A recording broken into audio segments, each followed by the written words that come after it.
Guys,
all right, guys, good to see you. Good to see everybody as you make your way. Merry Christmas, guys. It's good to see you. And as you make your way on the closing argument, we'd like to welcome you for our show today. We still been observing the holidays, so we didn't come on the last few days. And we just want to come to you briefly today before we even take a break again today. Well, we want to welcome you and bring you the news of what's happening in Liberia. I'd like to welcome you, James Skyete. Welcome to Closing Acumen. Sidiki Traore, welcome. Asati Miller, welcome. Watching from Soul Clinic. Yamtro Asedo Mensa, welcome. Da Dagbatson Tia, welcome. Joining us from Louisville, Kentucky. Welcome, guys. As you make your way, we just ask you to share the show as you make your way, and to all our viewers on YouTube as well. We'd like to welcome you to the closing argument. I'd like to welcome you, Aseru, watching from Minnesota.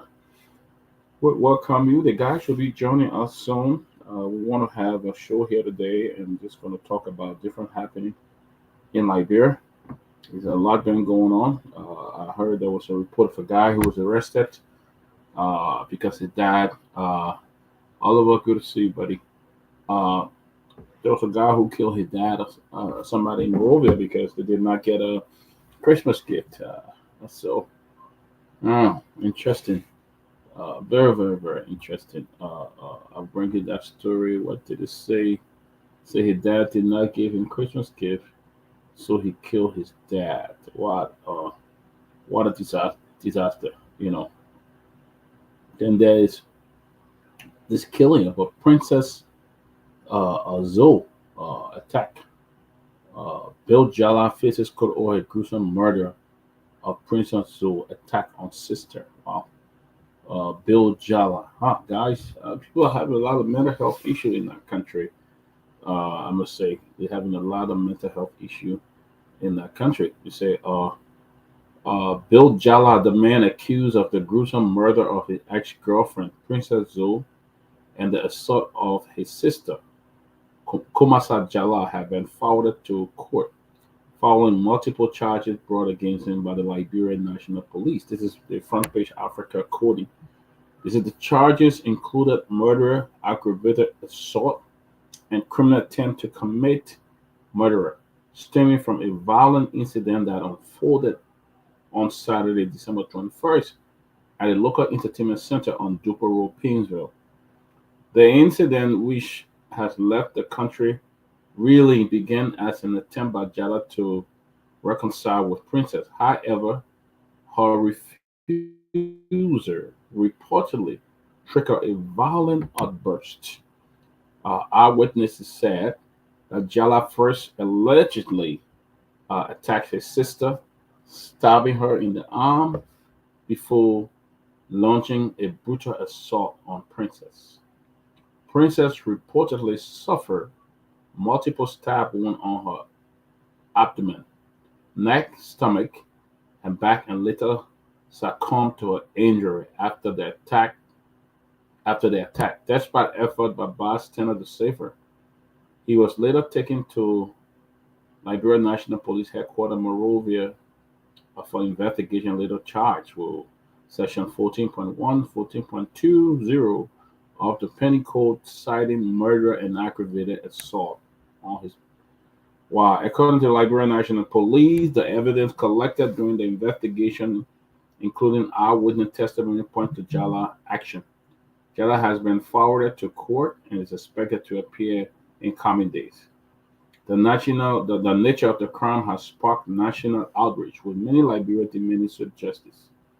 Meanwhile, Komasa Jallah, who survived the assault, remained hospitalized and is reported to be in stable condition, while her testimony is expected to play a crucial role in the prosecution case against her brother. Wow. That is so awful. I believe it was the video that you guys just watched today. The video that you guys just look at today. What a sad, very, very sad to look at it, killing somebody. What a sad thing. And our country where you have the police not that equipped. You look forward to see what happened. It's a lot. People killing somebody because the person didn't want you. But guys, look, guys, I'm gonna send you guys a video not a video, just a picture that I want you to put up. This Sunday at about 2 o'clock my time. That will be around 6 o'clock or maybe 7 o'clock in Liberia. We're gonna feature one one talented guy, one Liberian talented musician. He's going to come on the closing acumen. His name is Bayo. Bayo is an accomplished musician. He plays multiple instruments. We don't want to just bring whole all day.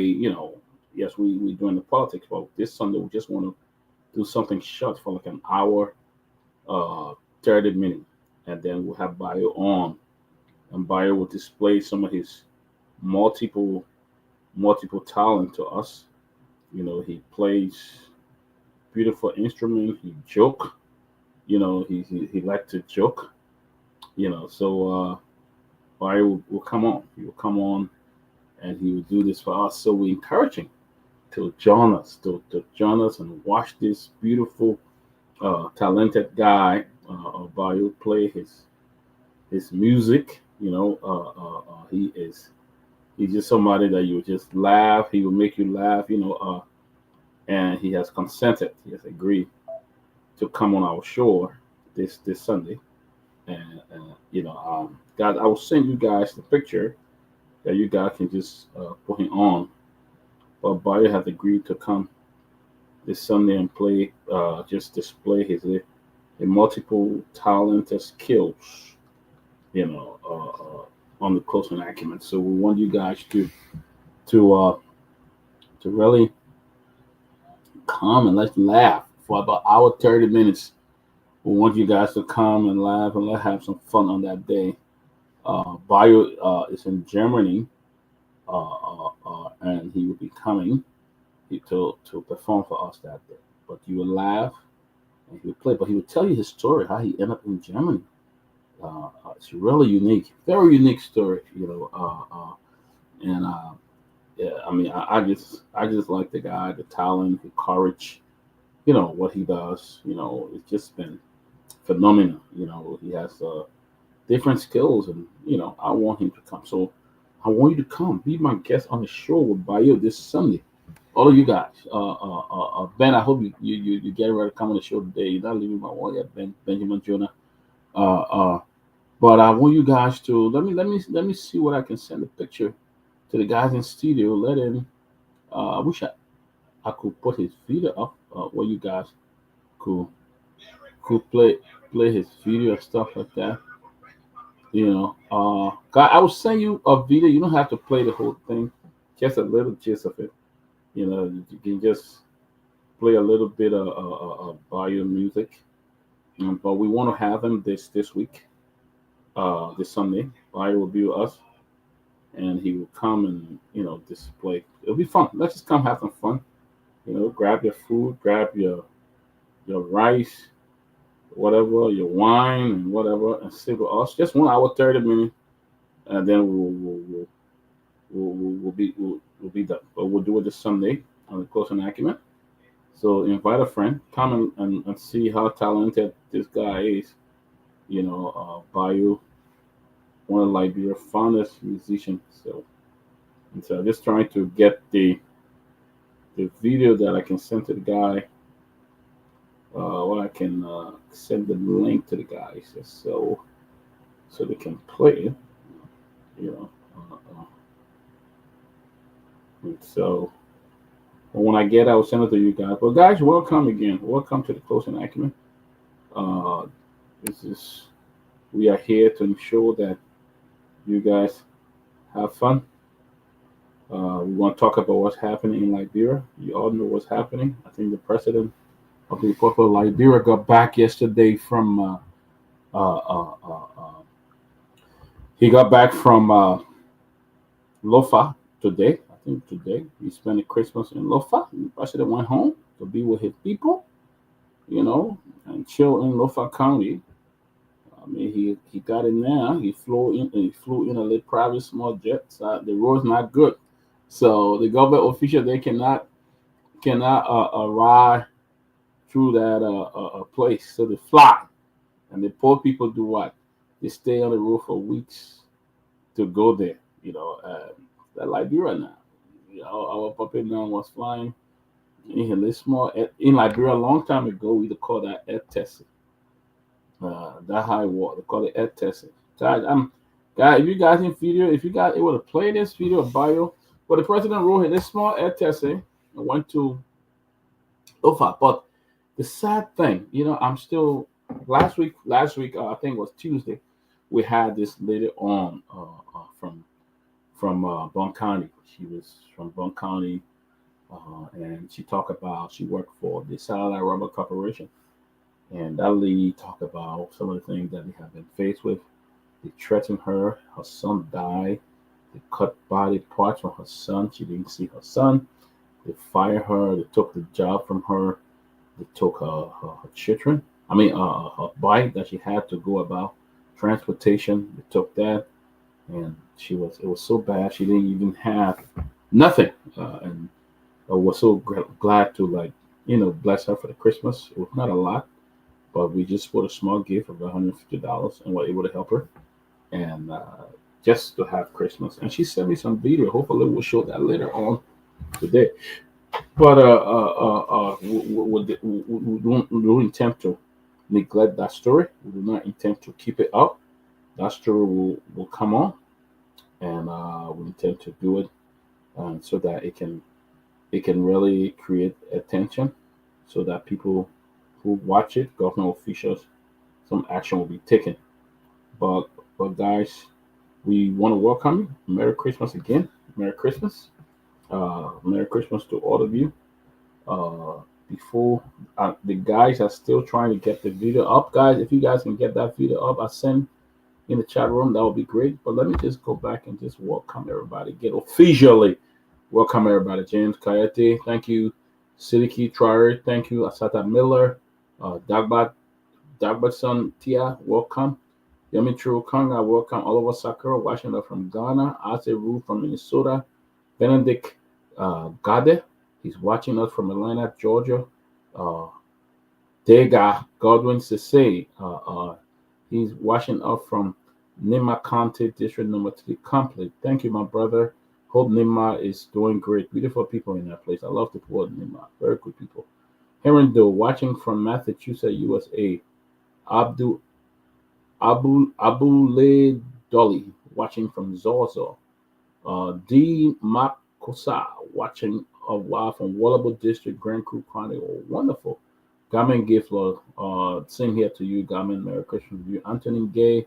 Anthony, you don't have the link. I got to send it to you. Naweli's son, Kalu. He said, what the fire outbreak right now around Kalano gas station. Oh, wow. Is there a fire there at Kalano gas station? That's not good. That's not a good thing, bro. That's bad. We don't have no fire truck in Monrovia, so the places that will burn down like crazy. No fire truck. So when your house burns, you're done. That won't leave with you and God. That's what like people to say. You saw the Capitol building, fire burning the Capitol building. A whole Capitol building don't have a fire truck. You think the thing about again? Nope. Until another fire comes, then you see them running again. A lot of people could forget. I don't know what a thing. I don't know. Let me not say that. They will with a thing. Or the government official and the thing. Martin Willie, welcome. Yeah, Bayo is very talented. Yeah, and we want to have it. Nora Hoke, always good to see you, man. Yemen True, good to see you. Yeah, he is a talented bastard guy. Jolly, he's watching up from New Israel Community Resident District Number 4, Pinkfield. Welcome, my brother. Always good to have our friends from our brothers and sisters from Liberia watching. Alice York is watching. Welcome, Alice. Come from Mommy Tay. Compliment the Cincy. Of the season, somebody. When you call me somebody, then you rather know me for real. Whenever I somebody, then you rather know me for real. That's how folks used to call me a long time ago. Peabody, somebody. I got that Glasgow. She's watching from RIA Road. Lasana Kamara, welcome. Same to you, Lasana. Aliyu Kamara, thank you, man. Good to see Aliyu, and thank you for your gift to our fundraiser. Thank you very much. Yvonne Davis, welcome. Good to see you. Yeah, good to see you, my sister. She's watching from Canada. And also my mother, my one and only Mother Weather Blade, from all the way in New Jersey. Welcome, Mother Blade. It's good to see you. Good to have you. And hope the complaint is doing well. I can't find you now. Oh, yes, I'm busy. Probably tomorrow or Sunday. I'll consider we are small. So welcome. And Abraham Jallo watching from Arabia. Welcome, guys. Welcome. So, guys in studio, you guys ain't able to put that video up yet. You guys ain't able to do that yet. I want you to put it up. Now, let me show a little bit of Bio, the great man Bio, who will be coming to just make us laugh here because we need a laugh, guys. We've been stressful. I know all of you sometimes we be so stressful and things like that, So we're gonna do that. We're gonna do it, you know. Josephine Campbell, she's watching us from Des Moines, Iowa. Yeah, So all of that is happening, but guys, let me say this: why would that boy kill that girl? What is wrong with those guys in the country?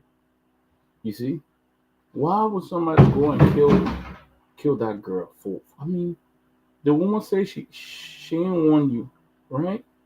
Why you can't leave the woman? Okay, we got a video. Okay, guys, that we're just gonna play a little bit of it. Where I want to play the part where he's playing the accordion or how you call it. But we yeah, you just play a little bit and then we take it down. Got to know the space and stuff like that. But if you guys ready, Christmas, ladies and gentlemen, from right in my music room here. Merry Christmas. Merry Christmas.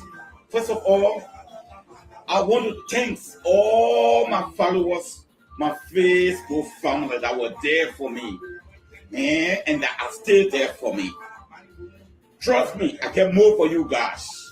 May the God of the universe be with you all and every one of us. Health is the main thing. Money will come later, but to be healthy is the main thing in life. I wish you God more health, more wisdom to know what you need in your life.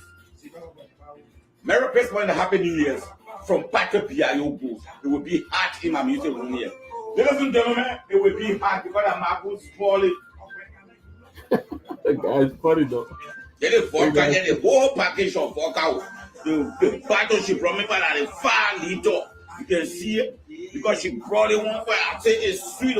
Then Marco goes spoil it, get the whole package. But they want to get drink all one day. They don't want to take me from 4 to 5 minutes. Okay, ladies and gentlemen, I invite you. You can let's spoil it vodka.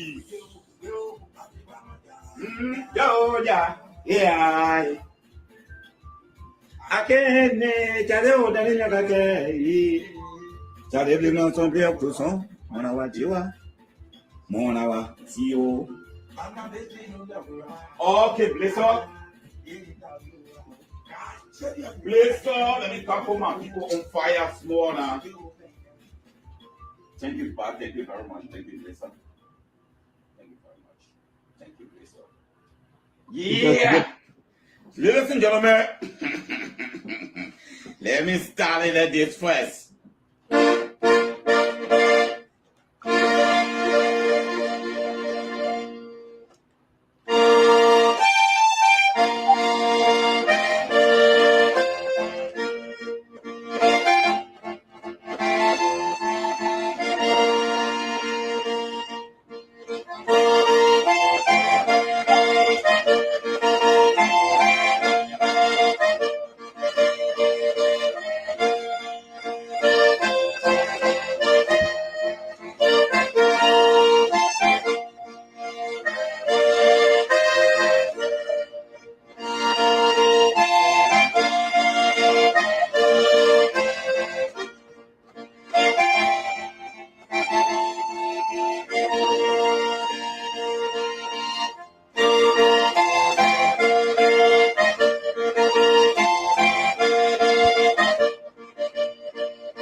All right, so look, guys, you don't want to miss this Sunday. All right, Bio is going to be with us for about an hour and a half on Sunday.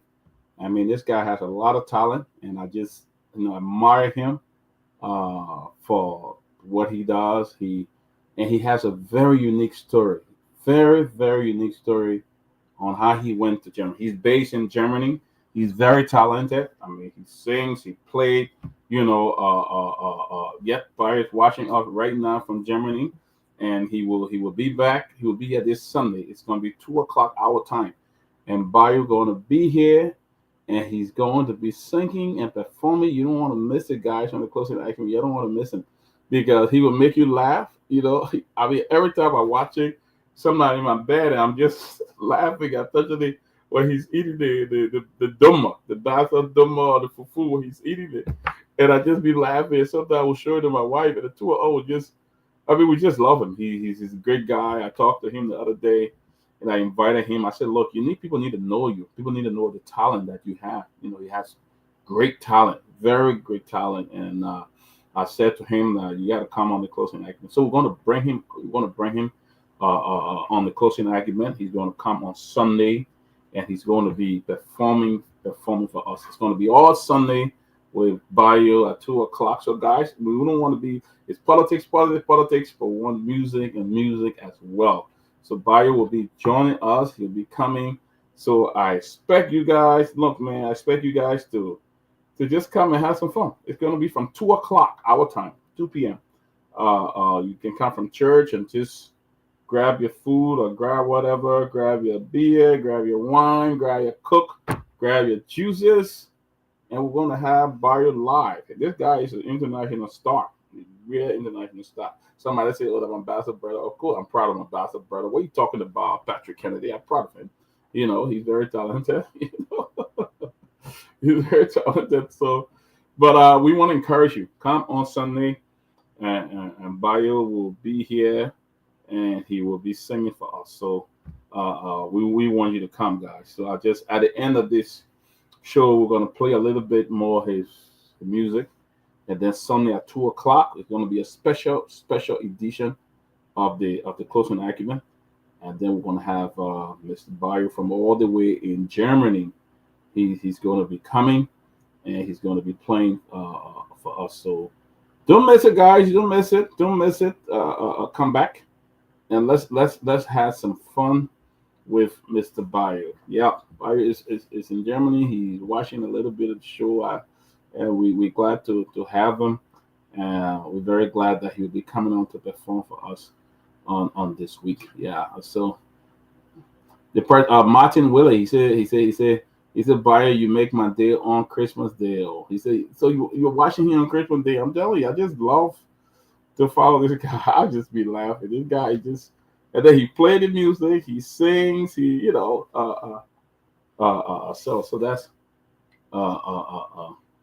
that's very good. That's very good.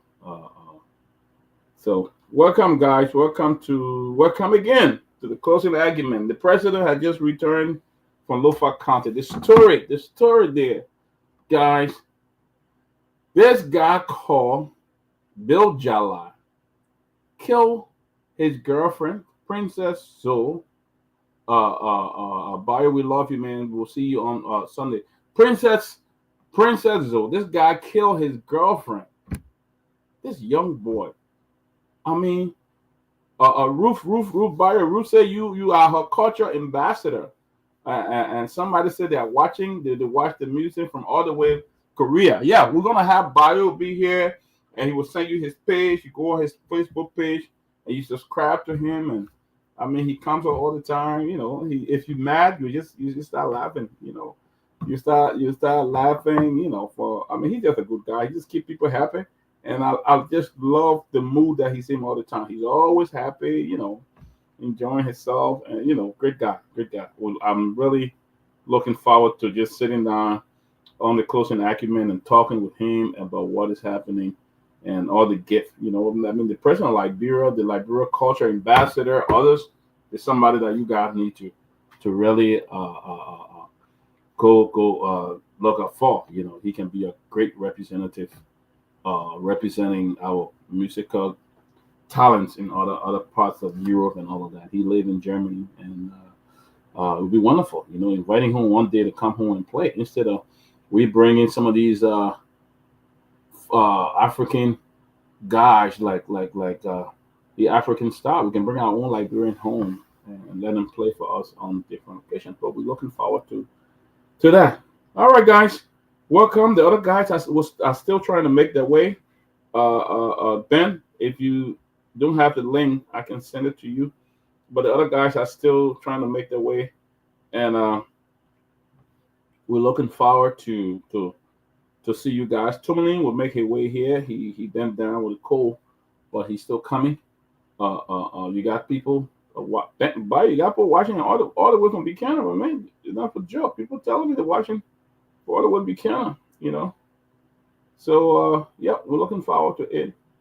Uh, uh, and it'll be a great time. Let me uh, uh, get Ben on, but I want us to get to the news. We don't know what's going on in Liberia. Uh, since the war with the two speakers, Speaker Kofa and the other guy Cone, we haven't heard anything yet. It appeared that the Supreme Court they are dragging. They don't want to be part of it. Their own law that they made, they refuse to interpret it, and it's just leaving it like that. That's the thing I get scared for Liberia. That's what makes me scared for Liberia. You make laws, and then when people tell you, "Oh, please interpret it for us to understand," you run away from it again. Like, then why you made it law in the first place? Why did the Supreme Court do that?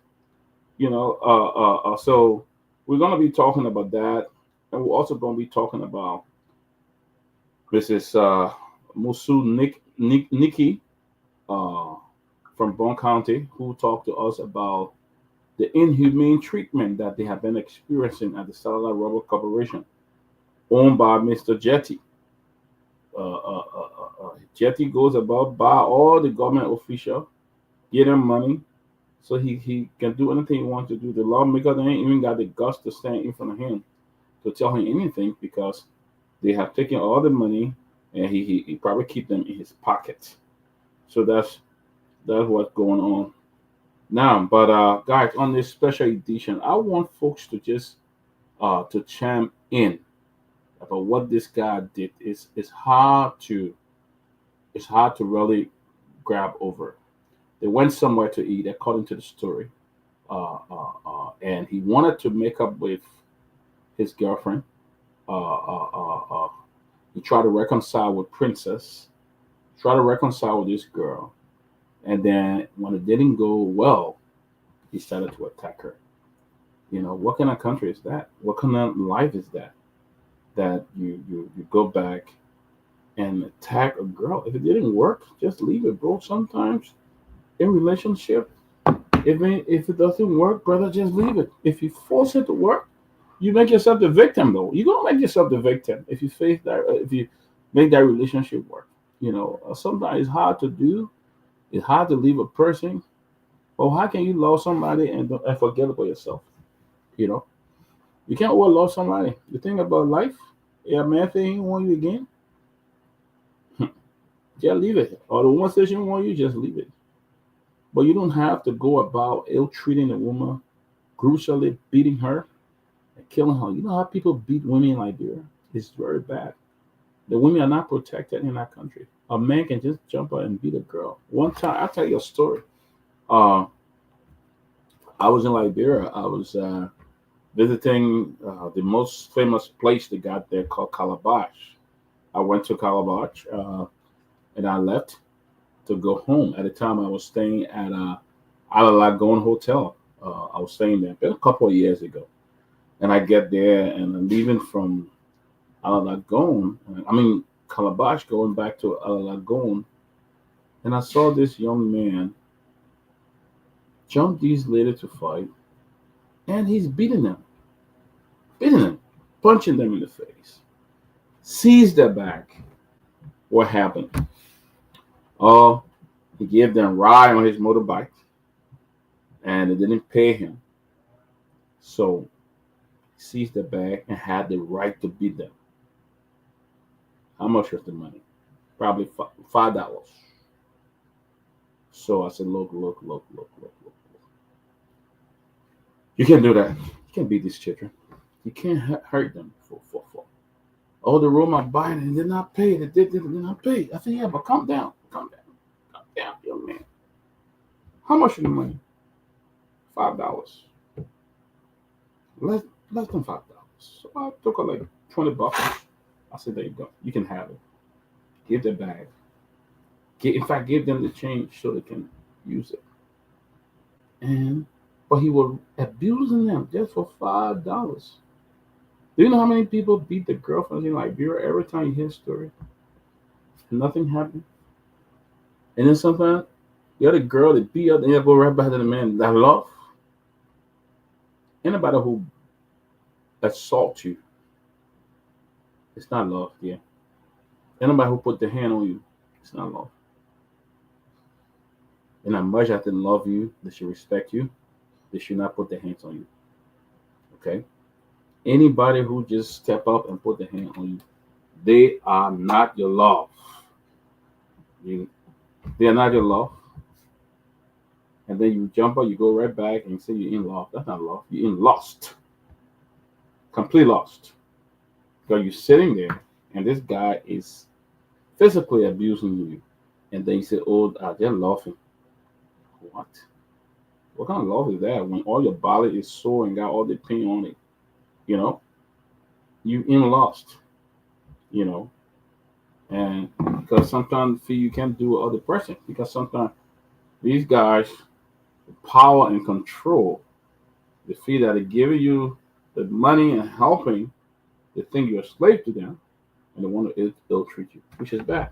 And that's what happened in the case of this girl. He stopped her. Is that how you're gonna make love? You stop the woman multiple times. Her neck, her stomach, and all over her body, and this lady died from bleeding. Too sad for our country for young people to even be thinking like that and behaving like that. That is not good. That is not good. You know, and I just hope the law will take a course. I really hope that the law will really take a course. So now, the other day, the president made a statement. President said that when people steal the money, they must use it in Liberia. You know, the very statement that Honorable McGill made, and the whole country went wild. Whole country went gay. Oh yeah, McGill told it good to steal money. Oh, it good to do this. It good to do that. It good to do this. It good to do that. Oh yeah, this one. But then the president made a statement. Then the executive mansion want to turn it around and make it look like a it's not what he meant. He was speaking in a different context. In fact, I heard some people saying, "Oh, anybody who can read and comprehend is stupid." So, whoever made that comment that if we can't read that is stupid, then you dumb. Because this is what the president. This is exactly. Let me just read what the Front Page Africa is reporting here. This is the executive mansion has had termed as misinterpretation and deliberate distortion of remarks made by President Joseph Nyenwolo Sr. regarding investment, corruption, and governance. On Sunday, President Boaga delivered an address during the 60th anniversary commemoration of Bon Grandida Lofa Nima counties acquiring county status. In his speech, President Baka made a shocking statement saying, "So we want to encourage those who want to remain corrupt and steal money. I beg, the money should be used to bless our people." So, what are they writing? What sense does it make? All right? He said it. Okay? We can say, okay, they can come and say, okay, he misspoke. Okay? But don't try to justify what he said. Is that a different language you're in? Or is that a different style of interpretation that you're doing here? Is that a different style? He came up, he made the statement, he said it. When McGill said the same thing, McGill said, even yesterday I steal the money, but at least I spending the money here.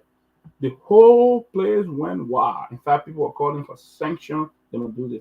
Why you guys can't accept fault? Why you gonna accept when you make mistakes? Say, hey, you know what? I made a mistake. Done. I'm sorry about that. They're gonna kill you? They're gonna remove you? The president, Joseph Mubarak, made a statement. Why you want to justify this? What's there to justify? He said it. Okay, is this language here he's using? It's a different way you interpret it in the dictionary, interpret in the book. Why people want to make a lie like that? This is exactly what he said. The president said it. You know? So what you're trying to justify? Then they come in with their own statement. The thing I don't like, when people in high power start to lie. Do you remember when they said the president was speaking to Elon Musk? You remember that? They lied about that one too.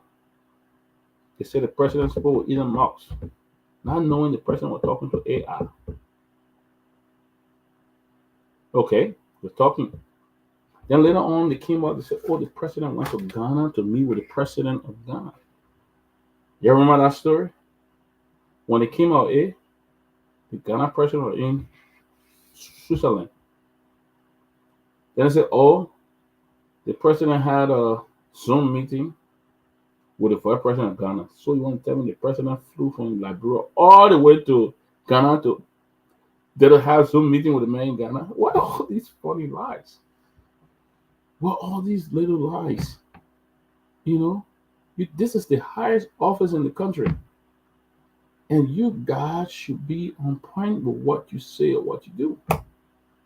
That's the highest office in Liberia, the president office.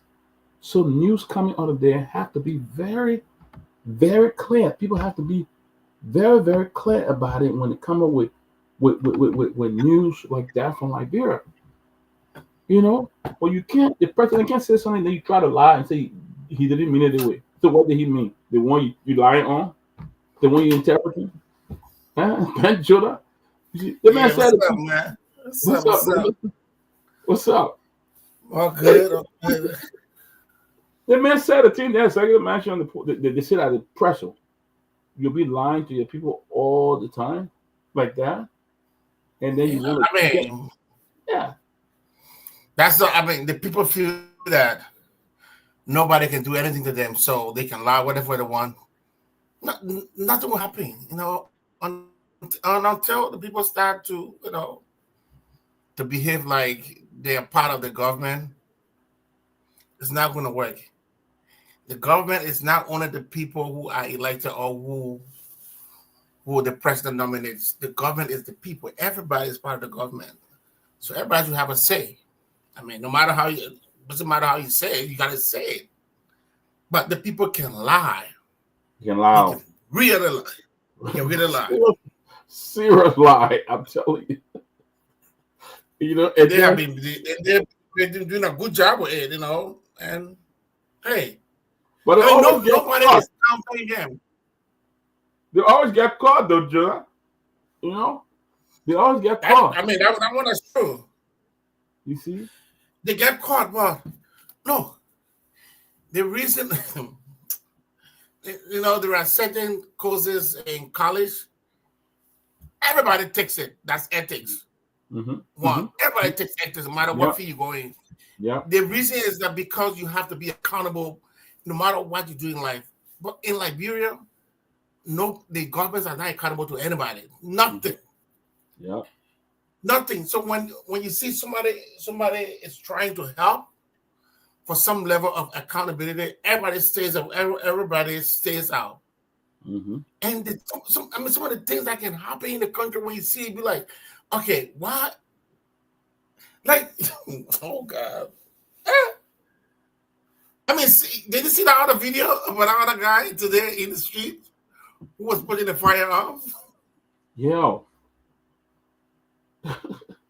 Like, you're right, something. Okay, how is it that somebody would think that using feces to cut up, to put a fire off in a burning car is a good idea? Like, when did that cross your mind? And this man is not even like, he's not even wearing like Wellington boots or has got gloves on or anything of that sort. But he just feels it's okay. Mm-hmm. Sure. Man, our country, man. That Our country. Liberia. You know. No, I don't know. And when is it going to stop? I don't think it's gonna stop, bro. I don't think it's gonna stop, and only the people can stop it. You know, you. Uh, uh, uh, we here we make it seem like a headache. We make it seem like we worry. We make it seem like the people that don't care. But there's a reason.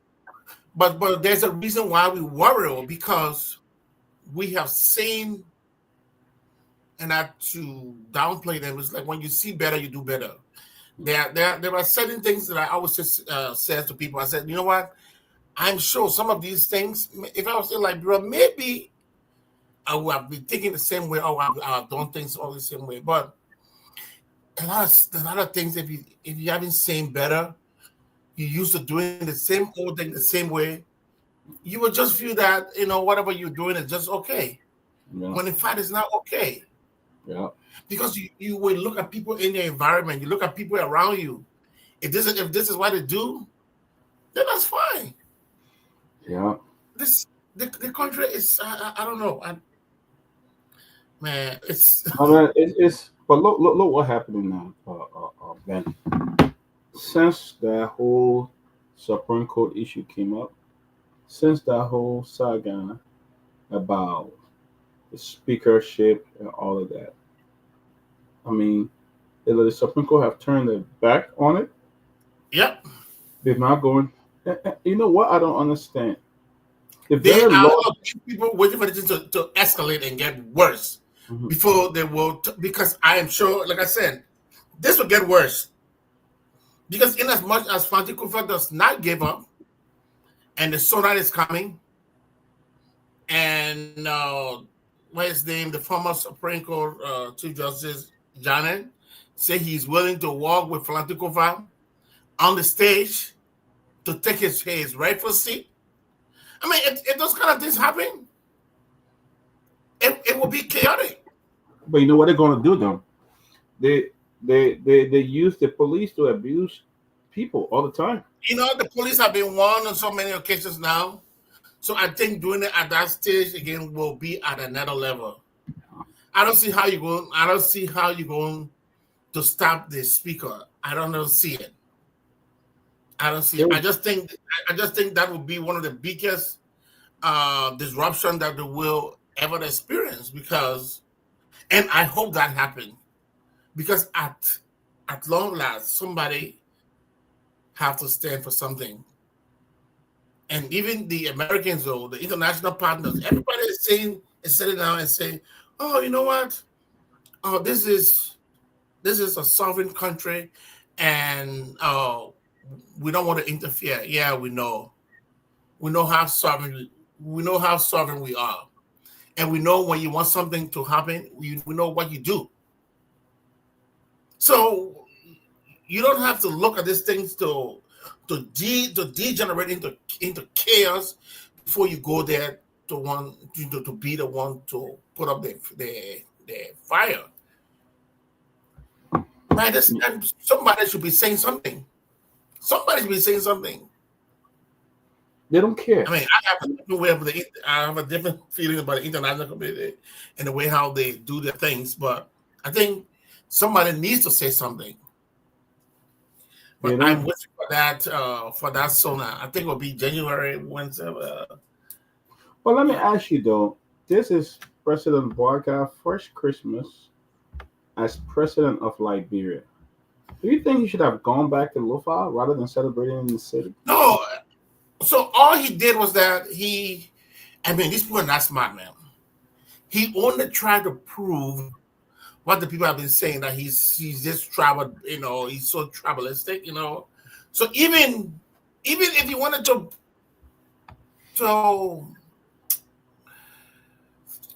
at least fool the people, probably I wouldn't have gone to my own county. Probably if he wanted to look more transparent, he would have done it in another county. Mm-hmm. And maybe he would said, so then it would have taken off that load off his head. And another thing he did in Lofa, he gave him the Christmas message, and he spoke in he gave the message in Kisi. That is Kisi. Kisi is not the original language of Liberia. So how dare you speak Kisi when man. I think he should have for me, I don't know how other may think it's different, but I think since it was his first time being president of Liberia, he should have just stayed in Liberia. I mean, stay in Monrovia. Stay in Monrovia, yeah. Yeah, and do it in the city. Then maybe the following year you can go to the other parts of the country and all that. But I think this trip was all about Lofa, which is not bad. That's where he's from. He's a Lofian. I don't have any problem. The both of Lofa are great people. But yeah, is it the president broke ground for a private university there, but they can't tell you what the source and funding and the thing are coming from them. They can't tell you. Who's providing that money to build the private university? Who's doing that and all of that? They're not. They say he just broke ground for a private university. But nothing is transparent. I mean, nothing is transparent. They are not transparent at all. And look, and that is the reason I said, look, I can be a doom. You can call me a doomsday prophet or whatever. All of the standard for that MCC compact, they are just stepping on it every day. What is supposed to qualify you? They are stepping on it every day that passes by. And that's what I said. I don't look. What's this country name? Mali. They gave Mali the compact. What year did Mali get it? It was 2012. You know why they stopped it from Mali? It was because of the coup. Yeah. Since the coup went to Mali, America stopped the compact because they saw that as improper removal of a sitting president. Why do you think, if that could affect Mali, why do you think the removal of the speaker will not stop MCC from giving the money to Liberia? But these people can't think. They don't research this. That's why they're just running all around. They are stepping on their own sources every time. 2009, the same problem too. The same coup business. They stop it from Madagascar. The same thing. Anytime you remove anybody and properly, that was not done right, the compass always take it from you. They don't give it to you. Yeah. 2016, the same thing. They did it in Tanzania. What's up, Jenny? Yeah. How doing? Joey, good to see you, man. Happy Merry Christmas, Happy New Year, man. Good to see you. Hope you had a great holiday, man. Hope you enjoyed the Christmas. What did you do?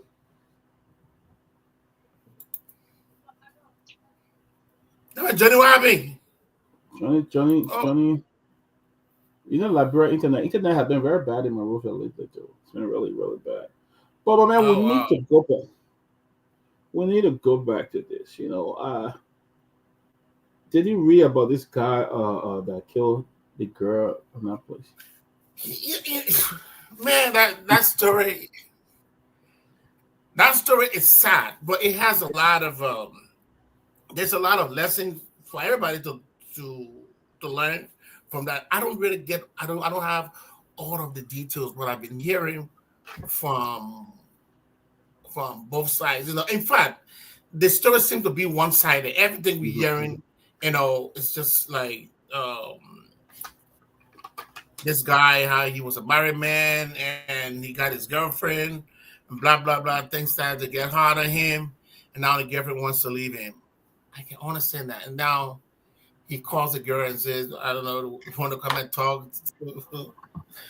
for closure. I was just telling one of my friends who was a female, I said, look, This is your American thing. I don't know why you cannot care to Liberia. Not in the call close. Look, if a person doesn't want you, they don't have to. They don't have to. They don't have to give you all the details. Mm.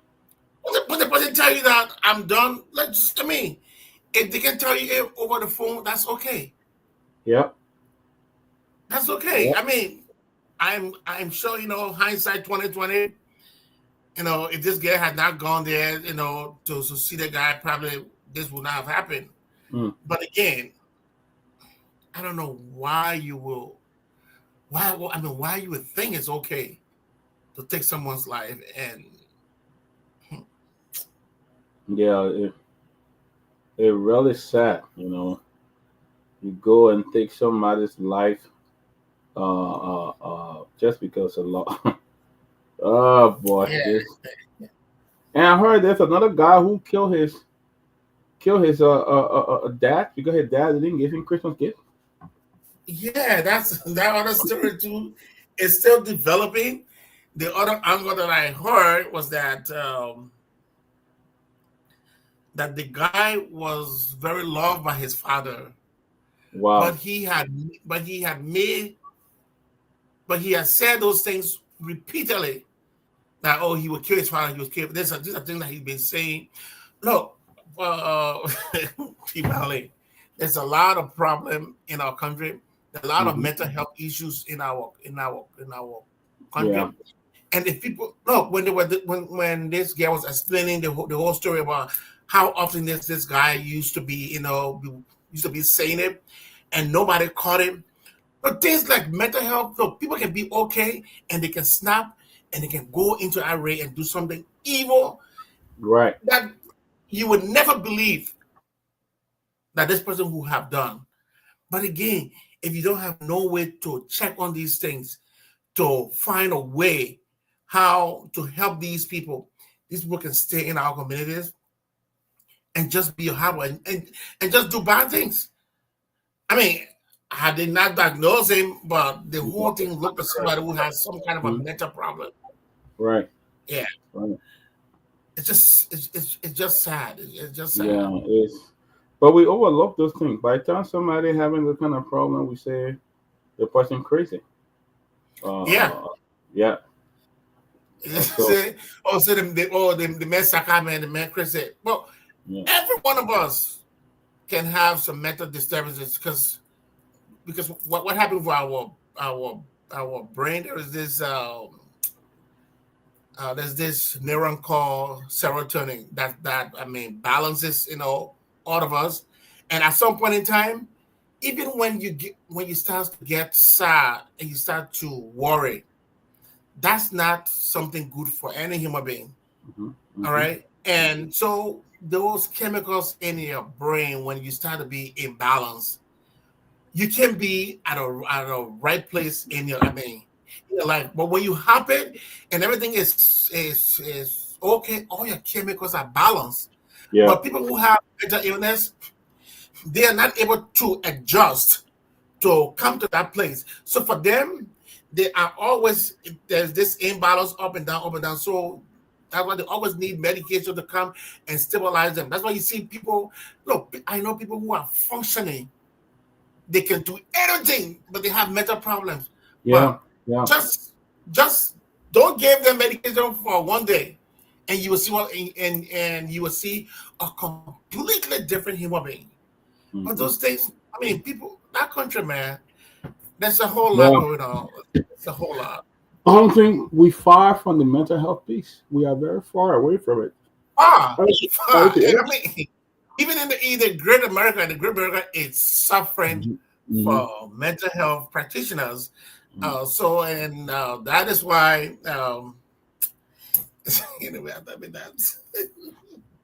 but Liberia, we really need help. We need a lot of help.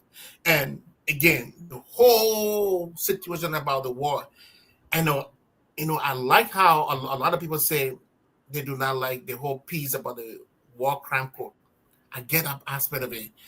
But the whole package about the war crime, there's a whole lot of things that are involved into it. One, like counseling. People So where has all the trauma that Liberians had during the war, the things people saw, where did those trauma go? Trauma's still there. And It's still there.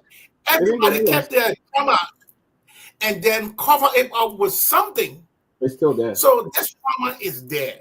So what's going to happen over time? Frustration, hard time.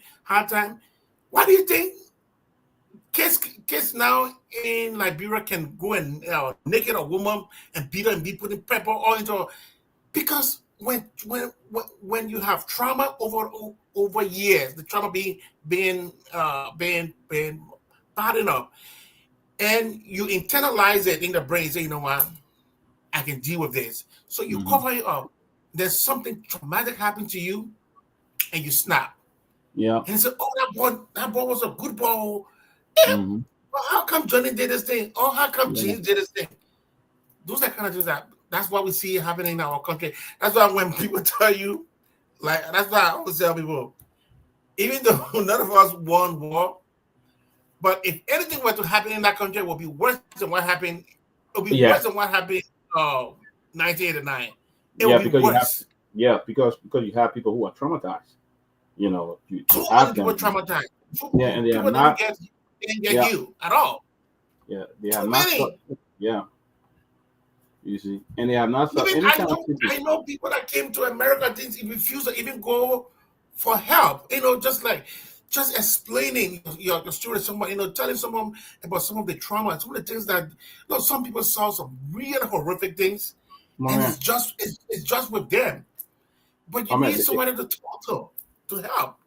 It happened to me someday. I used to be sitting in class when I went to college in Georgia. Someday I will be sitting in class, and my entire mind is straight at when a soldier was shooting somebody, or when I had to, we're taking cover, and I'm thinking the thing at it for about 10, 15 minutes.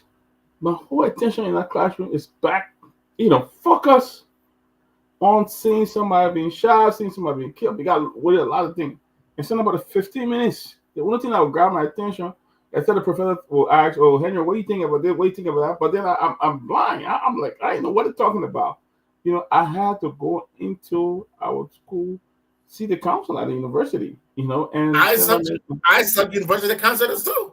Yeah, university counselors help me and share with them. Go ahead, Peabody. Go ahead.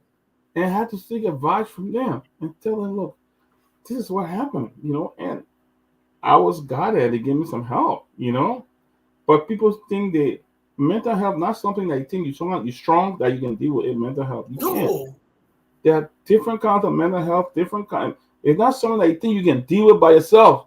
You have to talk to somebody who can help you. Keeping it doesn't help you. No, it doesn't help you. Yeah, and that's why most of our young people are suffering from in that country. What's our young people? And then when you look at the prison, you look at South Beach, what the way how Kalasco described it. I don't need to go and live in that. I know that place is a breeding ground for mental health, because you are breeding people from that place, and when you get them out, they come into the society where there's nothing for any rehabilitation. You think what they're going to do? They're going to get right back and do the same thing. Yep. They'll do the same thing. They will even do worse. Yep. They will do worse because they're not getting any help. No help. They probably get bad when they go to jail. Get worse. Or rather than being helped, they probably suffer a lot more than that. You see, they suffer. Because the reason for these things are, the reason they're supposed to be there, jails and prison are there to rehabilitate people, and then after put them back into the society so that they can become good citizens again, and giving them a second chance. But even if they make it even sleep good.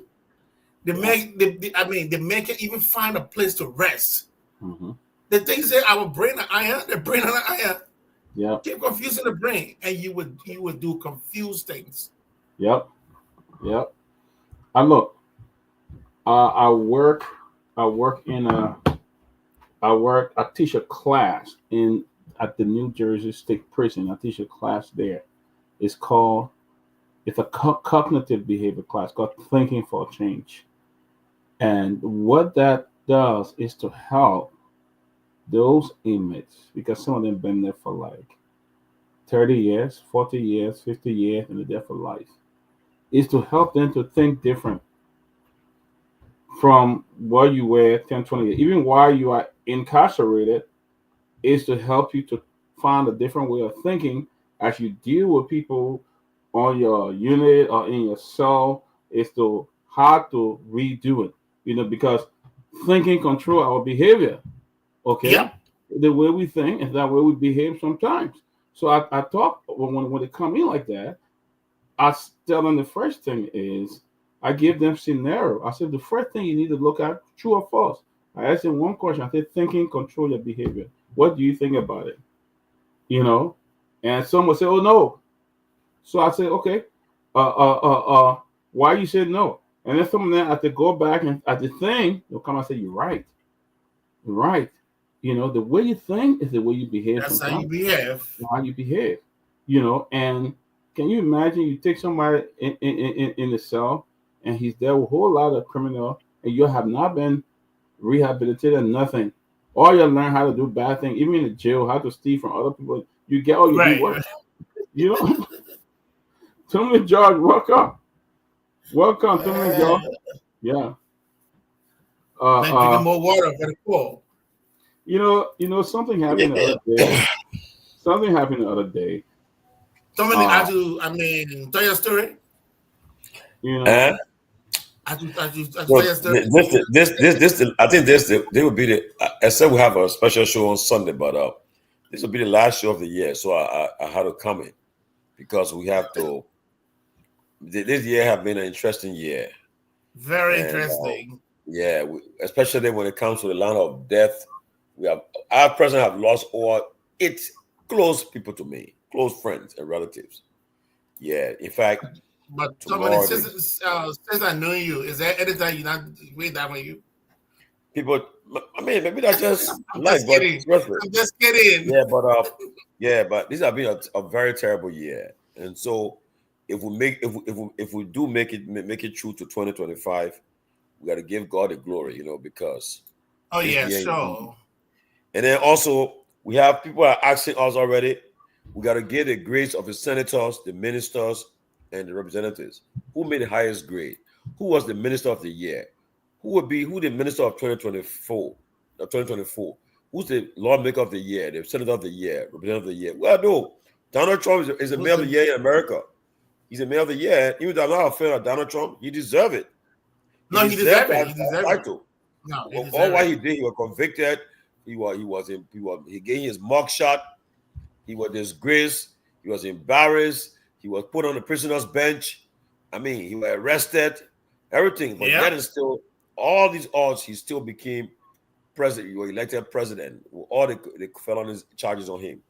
Okay, can we say that about for other leaders in the world? Our president, can we say Joe Biden is the mayor of the year? Our viewers, our supporters, those who watch the show will decide. We're asking them to make that to come up with the name of who the minister of the year, who's mhm. the lawmaker of the year. I mean, representative and senator of the year. Who is the mayor of the year, woman of the year? Yeah, Nima's son is saying minister of the year is the minister of Garguah. I disagree. What Garguah have done? Garguah is He done nothing. I respect him, but what has he done to be minister of the year? That's a unity party I, man talking. Yeah, I mean, for me, I I would be have my man objective of the when year. we're talking about ministers of the year. Who would be minister of the year? Would be objective here. We'll take away the partisanship and out from there and be objective. And for me, I mean, honestly, who would be the senator of the year? I know when I made my own suggestion, it will say, oh, because of this. But we'll tell you who's the minister of the Me, year, I have my senator of the year. senator of the year, representative of the year. Some people said, I think they had a show, they had a calling show. I think McGill beat Dillon. Used to be Senator of the Year for almost 2 years, but I don't know whether he still owns that title. People are questioning. Jallah is zero. He can't be Senator of the Year. You know, anybody who able to go on any platform and go to any interview, stay for the press, and face them and take the criticism, that person should be considered. Not those who will go to place they're comfortable with, And so we got to find out. So we want to look at the other guy. Say MCC he spared our qualification. You better stop it. You better stop it. Somebody to them did that job. I beg you, they did that job. So how to think? Did that job. They didn't want to do that job. Nima's son is paid to do what he's doing. So he's a UP guy. So And to be frank, you Nima's son, when I pointed out, I want to do who said he was qualified. I said he would do that. I mean, I got trust in him, but because I will not be blindsided to say that he Minister of the Year. No, but Peabody, so you would think be minister. I mean, if you're looking at it roughly, what you look at, I mean, God of them, most of them have performed poorly. I know, but we think can go close, just thinking randomly. That's hard though. You talking about Senator, Minister of the Year.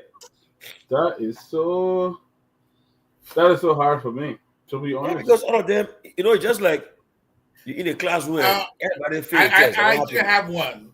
Who? That girl from the fishery. But she's not cabinet minister. Oh yeah, you're right. Yeah. Oh, you wanted to? Yeah. No. For the cabinet minister, I think it would best be to say who's the worst. No. Yeah, I can tell you straight out who the worst for me. Yeah, that's easy to call. Who's the worst? The public works minister. The man watching you. Man say, people say that worse. I met my brother. Wait, Guinness? Yeah. Oh, I think Guinness bring the story. He appear, yeah. Guinness. There's no kind of blind spot there in the UP comment. Guinness myself, we used to sing in the same choir. Yeah, Guinness was my brother. What choir are you singing? What choir? It's a long time. Used to be called. It's a long time, man. We were young people. You're in the evangelical mass choir? No, but we were in another mass choir, but not the evangelical mass choir. They had a national evangelical mass choir. Yeah, they had the all-star mass choir. Yeah, but Johnny, good to see you, man. Johnny, who you think you're looking at to be Minister of the Year? Minister of the Year? Well, I have to find some. Yeah, because I think I need to take some time to review because I don't want to just jump to say somebody should be Minister of the Year or not because depending on how the last 12 months window went through.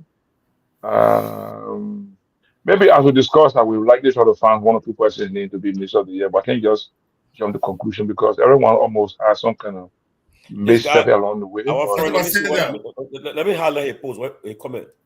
You agree with him? Who? Julian Ho. He said Minister of the Year should be between the ministers of lands and mines, who his name is Wema Pay, and agriculture minister. What is his name? Nuta. And then for Senator Amara Kone and representative between Yeke Koruba and Bealded. Amara can be Minister of the Year. No, I disagree.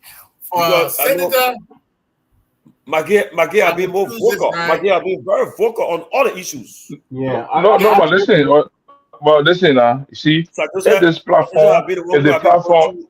All the states giving, he been like supplying all the counties with medical supplies, and right now as I speak, he's fixing Royal Lofa. Yeah, well, Tomalin, these are the things that got our politics in difficulties. Now, to give somebody a flower or a reward for certain work, you gotta first get a criteria and know the person in terms of reference.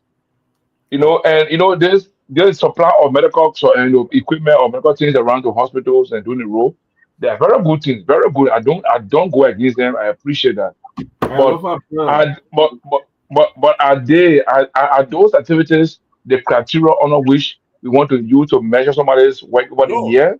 no, Or we're looking at the person, listen, 1 minute, or look at the person's function. So based on there are three cardinal duties. Legislative work requires lawmaking, representation, and oversight. How well have any of the senators or representatives performed oversight duty to ensure that the people's welfare was considered in the governance of Liberia? How well did they make law? Which law did they make, to ensure that the Liberian living condition has begun to improve in terms of education, health, and other things? What I mean, to get jobs out of people, the very good idea to build roads good.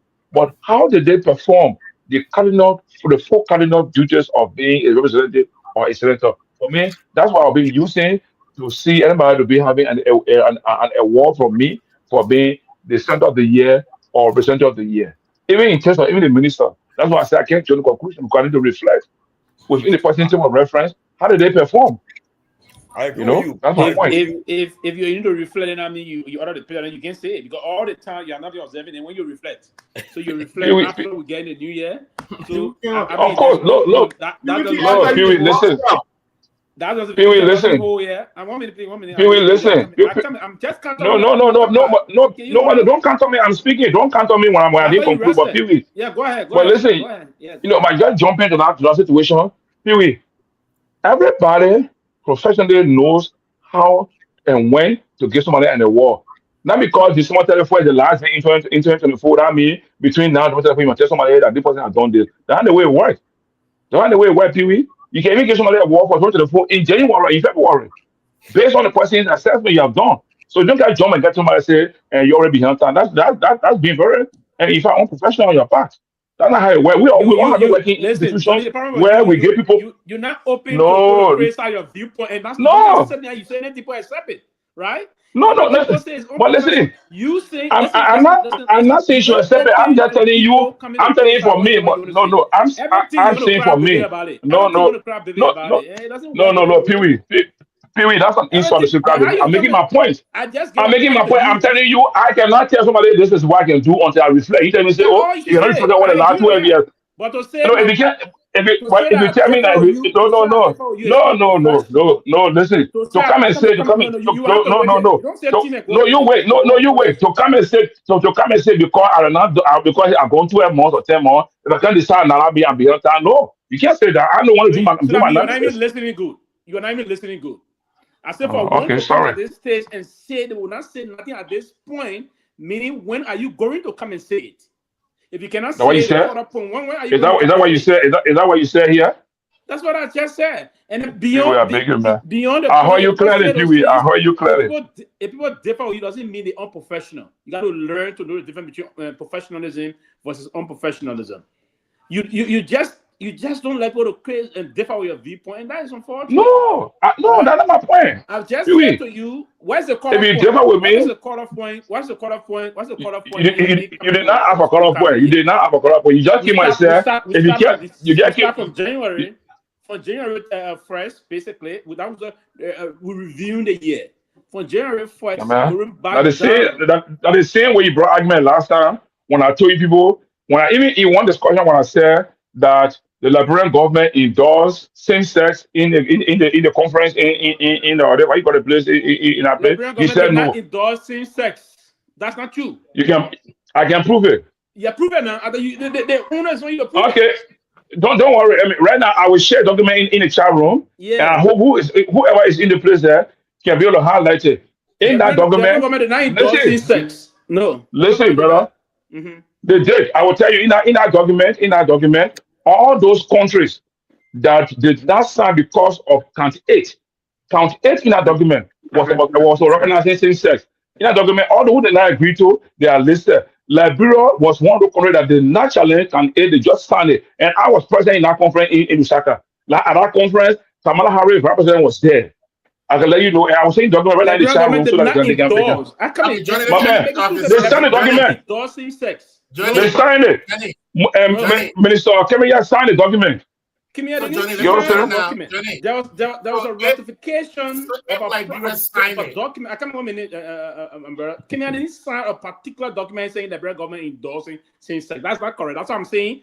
Proof it right here. If you prove it, I will come and say I apologize. Prove it.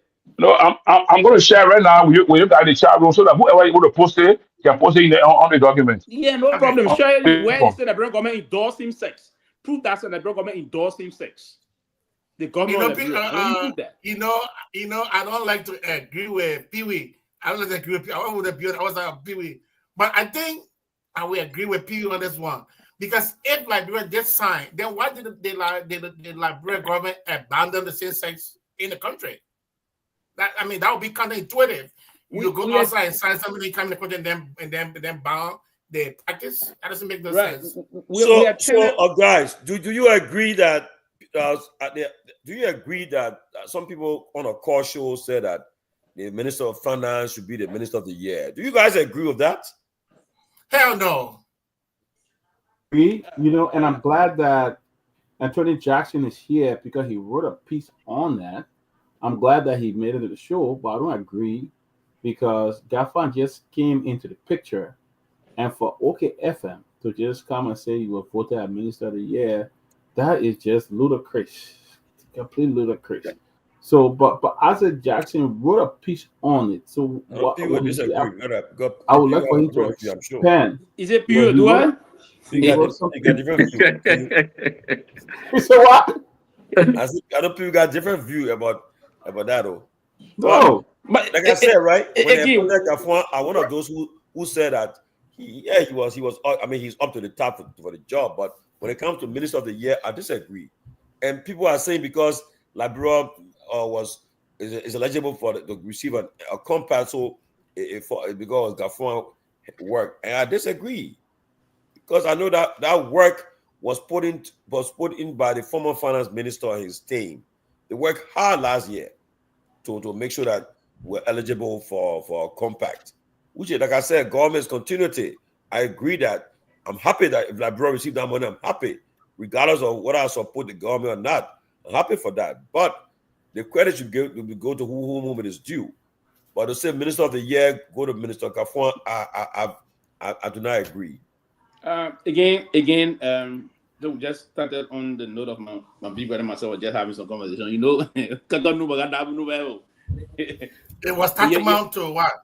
Yes, what I would say. I don't know for now. OKFM is one of the biggest in terms of the electronic media. So quarters did make their position known. I don't know the measurement, the barometer news to come to that conclusion. I didn't follow very closely because there should be a barometer. We in development studies would time to time set barometer for those kind of issues to come to a conclusion. So I want to know this the concept news again. But the Minister of Finance and Development Planning, Augustine Garguah, came in, I think, late September or early October. That was far close to the conclusion of the year process. So we're doing a year in review in terms of giving a scorecard.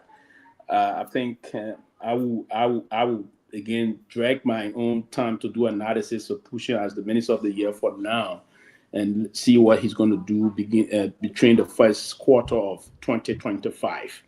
That's what I'm going to do. But again, to go back to reiterate my first position, the barometer news by those folks is not something that I'm inclined to get the detail of. So I will leave it on the basic. But he didn't start on a bar footing. That's the basic of that. He got some very strategic plan that he intends to implement, and being the chief developmental strategist of the government, As the Minister of Finance and Development Planning, he's inclined to believe his strategic plan is there, and he's trying to get a roadmap, as he's going to use the roadmap as a basis of trying to do some projection of major development plan of the country. So to come and try to want to give that position for him came in at least in October of this year. I would want to keep that for now, and I wouldn't vehemently disagree with the folks, but I would think they were a little bit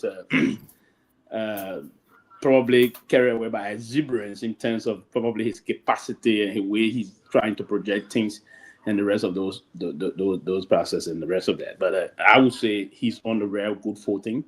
He started on well. He's inclined.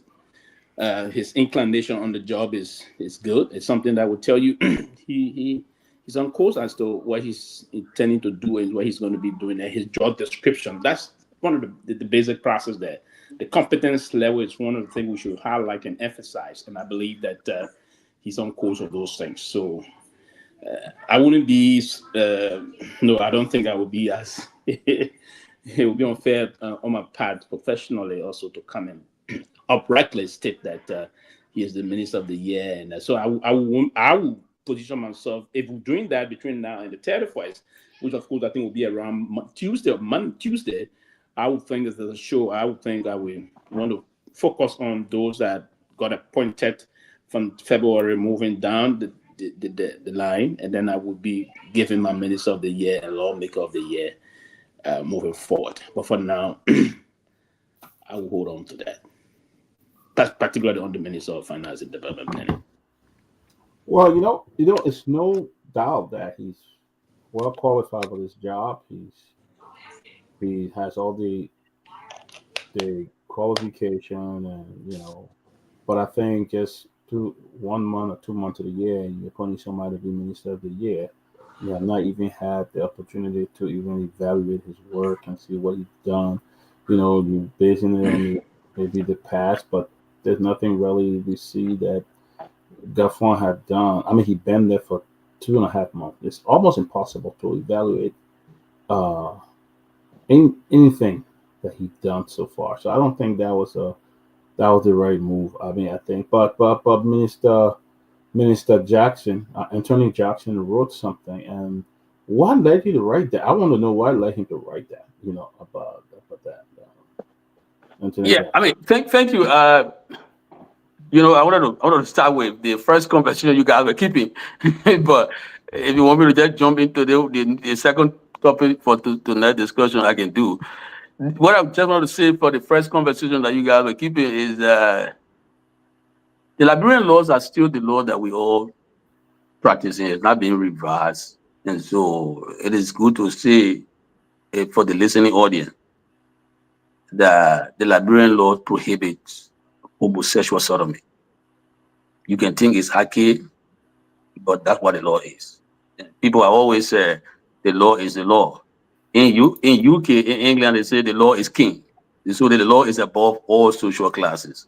So even if Liberia were to sign onto something, that thing will have to be domesticated, which means it will have to go and be ratified by the national legislature, something that have not happened yet. So, But let me interrupt you small. So, yeah. Is there a law? Is a law that homosexualism is homosexual sodomy is outlawed in Liberia. If you were to engage with somebody, there's some small children will be listening on the conversation. But if you were to engage with somebody inappropriately, not using the proper medium, then the other way, and they were to take you to the court, you will be charged with homosexual sodomy. It's involuntary penetration that is not allowed on our laws. And if we were to sign onto something internationally, that thing, as per practice, will have to be domesticated. And to do it is the national legislature will have to ratify it.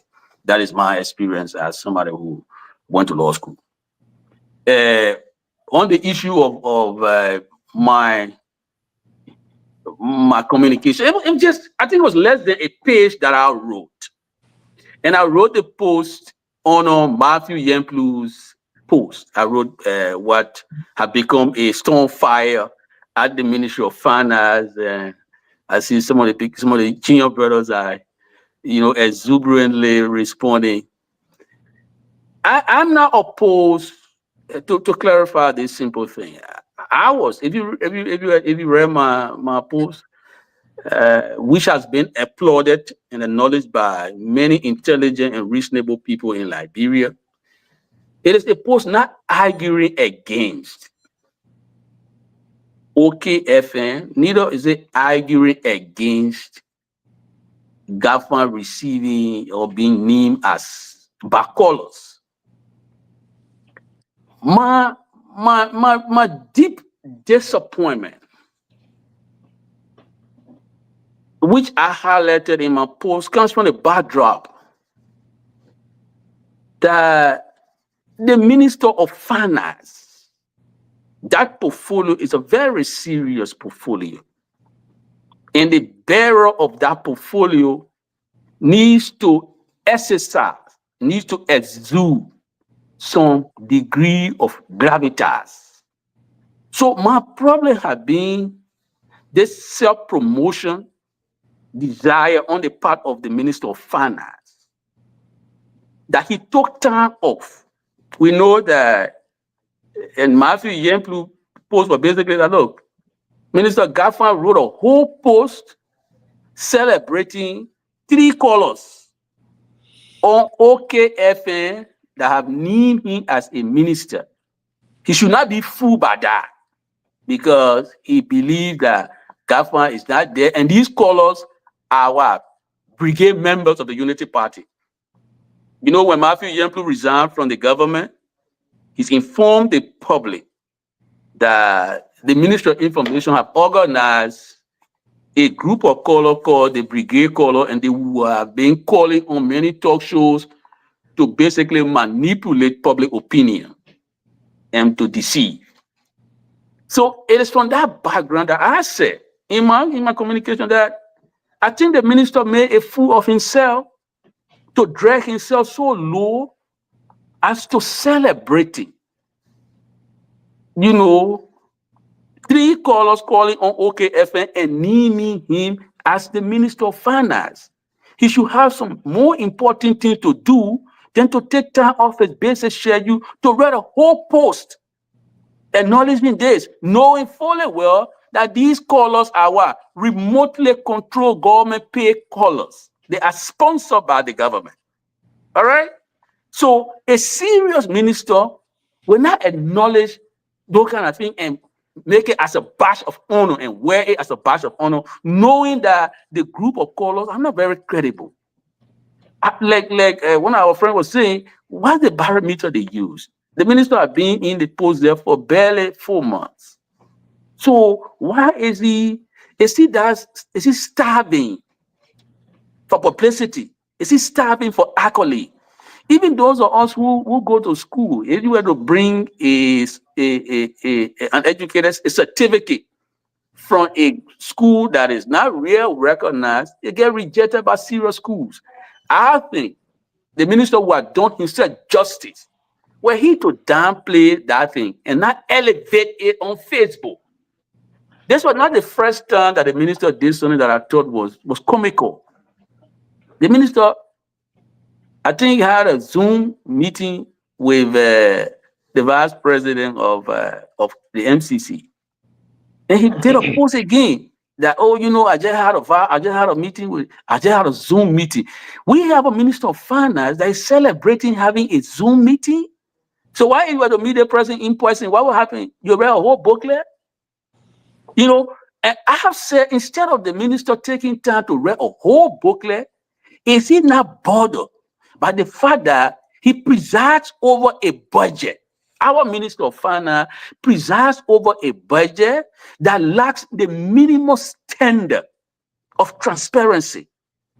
The budget in question that the minister presided over, that was submitted, was never thoroughly debated. It was not thoroughly scrutinized. In fact, head of agency of the government, they've been seen and heard on the social media saying they never even called them for public hearing. So the budget that he presides over is controversial.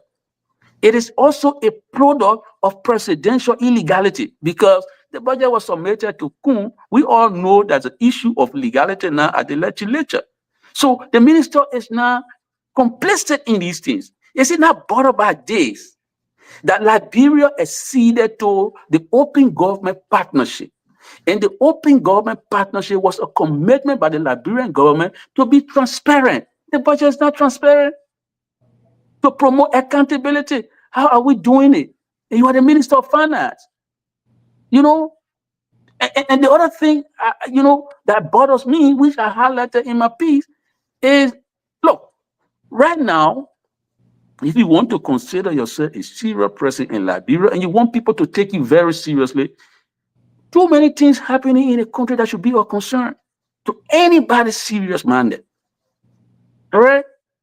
We have the government currently, you know, the president, whether he misspoke or whatever he said something that is tantamount to promoting corruption. The legislature has a big situation they're dealing with. Interestingly, the Minister of Finance has become an interesting ingredient in that recipe of chaos at the Capitol building because they submitted a budget to a group that still in the eyes of the law, people consider to be illegal. So, you know, with all of this happening, the president or the government having an interaction with the military junta, which other people find very disturbing.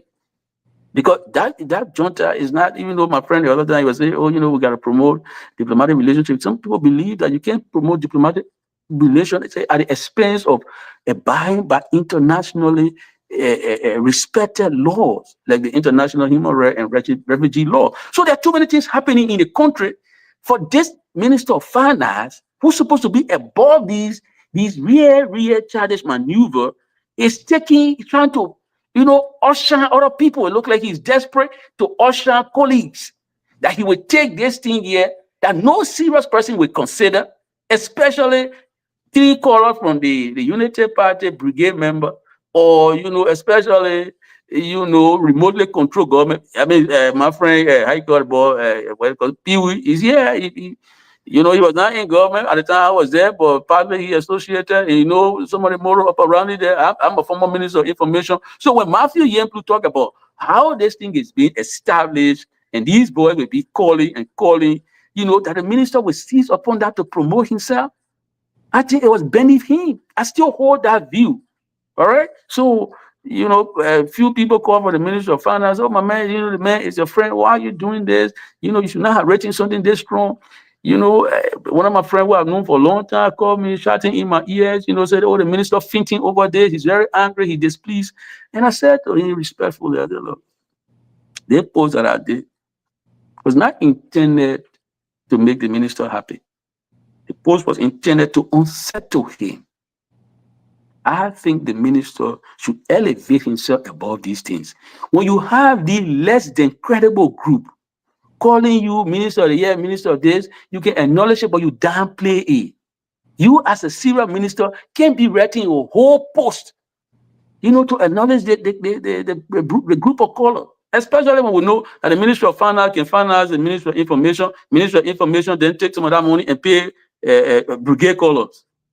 You know, so how can the Minister of Finance say, oh, we don't know about this group of people who call it? We know. And the callers on the show at the time, they were just 3 that call our friend Nee. Why is he taking that so important? You know, so I have been concerned about this. You know, I think people who are in high position, whether you're from Lofa or not, the onus is on you to resist tribalistic proclivities. If you are not able to call the president or to talk to the president, I would have celebrated my friend Garguah if I heard that he had a meeting with the president and encouraged the president to basically resolve the crisis at the legislature. I would have been happy, and I would have acknowledged my friend Garguah. Had he said to the president, you know, Mr. President, I am becoming uncomfortable with the tribalization of the governance system. I would have been happy if my friend Garguah had gone to the president or have made some representation on behalf of the thousands of university students that are still yearning to go to university. And things are difficult in the country. I would have been happy if the finance minister had done some very serious work to make our economy viable, that the Christmas celebration will not be, you know, tantamount or similar to having a funeral. Many people in Liberia Many people in Liberia could not have a better Christmas. Why? Because the economy is difficult. Yet the Minister of Finance glosses over all of these things, and he tried to glorify himself that group of people call on OKF and made Minister of the Year. That's what concerns him. He's not concerned about most of the people who could not even celebrate Christmas properly because of the difficulty of the economy. Okay, so these are my concerns. Other panelists, let them weigh in on your piece, maybe and other issues that you raise. So Pewee, we'll start with Pewee, then we'll go to Ben and Johnny.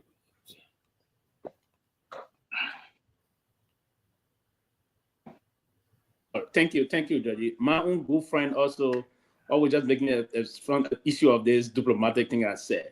And we've had the very country my good friend is currently living in, the world most powerful country, is always indulging or having conversation with rogue government or government they themselves describe as the worst government on earth.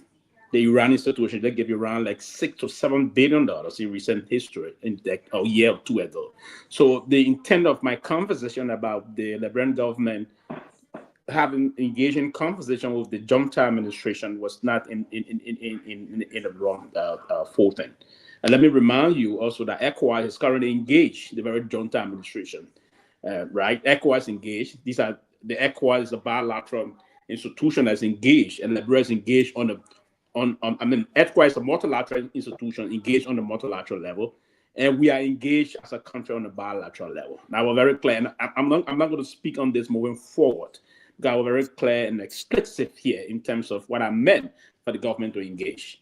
So, and again, and to also remind our very great audience that in recent time, the guy that is heading the Syrian government today, the de facto leader, was described by this very country as a terrorist.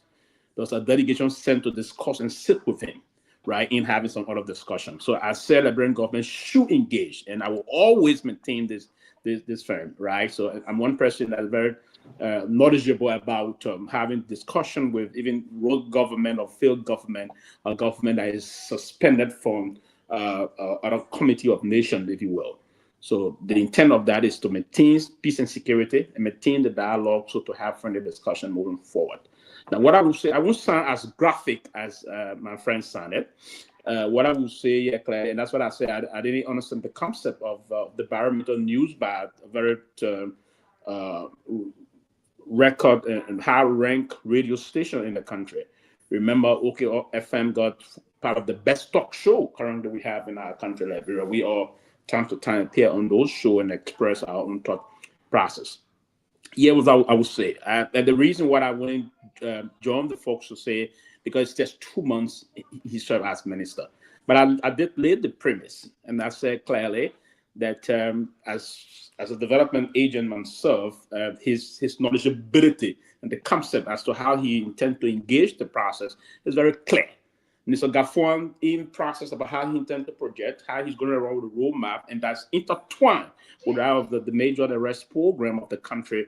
It was very clear, and he indicated most of those things. He itemized them the last time he appeared on the talk show. And it's one of the things we take clue from to understand that he's not, that he even understands the job, but he understands his responsibility and he's competent. So coming as the Minister of Finance and Development Planning is very, very, very, very germane responsibility in the structure of the government. You are the champion of the government development policy and the rest of that. So you have to come with the company. And this is what I said. This is a man that served as the former budget director of our country and the last budget director. This is a man that served as Minister of Finance of our country. This is a man that served as Minister of Foreign Affairs of our country. So the issue of economic diplomacy that we're now trying to champion into our major development program is something that he do understand very greatly because he served as Minister of Foreign Affairs. So he's going to try to bring into play some major level of economic diplomacy, what we call partnership development is key. And he tried to project most of those last time in terms of partnership development.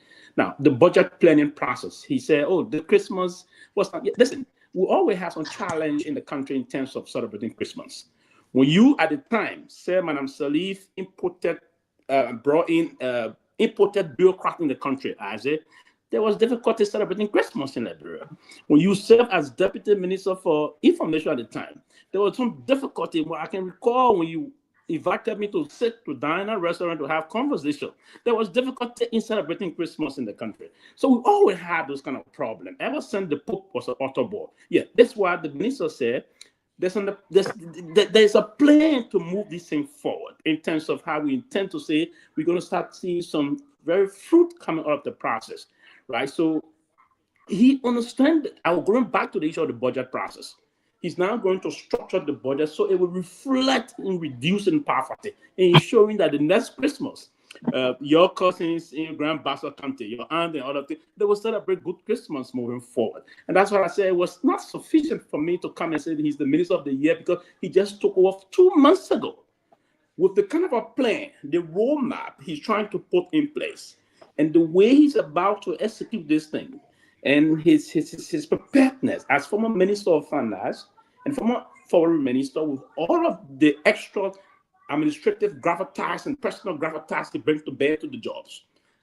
I believe that moving forward, we're going to see that of it, not only the issue of celebrating Great Christmas, it's the issue about also expanding our rural connectivity that he already spoke of, and showing that social services are again restored and even upgraded to a certain level that will move the country forward. And I believe in his capacity. I believe in his competence.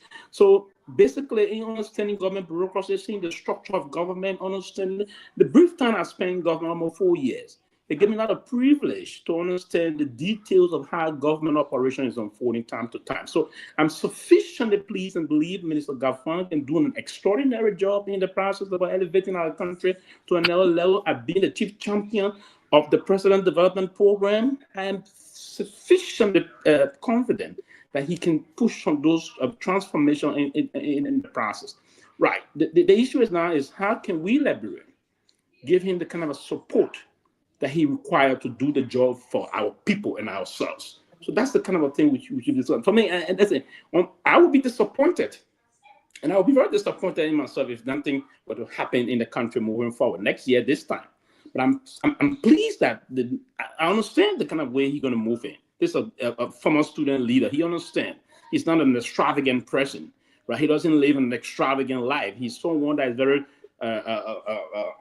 reserved and someone that is very collected, a detailed kind of a person, smart person, prepared person that's going to mount.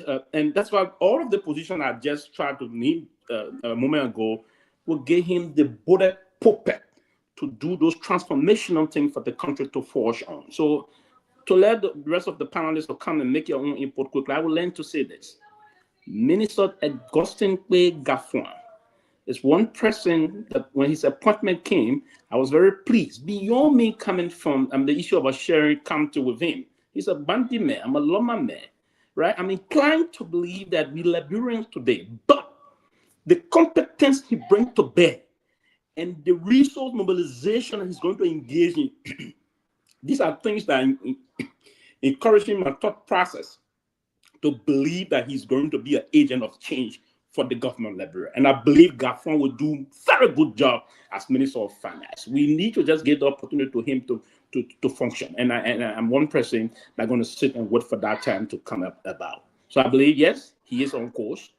Though I don't agree with the issue because I said just 2 months, but I believe that what he's now setting, the basis he's setting, there's a foundation he's setting. That foundation will make we all to smile tomorrow and smile very big. Thank you. Ben, want to win? Yeah, I listened to my brother Pewee. There was one word he used as the word is ability, and I find that troubling because why? It's not that it's a bad thing, but we all have. Every human being has an ability. So what does that? So it doesn't mean anything. You have to transform that ability to do something for people to see. This man was in the past government in 2 different portfolios. Let's look at what he did at those areas. There's nothing significant you can count on. The problem about Liberia, and this is where I sometimes feel so sad, is that all of the people that keep turning around are people that they know who held these positions. Let me remind you, he was Minister of Finance when we went through the HIPIT process. If you can read his story, let me push you back. He was the Minister of Finance when we qualified for the HIPIT, the heavily indebted country. He was Minister of Finance that drove all through that rough time of our country. And we got certified under the regime of Madam Eddie Johnson Sully. I just thought to remind you of conversation about self-promotion, but you know, I will come back later on. And I don't want to use the word. I want to Pewee. Really, this whole HIPAA thing. Did you understand how countries get into HIPAA? Coming in, it's something to even post about. It's not the country that struck me. I just you are just saying. That's what the boast about. That's what the boast about. What I was talking about achievement. No, but Pewee, you heard my statement. I said, what has these people done for us to look at? And for you to counter me, you said he's the one that brought you to HIPIC. Listen, I'm not going to take your time. Listen, because I don't think I should feed you or what you need to know. I'm just trying to give you the opportunity to help you with that and why you. I would have said that because that even undermines. I mean, some of the because I am looking for what did he do. If I was looking for somebody to be in that office, it would not have been Garguah. Absolutely, looking at the track record of what these people being over there, the Garguah, the Amrakon, all the guys, everything we have always come out to has been always budget short for. And in fact, okay, let's agree. This man came back. He was brought back. The first budget under him, his first budget that he's going to own, the budget is so corrupt. The budget is passing under the darkest of darkness. The budget has no credibility. International. What definition of the budget is corrupt? Oh, so the corruption. Are you not aware of the definition of the budget is corrupt? You could the budget. The budget is corrupt. Only because it has not passed through. It's not been transparently argued. It's not been transparently debated. I think the budget for what it is. It is not transparent. Definition is. I think you said the budget is corrupt. And yes, the budget is corrupt. And let me tell you how there are so many ways I can discuss about the corruption of that budget. In the first place, our own constitution talks about how our resources should be equally distributed among the citizens. Look at the budget, but just three or four ministries.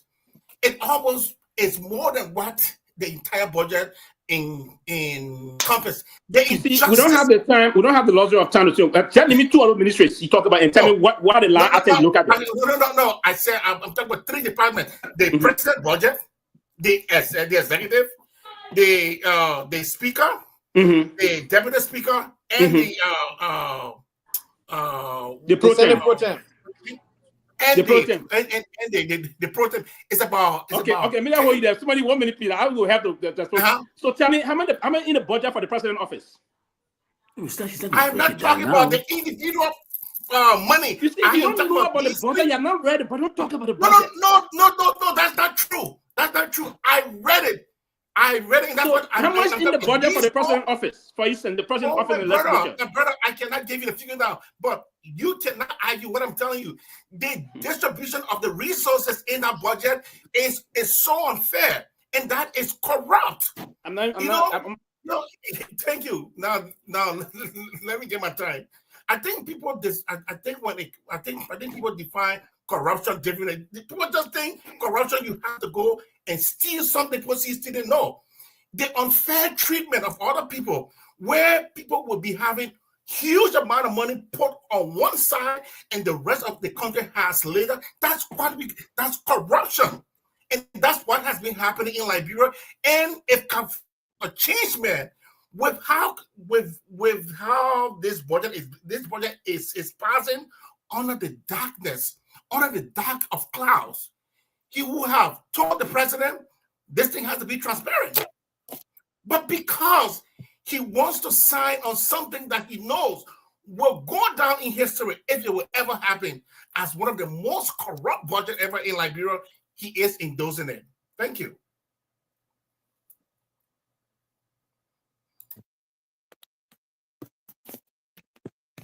Yeah. Anthony Gay, you want to come in? Way into? Yeah, after him, I can do a quick rebuttal, right? Absolutely. Anthony Johnson, if you want to do a 30-second rebuttal, I can allow you to do so you don't forget your train of thought. No, I will not forget. Just I will be a little bit exhausted. So just go ahead. All right, no problem. So let me begin with the post. Myself, I saw your post. I saw that guy post first. I saw the finance minister post first before your post. I felt so embarrassed by his post. He came in September of this year, barely 6 months into his leadership in that role, to even talk about, Minister of the Year title. In my Senator Dillon voice, the economy of Liberia is in the toilet. And if the economy of Liberia is in the toilet, you should not be looking for recognition and celebration anywhere as a finance minister. Your job is to get the government portfolio in order, create ways of generating domestic revenue. They are planning, they are about to announce in January, mid-January, the quote-unquote, the plan for the nation, or the arrest agenda plan. I was looking for the arrest policy, but they call it the arrest agenda plan, whatever the case may be. It's heavily dependent upon donor funds. So if those donors change their mind to go invest in Liberia, capoose. We done. Look at, I'm not talking about a European country or other country. I'll look at African countries. The top 10 economy of Africa, the top 10 economy that are doing well in Africa, almost every one of them have one thing in common: agriculture. Our neighbor, Ivory Coast, last year national budget was 17.9 billion United States dollars. 65% of that national budget came from agriculture. We share the same climate type with Ivory Coast. Same weather conditions, same everything, rainfall and everything, sunshine. Same thing with Liberia. They are doing excellently well with agriculture. Matter of fact, Ghana and the Ivory Coast signed an MOU in 2018. They have become the OPEC of cocoa. OPEC is the company that determines the crude oil price on the world market. Ghana and Ivory Coast determine the price of cocoa and coffee on the world market, especially cocoa. They determine the price of cocoa on the world market. We do have the same climate with Ivory Coast. Matter of fact, Liberia possesses up to 46% of the rainforest in West Africa. Our forest type can be compared to that of the Amazon in Brazil. That is the blessing that God has given that little country called Liberia, especially with our population. If we invest into Liberia, we will create a vibrant middle class Liberia. That many African citizens will flock to Liberia. We don't invest into security. We don't invest into technology. I don't even see anything from this administration that pushing the economy, because right now in this 21st century, it is a technological economy that is running the world. Technology is front and center of every entity in the world. You cannot function today's date without the help of technology. No sector, no entity can function right now. And guess what? Every transaction, a mobile money transaction in Liberia, this telephone company gets $2 US. per transaction. What do we get? You go ask LTA. Every transaction, think about if 1 million transaction is done, that's $2 million for the cell phone company. We need to invest in electricity. We need to invest in technology. We need to invest in agriculture. We need to invest in tourism. This administration, before they came into office, I went on their website, and the nonsense they call platform was few sentences. The arrest was few sentences. I made mockery of them before they went to revise it. I've been making mockery of them that they do not have a policy. They went to the what's it called, the place? The ministerial company the other day. They launched an agricultural plan for 6 years that will reduce rice import by 75%. First of all, you do not have any infrastructure in place for mechanized farming. You are telling me and the rest of the other people that you're going to reduce rice import by 75%. Hold on a second. Ivory Coast, they're doing so well with in terms of agriculture, did not reduce rice import by 75%. That Liberia will do that? Are you talking to foolish people or what? The Ivory Coast that are doing so well with agriculture did not reduce rice import to that country by 70%. Liberia has zero infrastructure in place when it comes to mechanized farming. No West African country has a better road network than the Ivory Coast, a better electricity than the Ivory Coast, a better telecommunication system than the Ivory Coast. No West African country has the network than Ivory Coast. You don't have power outages in Ivory Coast like you do in Ghana and Nigeria, like other African countries, the Senegal, the Mali. You don't find those things in Ivory Coast. And they have not reduced rice import by 70%. Liberia that has zero infrastructure in place. Look, we don't claim that we know it all. But one thing that you shouldn't, one thing I noticed about this Unity Party administration, they don't do the thing they call research.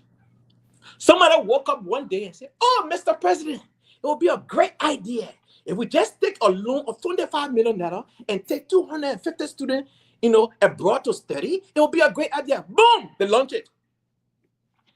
First of all, mathematically, it doesn't make no sense. $25 million, we should be talking about 10, 15, 20,000 students, not 250 students. So nobody within the president's circle that have common sense to think that 250 students does not amount to $25 million United States dollars. Folks, when we come on here, they say, "Oh, they got to act like they know too much." No, we don't know it all. The yellow machine, it costs $19,000 for those yellow machines. They saw us with $80 million to $85 million. When that same machine can be found in China for $19 million. Are you not doing your homework? You have a phone that have internet access. You have a phone that have data on it. Okay. What will it take you to do a research? So, folks, let me end on this finance minister thing here. I work in a field that efforts are a good thing, but results is what my company look for. We're not looking for your ability. We're looking for your deliverables. Can you deliver?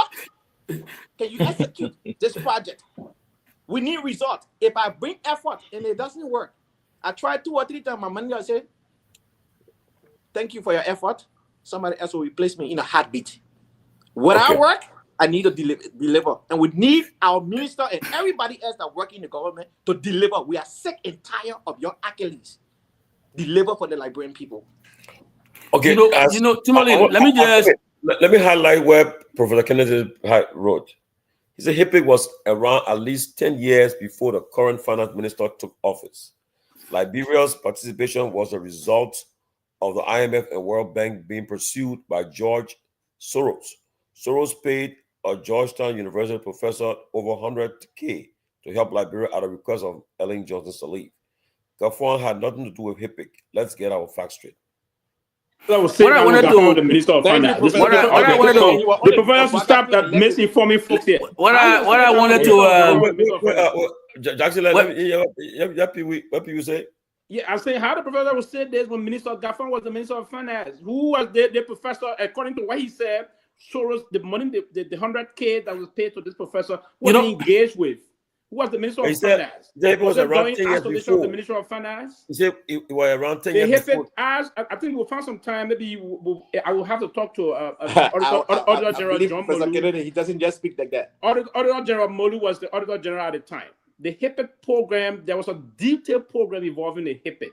Both part of the process was to bring in the audit system of our country, introduce transparency and accountability also.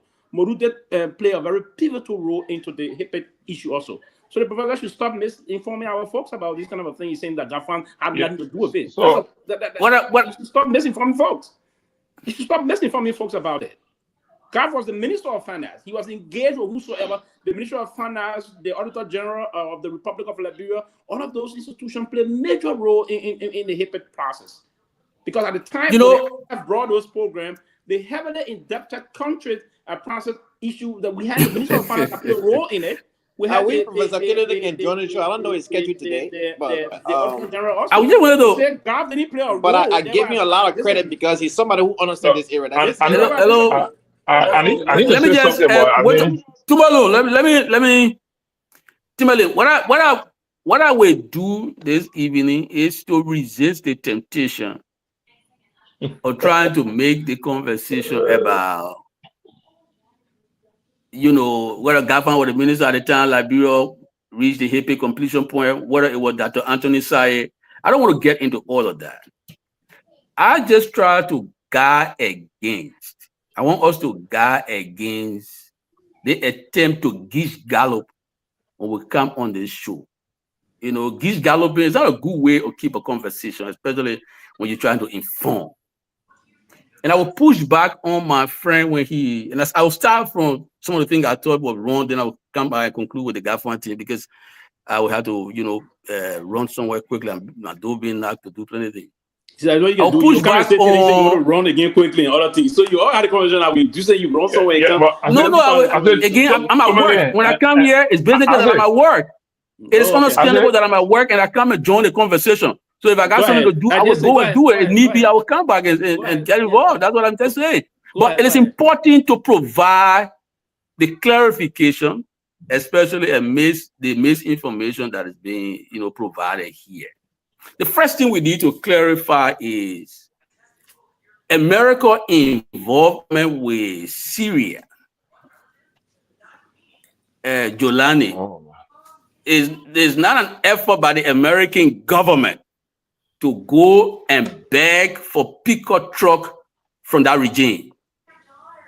We have condemned the Liberian government for basically dragging itself low to sucking the bloodstained boots of the bloody military junta in Guinea for pickup truck.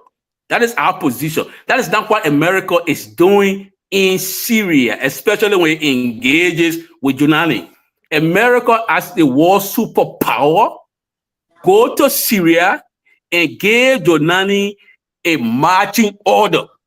That's what they're doing there.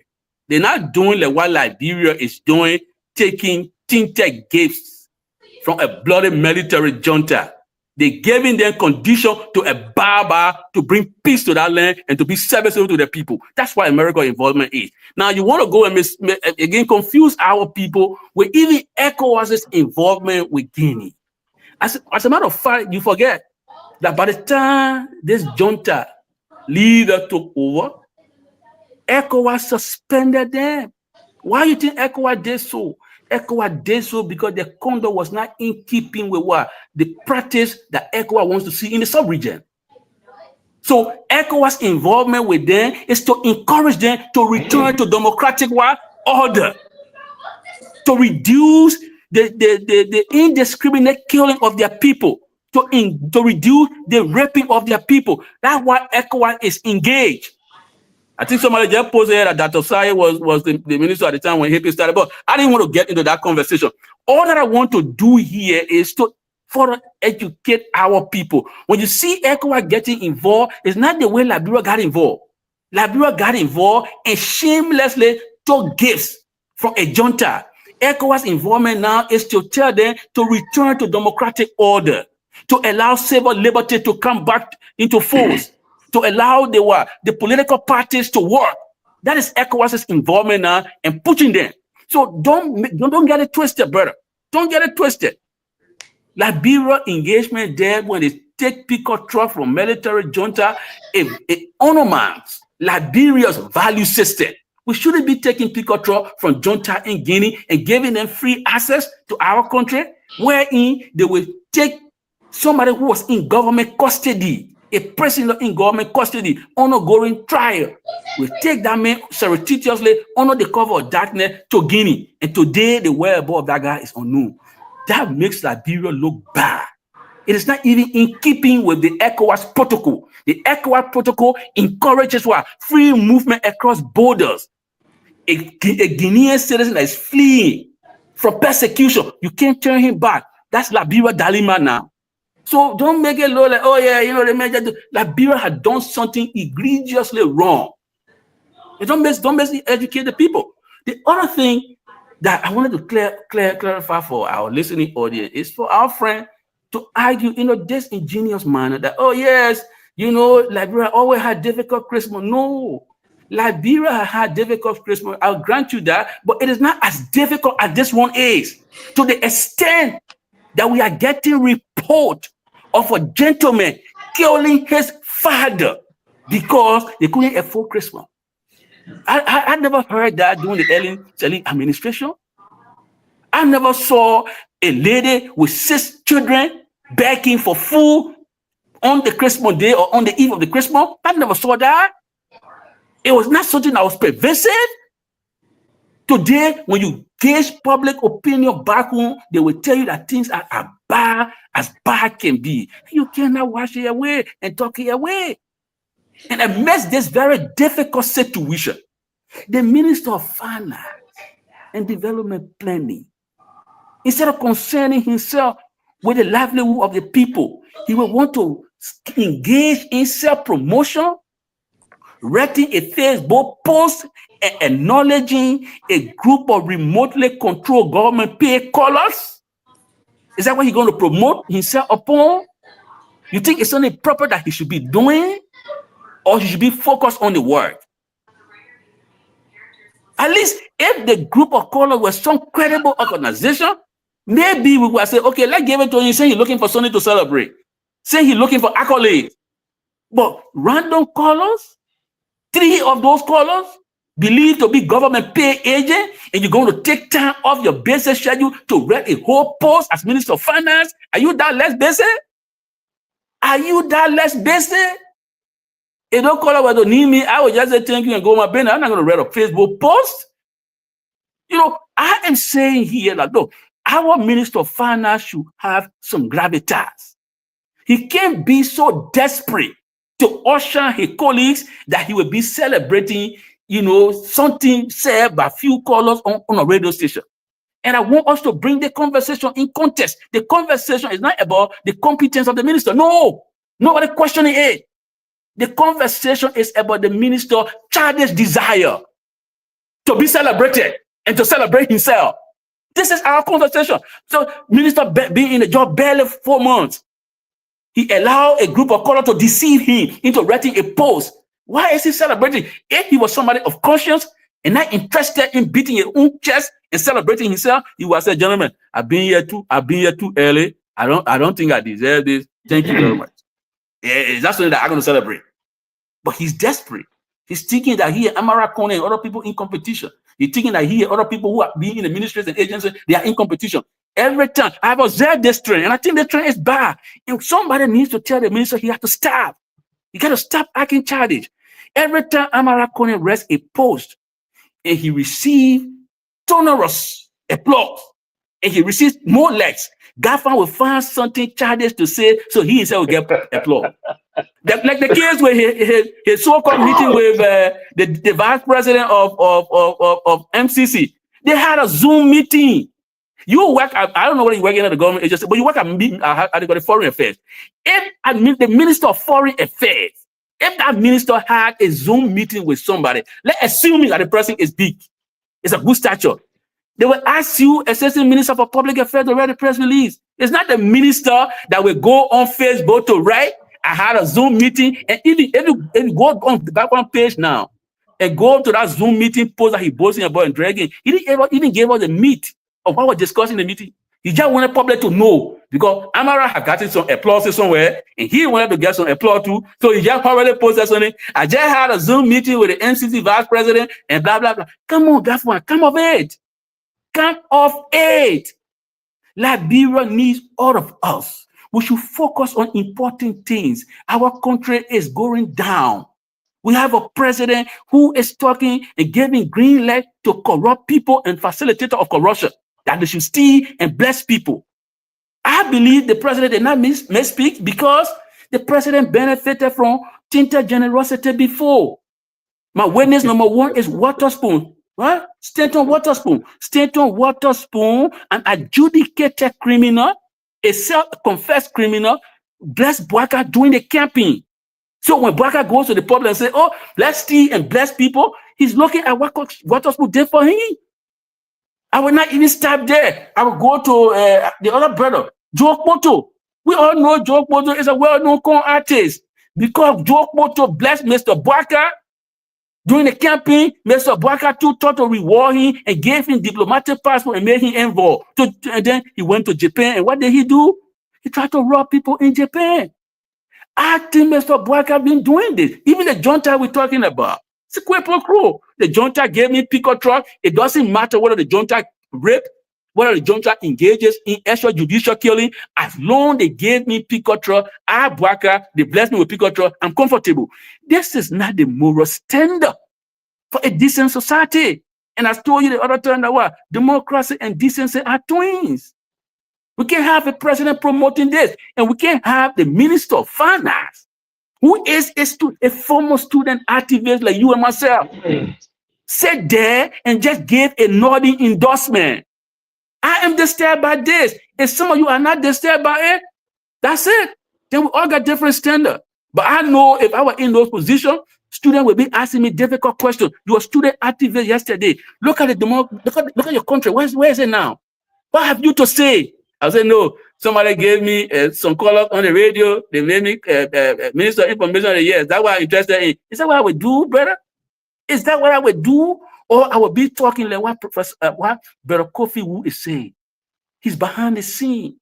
You may not see him. He's telling them, breaking in military junta is not proper to do. Kofi Wu is behind the scene. Talking in the ear of the president, the government has to be inclusive in keeping with what the compact is requiring us to do. We need a bigger inclusion. We need a reform. That's what Kofi Wu is doing. He's not writing posts and say, oh, they call me National Security Advisor of the Year. He's not interested in that. He been there. He done that. He's a senior man. He's in the room. That's the kind of report. That's the kind of thing I wanted to hear when I get my ear in Liberia. I don't want to see a minister gloating in the fact that remotely controlled government paid group call on radio, talk show, and NIMI. I think Garguah dragging himself too low. He has the academic credential, but if he doesn't have the aptitude, it will undermine him. It will undermine him. You need to stop this. It doesn't make him look good. That will say this. I will be driving since my colleague asked me to drive. I'm not obsessed with somebody say I'm obsessed with Garguah. No, this is my first time talking about Garguah. I've been around here for a while. You see, this is what they do, right? The government proposed something. I replied to him. The whole ministry found out is on my neck. They writing organ and rebuttal. I'm replying to them. I come there, explain myself. Is that obsessed? No, I'm not obsessed. I love Garguah. One of the things I said in my rebuttal to the young brother is that look, I love Garguah. And like the Bible will say, you know, we all believe that the Bible is what? It's a conveyor of what? Fundamental and objective truth. And if you go to biblical teaching, what does the Bible say to us? It said, those who God loves, he chastises, right? I love Garguah as a friend, not in a homoerotic sense. As a friend, I love him. That's why I'm publicly criticizing him so he will do better. It doesn't come from a place of hate. What cause do I have to hate Garguah? You know, this thing about, oh, when somebody criticizes Garguah or criticizes somebody, oh, that man hate the person or that envy. That is a territory of just idiocy I used to see some of the people in our former party, CDC, right? Every time somebody criticize Jallah, I say, oh, the man hate Jallah. Oh, the man envy Jallah. We can't be like that. We got to be a country of serious people. The critique I'm offering, it doesn't come from a dark place. It comes from a place of love. Because our Lord God and try to correct him. I think he's going wrong. He should take off the mind that he's in a competition with Amara. He should take himself seriously. For people to take you seriously, you got to take yourself seriously. A professional colleagues around the globe, when they see that post, that few color call and he's celebrating them, they will condemn him. And I just gave example. If the Minister of Foreign Affairs were to have a Zoom meeting, the instruction will be given to the assistant minister to do the press release. It's not the minister that will go read a post, Facebook post, and say, oh, I just tell you a Zoom meeting. What all come to the Zoom meeting? Of what benefit is that Zoom meeting now? Zero, right? So let's try not to, raise false hope. My people are calling me. They want me to go. So I will go. I will be listening in. I want to thank you guys. The second leg of the conversation, maybe I will jump in. I know there's a second leg you wanted to talk about. I will chime in while I'm driving, but I will pause here and listen to Brother Robert and other people how they think. If they think government is good to celebrate few colors calling on OKFM, making Minister of the Year, you got to read a post about it. It's up to them, but I will listen. Thank you very much. Okay, let's hear for Johnny then Robert. So thank you. I mean, let me appreciate the rest of the team. That's why in my initial statement I said I don't think I can just jump up now and say somebody should be considered as Minister of the Year or so, because I need to reflect and look at what they have done over the last 12 months. And again, on the issue with our brother Gafwan, I mean, clearly, if you just talk about the place for about 2 or 3 months, I don't think we should be concerned of having accolade or being praised by anybody. And generally, I think our government officials, if they understand where Liberia is correctly, they will not be concerned about getting honor or being praised. They will be concerned about rolling their sleeves, wearing a boots, spending hours up thinking about how to change this country, how to transform this country from where it is. Right now, there's no time for honor. And that's why, in fact, I would say this at the end of this year, no one should be honored at all. If we are serious, nobody in government should be honored for what they have done. Nothing has happened in this country yet until 2025. If you can recall, somebody, the last time I spoke on the radio, on this show, I said the 2024 budget year, I gave it as a 0 week for the government. I give them nothing. I expect them now to put into place their actual dream, their actual agenda. It's 2025. I will begin to hold them accountable more about what they should be doing in this country. I mean, that's my standard I set for them. I give them 2024 as a newcomer. And that's why they have all the records of serving for many years in government. But I'll say 2024 is a 0 for newcomer, so I get no credit. That's 0 credit for me. Like in the UL, you go to school, they'll tell you guys, this is 0 credit. So I give 2024 as a 0 credit for the government. As for 2025, that's when I'll begin to see who is the best minister or what the government has done to change people's living conditions in this country. Because government is about serving people. It's not about being honored or being giving gift, giving goat, giving cow. You go to one foundation, so the chief is here, they kill the cow. No. Our people have this country is in dying need. I work in this country, I go from village to village. I've worked in more than 30 or 40 communities in each country in this country for the last 15 years. I know Liberia particularly. Geographically, I know Liberia. So I wouldn't say the person is doing X and Y. Right now, I'm sitting here, I'm using different, power has gone off. I'm in Morovia, I'm in Juporo, right? Power has gone off. But how are we thinking? How are we considering about making current stable, even in Morovia, for example? Just in Morovia. How can we make in Morovia? Right now, from my own analysis, power is basically between 15 to 16 hours daily. I mean, that's what I'm trying to consider. I may be wrong, right? Between 15 to 16 hours daily. Because the way it's going on, it may not come maybe around 3 or 4 o'clock tomorrow morning, or maybe early morning 6 o'clock. You understand? But look, we need to be serious about Liberia. And that's why I said to many on this platform, we should learn to give information here that will help our people to make decisions. We should not be able trying to just defend something or promote something. For me, I'm not here to promote anybody or anything, but I'm here to tell Liberia what I know by evidence. That is why I went to tell I just posted that document that we're arguing about Liberia and signing onto that declaration at the conference that was sponsored by the US and Zambia in 2023. If you look in that document, Liberia and some other countries agree to everything. If you see that document, the current we see with the asterisk sign, they are the ones that have issue with certain counts in that Liberia did not have reservation over any count. They agree with everything that was there. On all count 8, they talk about sexual orientation. Lusaka, Bulgaria, other countries disagree in that conference. I'm saying that because I was also present at that conference. I served as one of the panelists discussing customary or justice issues with reference to human rights. In that conference, we had Eddie Jallah at that conference. We had Ham or somebody, one lady from the media, she was there. One guy from Basel, one I think Hector Morova. They were there in that conference. When Minister Kameya was there, and I don't know why he read it or he didn't read it, he just signed onto it. Why the Lusaka government, the Zambian government foreign minister, refused to sign because he disagreed with count 8 on sexual orientation. That's why I said the Liberian government did sign to endorse same-sex because sexual orientation is considered as what we're talking about there. So, I mean, let me just say briefly to everybody here that Liberia is in a difficult condition. When we come on the platform, let's try to prevent fights and let us not try to just fight everything here.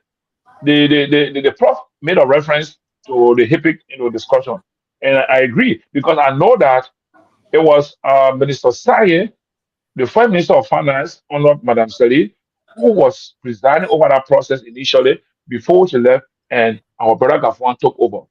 We know disrespect to Garguah.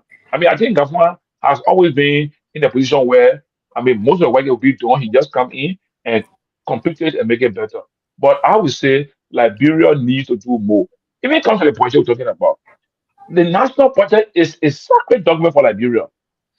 How can such document be being handled in a kind of dubious manner?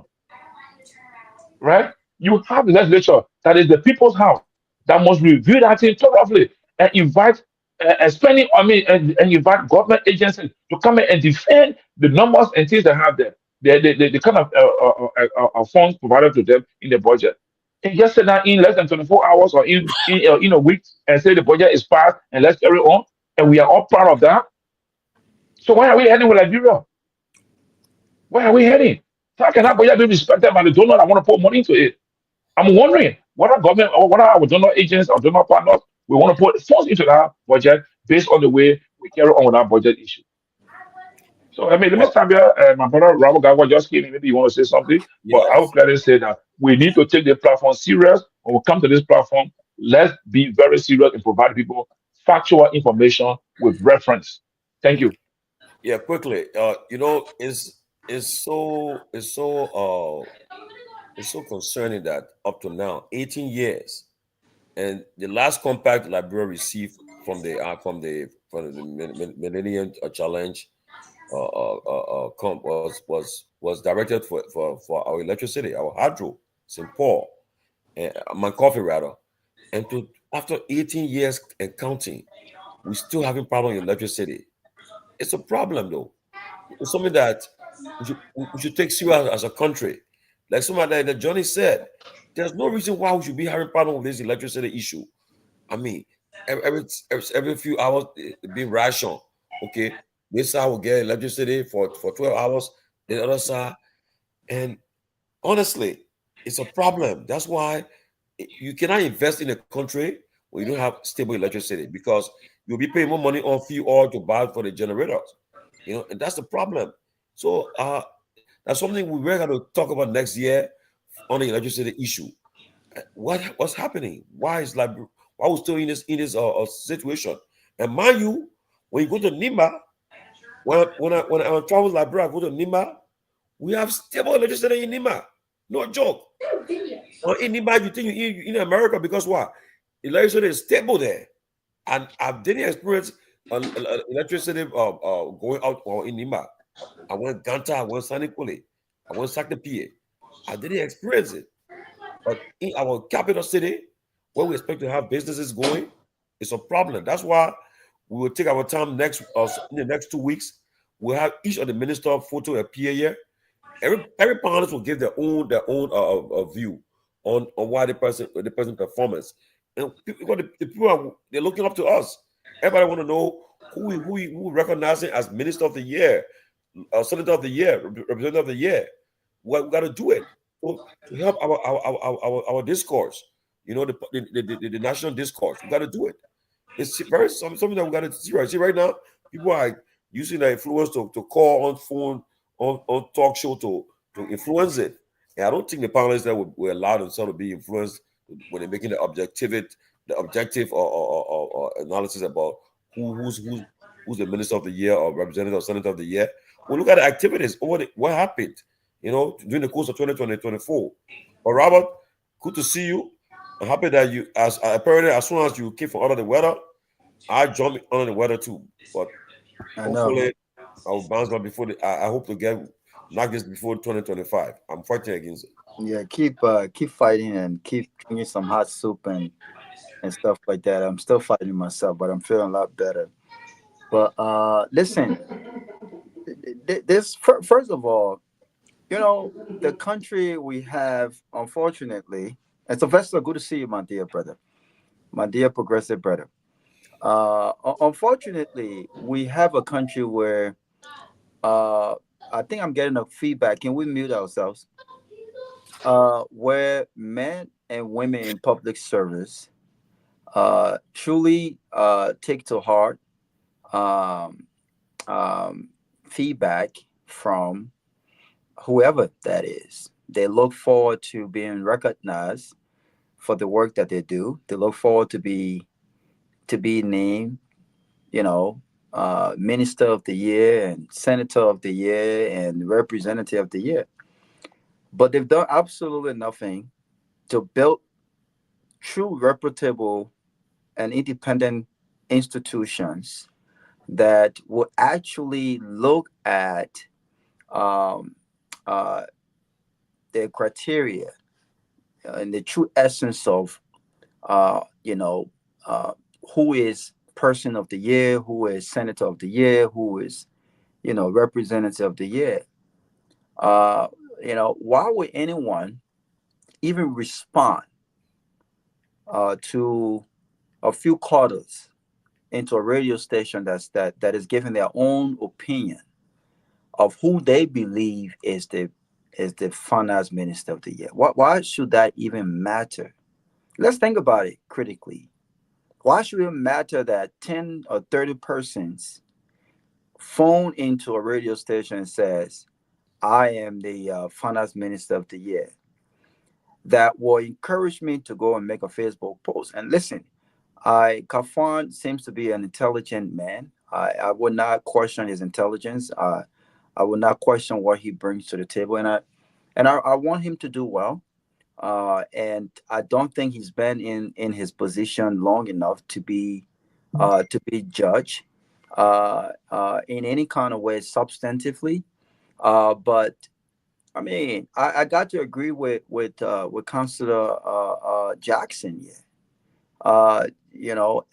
As a man of his stature, I don't think, and given all of the economic crisis that our country faces right now, I think his plate is full. I think Kafan's plate is full, especially as we prep ourselves for 2025. This is the Joseph Boakas economy. And I would disagree with Johnny. Government is not as such where we give people a honeymoon period. When you are inheriting a government, as they describe the CDC-led government, these guys describe the CDC-led government as the worst government ever. They were expected to hit the ground running on day one. So this whole idea that, I will give them 0 for 2024. Listen, they've been in office for a little over a year now. A whole year matters, especially for a country like Liberia. Do you know what you can do in 1 year time to start to answer some of the dying questions that are on the minds of Liberian people with regards to economy, with regards to security, with regards to healthcare? Do you know how many young men and women are dying in that country for curable illnesses because of the lack of simple machines that have $25,000, $40,000, $50,000? So government don't normally get honeymoon periods where we give them a whole year off. You know, just sort yourself out.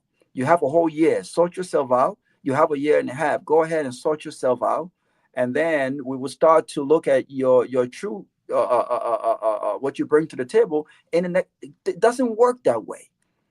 When Barack Obama took over the U.S. in 2008, the economy was we were in a recession.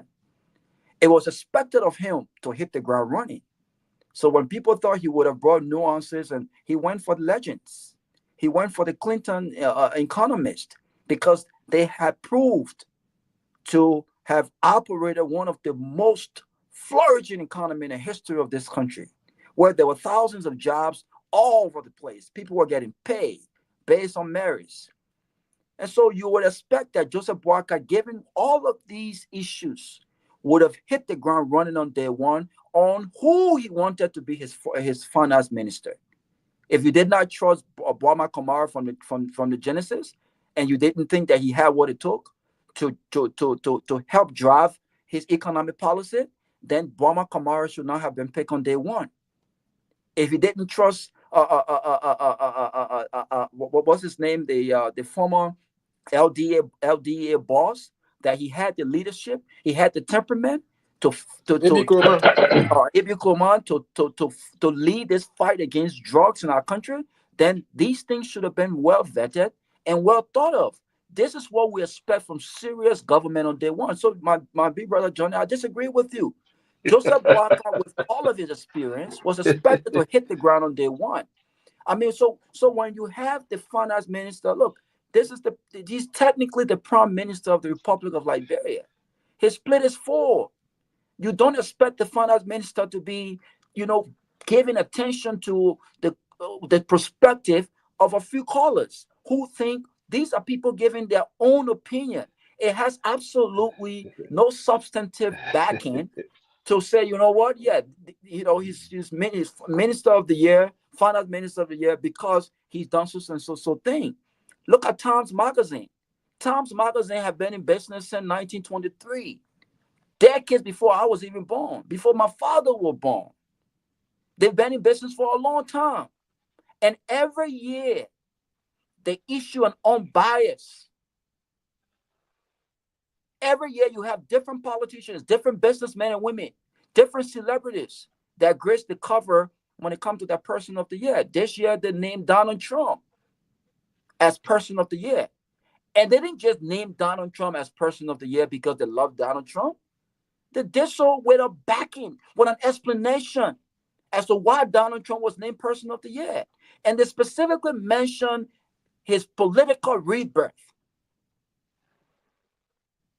So if you believe that you want to be recognized, invest in these institutions. How many media institutions that are independently functioning at this level right now that can look at the record of these people and what they've invested in, what they champion, to say, you know what, based on what this person has done, they are our person of the year. They are our senator of the year. And you know what? It wasn't only Kafwan that made a Facebook post. Senator Ibrahim Darrow Dillon did as well. From a sample call of a few people, do you know the population in our country? So you don't have the institution to independently, based on serious reasons and serious things that you did, that you've achieved, to name person of the year. Well, we don't have to be giving his opinion. And as a finance minister, you have all of these things on your lap. Look, we are talking about MedTech. Look at MedTech. This government came to power criticizing MedTech. That MedTech was engineered by George Weah administration. That MedTech was bad for our country. They've been there over 1 year now. What have they done about MedTech? A foreign company, okay, that is charging Liberians more for the value of what they ship back home. Can you imagine? What have they done? What have they done?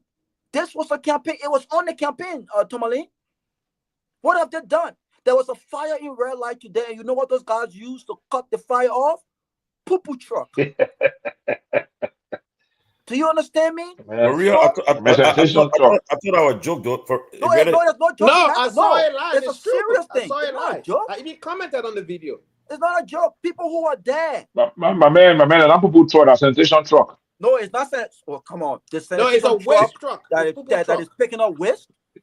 But I thought they have money in the budget. They got budget for trucks. Listen, the government. This is why I disagree with Johnny.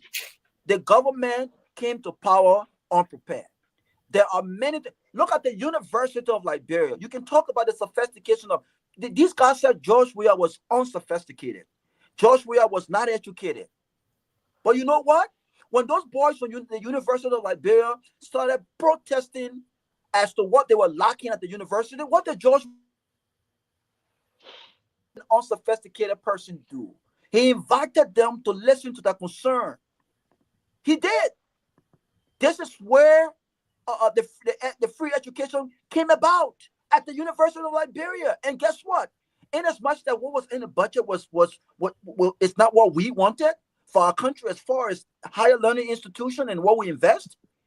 But that university did not run out of business. The University of Liberia has been out of business for the past 7 months under this administration. This is the administration that's supposed to be educated. They're supposed to be sophisticated. They're supposed to understand and appreciate the higher learning institution in our country. So when you have all of these things that you must address as a government, as a serious government, you understand that you don't have time for honeymoon. You don't have time to play. You don't have time to use money that was supposed to buy many cars to buy one car. You don't have time to spend $500,000 to purchase a bulletproof vehicle and then take a chopper to Lofa and send the very vehicle on the muddy roads. You don't have time for these things. So when we are supposed to be discussing serious matter, when the Prime Minister of the Republic of Liberia, Finance Minister, is supposed to be brainstorming on serious economic issues, when he's supposed to be putting together a team, serious economists, consultancy with serious people, you got Professor Kennedy here, to look at strategy to you actually secure this $500,000 MCC, because guess what? We haven't gotten the money yet. We've only been named eligible to get the money. There's no guarantee we're going to get this money. The government still have got work to do. When you're supposed to be thinking about the bigger thing, and you're wasting time on a social media post about the opinion of a few people, come on, man. This is the least we expect from our finance minister. And so I agree. So on this note, I'll close on this note, Tomalin. We have big issues in our country. Unfortunately, we have elected small-minded leaders. They have no vision. We have serious big issues in our country that requires serious-minded brain, that requires common sense, that requires professionals, that require people in particular expertise level. You take someone who has absolute knowledge about, people were talking about Ghana. I keep mentioning Nigeria. I keep saying to these people, I will consult you for free. Initially, I said I'm not going to do it free. But any country in Africa that wants to grow the economy in the private sector must invest in tourism. And you can start very easy. We got cultural tourism. We got ecotourism. But you take someone who don't even understand the true meaning of luxury. Let's even start the true meaning of luxury, what cultural tourism or ecotourism means. You take them, you make them a tourism ambassador. Come on, we need to stop joking in that country, and we need to, once and for all, we're going to suffer. For the next few years, we're going to suffer. And for those of you who think that 2025 will get better, the expectation and the hope and the prayer is for 2025 to be better. But listen, people always say, and I believe this, when Christmas will be good, you'll know from the Eve. If on Christmas Eve, you don't see your parents cutting the chicken, if they're not seasoning the fish, you're not eating fish on Christmas Day. Because dinner will be ready by 5 o'clock in the morning. So if they're not preparing the fish and the chicken and all these different things, what are you hopeful of eating chicken? To be honest with you, this is not looking good for this government. They have done absolutely nothing. And you know what? In as much as I want them to do well, because I want the Liberian people to do well, I don't see how they will do well. I don't see it right now. So finance minister should not be embracing the opinion of some folks calling to a radio station naming him Finance Minister of the Year. The question he should ask himself: do I even deserve this? What have I done in 4 months to be even considered or named Finance Minister of the Year? Thank you. Before people comes in, Robert, you agree with me? Before people comes in, let me say this right. We have been in recent times we'll be having a lot of you woke up with Pewee in your head. We're just informed You that interrupt Ben. You interrupted Anthony, Isaac. please, Anthony, Sorry. We're just informed that a man killed his father for 8/32 for Christmas. We also was told that I think another lady highlighted something earlier about somebody putting themselves on fire today at the gas station because the person said they work 16-hour shift and then they're only making $85 a month. And then with all that, Robert said, I was talking to a former finance minister today, and he said, look, he said the economic prospect for Liberia is very bleak. He said 2025, it will be a tough year. He said, then number two, he said this impasse at the Capitol building is having an effect on the country. Because right now, with then a fire over there, and the judicial system is people still questioning it. So nobody will want to invest in a country with all of these problems. You don't have stable electricity. The judiciary seems to be a compromise, and they feel that if they input the money, somebody misuse the money, they will have nowhere to go for redress. Then another one about this guy, this boy killing his girlfriend. I mean, people just doing things out of the ordinary, and it's concerning though. And we looking at 2025, and then I heard today too again that a prominent Silesian lawmaker is teaming up with Mr. Cummings. I asked the lawmaker, he said, yeah, it is true he and Cummings talk, but it didn't come to anything substantial. So it appears that as if 2029 is getting closer than we expected, because I don't know, right now, it will be a tough thing to come 2029, because let's see what happens in the coming year and in 2026. Because if next year comes and the thing is still the same, we're in a problem. Yeah, because right now we don't know who will be the clear favorite for the Liberian people. Because everybody, the parties are all getting infiltrated, and people are breaking the party apart. It's not an easy thing though. But I hear from Pewee. And guys, please, man, for a time, let us limit our. You see, when it comes to Pewee, the time.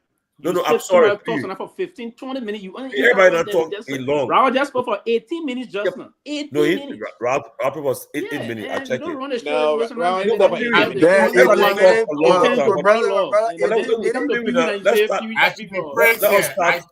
let's start 3 minutes. Let's start 3 minutes. I beg you, Pewee. I beg you. I knew you're gonna remind me of the time. Okay, I'll be very careful. I'll be very. The progressive, I used to be about 18 minutes. What? 18 minutes. I'm marking the time. Let's take it for people. Okay, thank you. Now, quickly, let me say, I think I'm not kind of a dumb prophet, right? And this is what I always want to say about my country. My own dear brother Finney, I see you saying a lot of things about look, Finney, I'm not one of those. And the reason why I'm responding to you, because I know you personally. That's why I want to say this to you. I'm one of those individuals in the country that I believe in just tracking for more productive action for our country. And it's part of the reason that I'm saying these things, not because I'm from Lofa whatsoever, nothing. I can never be a dogmatic element in terms of going against the fact because someone is from Lofa, the person. No, I won't do that. And that's why I've never joined a Lofa party, right? Yeah, I've never done that. But let me say this quickly. In Liberia, we always, and you mentioned the time markers in quickly.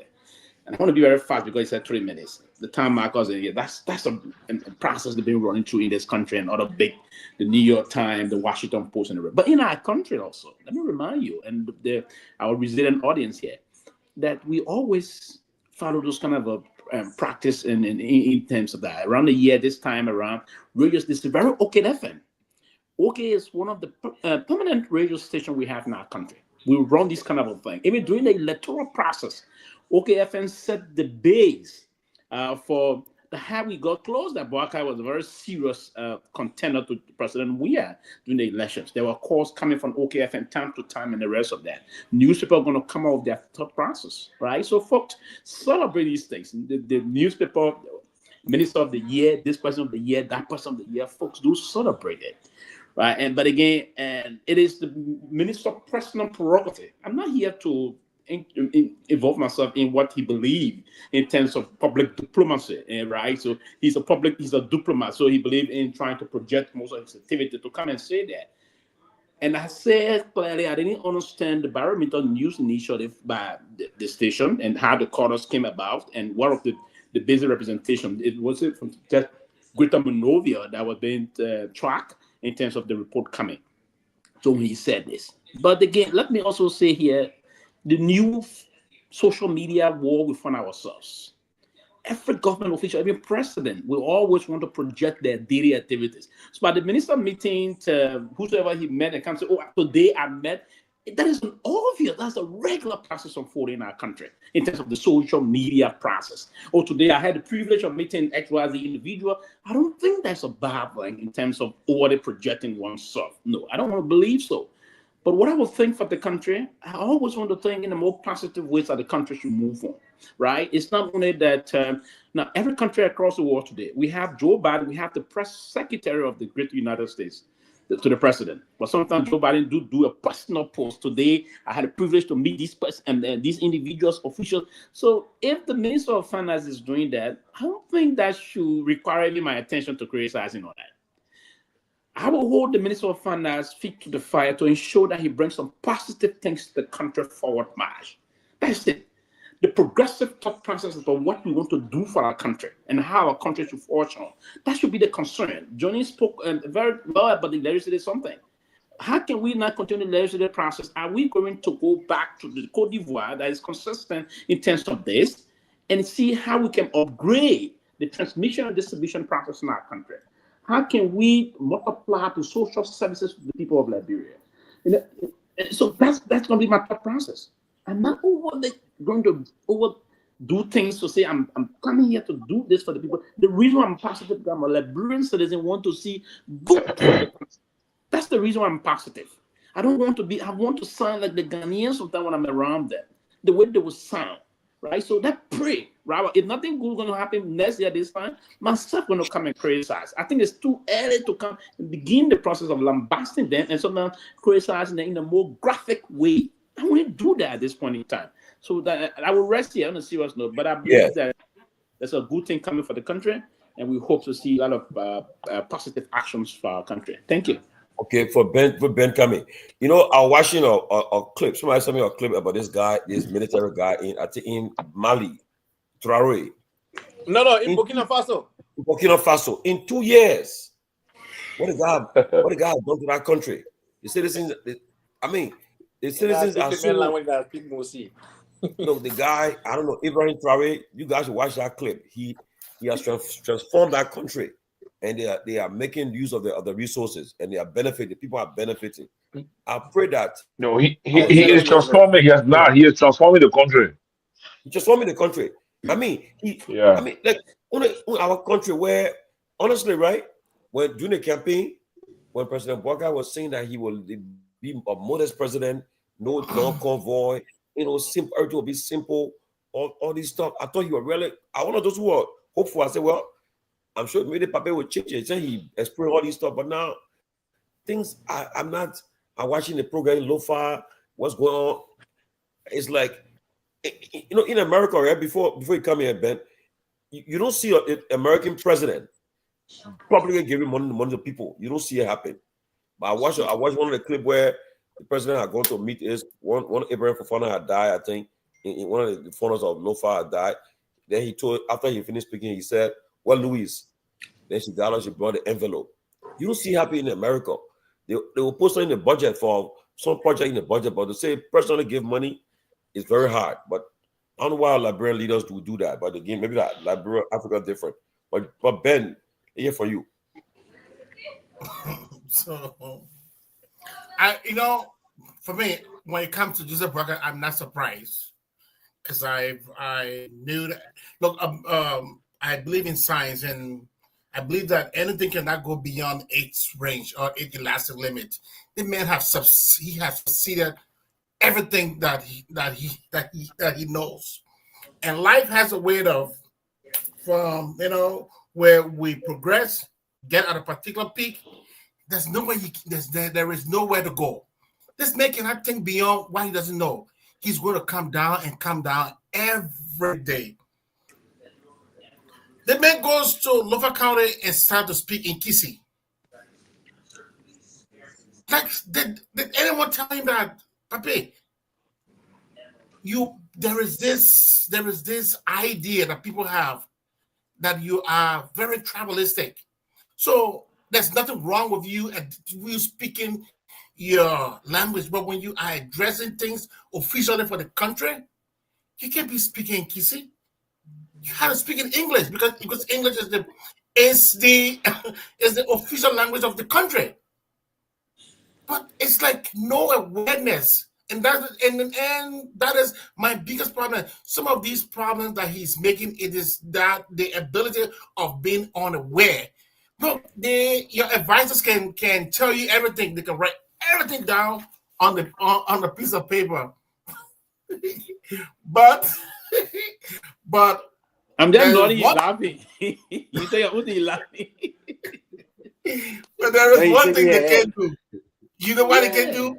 They can't put that which is written on the paper, they can put it into your brain. So even though the advisors will tell you certain things, with that disconnect of what you're being told, is seen in this president time after time and again. People telling me we'll get in 1 more year, 2 more years. He was in office for 12 years. Look at the guy you were talking about in Burkina Faso. You know what kind of car he is driving? You know what kind of car he is driving? This is the man who, and this man is he is the highest. I mean, his risk level is 10 times higher than Joseph Walker. This man can be killed anytime, because he is a military man. But because he's so simplistic. I mean, the things that he is doing. When the people see the leader, when the leader is riding like Walker riding kind of exclusive car, what will make you want to think morally want to buy exclusive car too?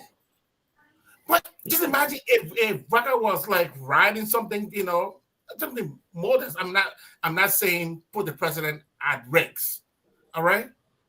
But the president is not showing no example. Everything he's doing, he is even more than the likes of Ellington. Thank you. I rest. My 3 minutes is over. Let me ask, what you guys think will happen next year? Okay, now this budget, this $880 million budget, is the first budget that comes from out of the Unity Party-led government. And but again, we see the same budget that have been floating around from previous government to previous government, where they have 80% of is recurring as expenses. Now, but what do you think will happen? What are your prediction for this coming year? I know people said that he look forward to seeing something happening good for this year. He's hopeful. I don't know, but maybe everybody can just give 1 minute or 2 minutes about what their prediction for this coming year. We can start with Johnny, go to Isaac Jackson, Robert. So Tomalin, I think if you listen to everybody speaking here, I agree with most of my colleagues here. And let me just say this: if you don't see a pattern that will predict what will happen, what happens is matter of coincidence, or I would say accident, or something will happen abruptly, instantaneously something will happen. That's why I said in the first year, I don't want to give any credit to anybody in the government because I give them time to build their own foundation in the first year. And for the foundation they have built in the first year, tells me that as much as I am hopeful, but I don't see a pattern or a trend of event that will tell me that we will achieve this during this period or at this stage. That's what I say. So we are living in a space where I mean my prediction is we see good things, but we're not based on what we see as a pattern that will lead us there. Hopefully it's gonna be good. Hopefully. That's what I can say. Okay. Next person. Recently we had a opportunity to speak with Mr. Comics then. And he said, one thing he said, I think we're not fair to President Weah. When he took over, we just went after the CDC government right away. So with President Walker, we'll give them a chance. I think they are giving it a year. You notice Mr. Comics have not been vocal since the election, since the government took office. He hasn't been vocal. And I think the best time for anybody to respond to this government, I think when the president delivered his State of the Nation address in the fourth working Monday in January, I think will be the time where I think people will be able to respond and give an honest response. So we wouldn't see what happened on that day. How the people respond. With two speakers? Well, no, they clarified today. They right now clarified today that they have one speaker, and the speaker is Richard Kuhn. She made it clear because I shared that video. Right now, as far as the press secretary. As far as the country is aware, you man, you want to put it anyway. If you look at the that's what law, she said. I mean, Gentleman asked the same question today. Do we have two speakers? She said no. Been clear that Supreme Court issued that wherever happened. Yeah, but could have Fofana not Supreme Court. She's not Supreme Court, sir. No, I mean, she's speaking for the president. So right now, as far for me, the Supreme Court came up with an opinion. Fanatikova remains the speaker. So we'll see what happens. But let me say this: behind the scene, I think Christmas Day, the national security advisor was with the speaker. With the speaker, yeah. They're trying to encourage him to resign. Why do you think they're doing it? Because up to now, the national committee has not recognized Richard Kuhn. The embassy they wrote for recognition. They never give them that recognition, and they continue to. So we'll see what happens on the day of the Sona. We'll see. But let's hear from Anthony. Yeah, with my 1 minute. First of all, I'm so impressed with the work Ibrahim Traore is doing. So I just want to say a few words in Musi. Zabre Chibari, Lafi, baby, Bizanka, Kwamachama, Lafi. Look, this is the language I learned in Africa Coast when I live in one of the Musi people. So the issue with the power, something that Kennedy spoke about. Let me say this. We have 5 power substations in Liberia currently built, ready, operational. 5 power substations. One in Grangida, one in Nima, one in Bumi, one in Masurado, I think one in Buchanan, if I'm not mistaken. So 5 substations. Tomalin, you spoke about having electricity 24/7 in Nimakande. That is the reason why. The reason why they are having electricity in Nimakande 24/7 is that CLSG line from the Ivory Coast. There is this guy called that had the company called Junko Power in Nimakande, making the power meter accessible to the customers. When you purchase the power meter, they make sure they run the line directly to your house or your business, and the power meters is registered, and you can get your power service. Unlike in Monrovia, it's not the case. For you to have the clients serviceable, they need access to the service that you're providing. Many homes in Monrovia don't have the power line going in that community. So if there is no access, you cannot distribute to clients. That is a problem. You need access to the service that you're providing. To get a power meter should be easy. It should be cheaper. It should be affordable. But right now, a power meter is $150 when it's supposed to be at least $75 or $50. The more clients you have, the better it is. For instance, the government needs to liaise with the commercial bank. Take a huge portion of loan. This is when you take loan now. You take a huge portion of loan and invest into the distribution of power lines in the various communities. Make it accessible to the clients, the customers, so that if I want power in my house, I pay for my meter within 3 to 5 business days. That meter is installed. Now you don't need a physical trained technician to install a blank power meter. A regular contractor or a masoner or carpenter can mount that thing on the wall. Then a trained electrician can bring the power line and do the connectivity there. That will also create job opportunity for other people who are looking for jobs. Look, these guys are under concern of driving in air-conditioned vehicles and passing around and, knocking beer bottle. That's all they know. It does not take a rocket scientist to understand that in order to provide services to your people, they need access to the service that you're providing. But ask anybody right now in Liberia, just you can attest to that. When you call LEC for your power meter, how long does it take for LEC to bring you that power meter to begin with? That is the problem. The people want to pay. Many people today in Liberia want to pay for power, but they can't have the power service to their house because of all of these bottlenecks in their way. And who at fault is the government, because the government don't have the resources, and the government need to take the money for the commercial bank and have this service to the people so the people will be paying. When you have, right now, according to the LEC, we have over 200,000 customers. Take, for example, if each one of those customers are paying, each one of the customers is paying $50 per month. Multiply $50 times 200,000 people times 12 months and see how much money we're talking about. We're talking about over $100 million. All right? That's what we're talking about. But how much does LEC generate for the Liberian government? Zero. They generate what? Bottom line issue every year. So I frown on this budget. Garguah, you came in and your budget does not reflect the urgency of Liberia. What do I mean by that? Electricity that's supposed to be the number one issue on your list is not giving the priority that it needs today. If you address electricity today, you will address up to 10 major governmental sector issues. 1 minute gone, 4 minutes now. So I just want you back here. Yeah, you right on Pewee. I was so passionate about this particular electricity issue. So sorry for that. But yeah, I want to you back my time for this period.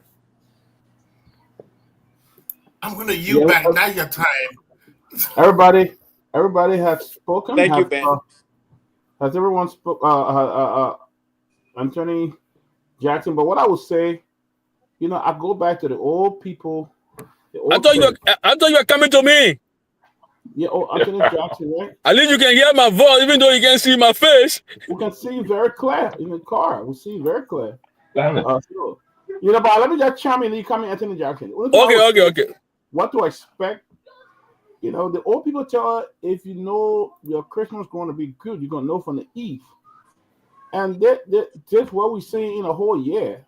With all these gross violations of the law, mass corruption all over the place, corruption, break down law and order. I don't expect to see anything, but I just expect to see the same old thing to go on. Liberia have a track. If you can try to remove a whole speaker and the Supreme Court say, hey, this man is still the speaker, you still go there and try to remove him, and the president is sitting down in cahoot with this illegal a speaker, and you are backing them, and the justice minister is coming. What good you expect to see? If already screw up, there will be no real justice for people. I mean, the rule of law is already torn apart, and I don't expect Liberia to get justice on critical cases and critical issues. Then what you expect the Supreme Court to come in and do? They will not do it because they don't want the benefits to be cut. So they'll sit there, they'll put an opinion, and to go back and try to reinterpret, they can't do it, and then they'll send it back and leave everybody confused. I don't expect anything to change. In the first place, the president who ran on that mantra of law, respecting the rule of law, have not displayed it, have not demonstrated it. I don't expect anything to change. I just expect it to get worse. That's all. Anthony Jackson. Yeah, I want to thank the Brother Peabody. I think he made a very salient point. Because if we hear from some of our friends when they say, the government just come in, the first year. And I will always give this aphorism that the first step the baby takes is supposed to be the most exciting. If that first step is not exciting, then you know that there's problem ahead. And you have just eloquently articulated that position by saying, even the respect for the rule of law. Do we have to wait for 4 years before the government start to respect the supremacy of the rule of law? when the first order of the day by the president is to violently uproot tenure holders? Did he have to go for 5 years, 3 years before he do that? All right? Did he have to go for 3 years before this allegation that's swirling around him now that he pay corrupt lawmakers to remove the speaker? You know what I mean? It's just bad. And one of the things I would like to say, you know, is that they said to determine your future, you should know a little bit of your past, coupled with your present, then you can know what will happen in the future, right? The part of this government, which we all now know, is that even though the government said we gave priority to Roe, the first $24 million given to Roe was squandered. And nothing to show for it. Correct? And what is the present state in the country? The legislature is bogged down with what? Confusion. So our part, 24 million thrown down the toilet. The president will need people pull them back, The legislature involved with big controversy. We don't even know what the status of the president sooner will look like, because there are people who are gearing up to protest that. They don't want him to go to the Kun block. They want him to be with Fonati Kofa, who they believe is de jure. All right? They have been calling on even the international community not to be party to this thing, but being complicit to join the president in the sooner. So you can see what's happening on the horizon. You can see what's coming up on the horizon. The other thing that maybe I will say, because I'm in the car and somebody will jump in, is, brother, the little resources that we got in our country now, we can't even manage properly. The president of the republic is flying private jet locally. He is sucking money from the economy when the Ministry of Finance buy fuel to fuel that private jet. I think it's unintelligible that the government, the president, will go around the world to hustle for money in the name of hustling for money, and the little we have on the home front, we use it so lavishly for reasons not even proper. The president and the government claim that they refurbished the road. Why did the president not travel on the road? He has some good cars. The car got good balance. Why didn't he? Did he just take pleasure in wasting the Liberian people money to fly private helicopter or private jet? How does that benefit the country? And even on the issue of the private jet, I listened to the Minister of Finance private conversation. One of the boys telling me, oh, you say the president fly private jet. My brother was saying, they made an old man, so what are you expecting to do? You expecting to get on the road? So I asked the young brother who are Minister of Finance, I said, but you better show your boss man said that thing? He said the man said that in private. I said, let me tell you. If he said that, that is the most stupidest argument I've ever heard in recent time. I hope he didn't say it. Is Bwaka the only old person in the country? How about the other old people that voted for him? So Bwaka will make other old people less miserable, and he will be flying helicopter or flying airplane all over the place? Is that not heartlessness? I mean, I said this is not a very clever argument for anybody to make. That Bwaka, he also is going to fly. How many people he making to fly? He making the lives of other old people miserable because he president? Or because he president, so he should be above other old people? I think president and public power should be used to empower our people. It should not only be for the president comfort. When you get elected, you will make other. What policy, what law do we have that at least will provide something, welfare to the poor people, the elderly in our community, elderly people? So, I mean, I'm not too sure whether the guy was quoting the Minister of Finance properly, but he attributed that to the Minister of Finance, and I thought it was just ridiculous for people to say, oh, because he's supposed to be flying and should not use the rule.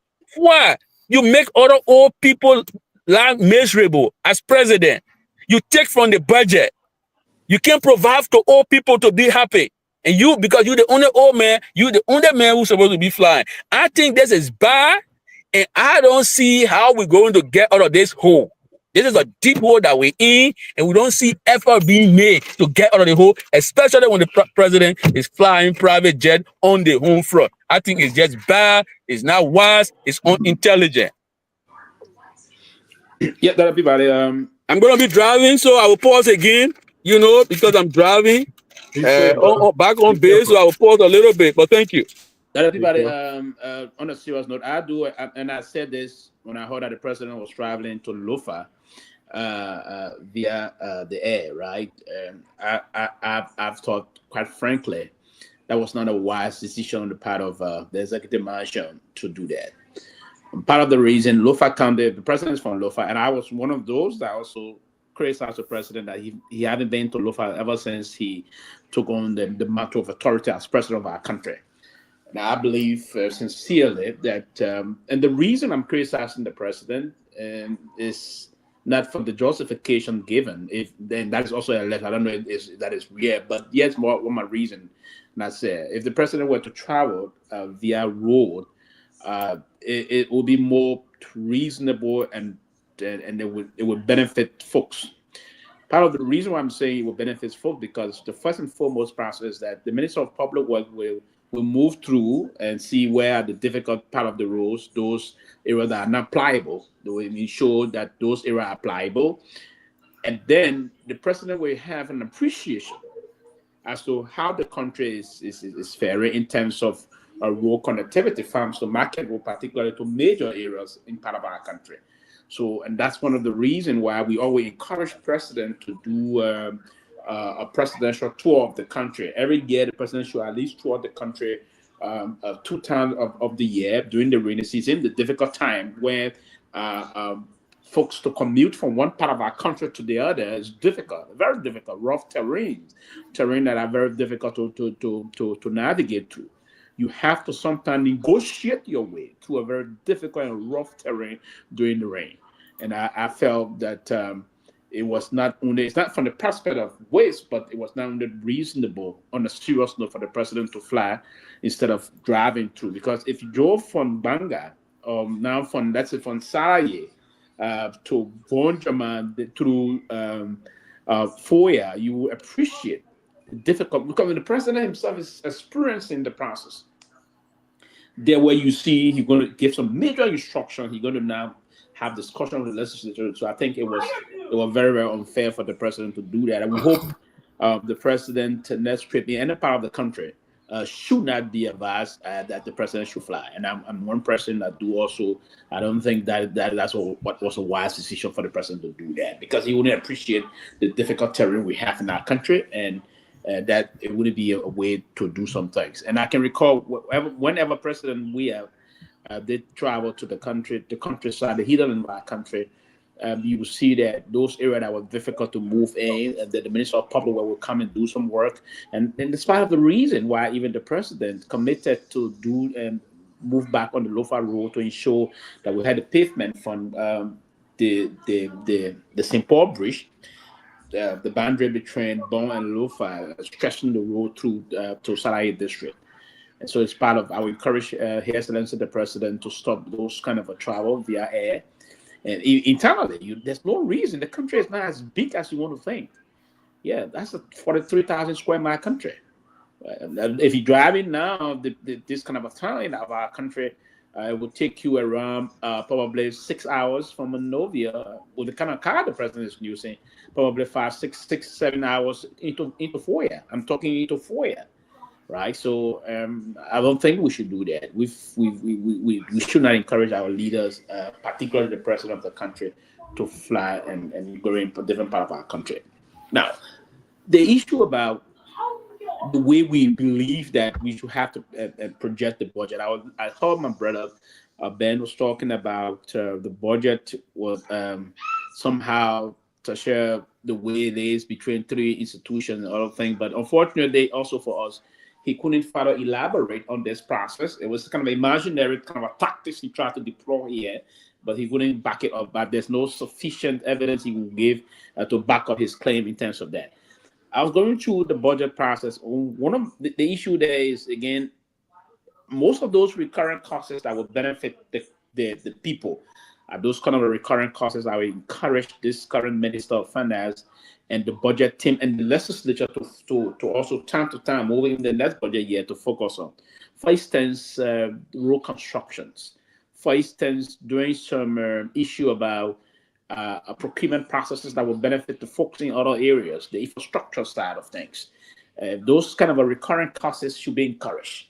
And then we should slow down a little bit on the recurrent causes that will just be sometime in terms of waste, and we come down on those recurrent causes, and we maximize sufficiently on our strength and minimize on those things that will bring us down. So I believe seriously the country will have to forge on the basis of these things, but government bureaucracy in our country, they're very difficult.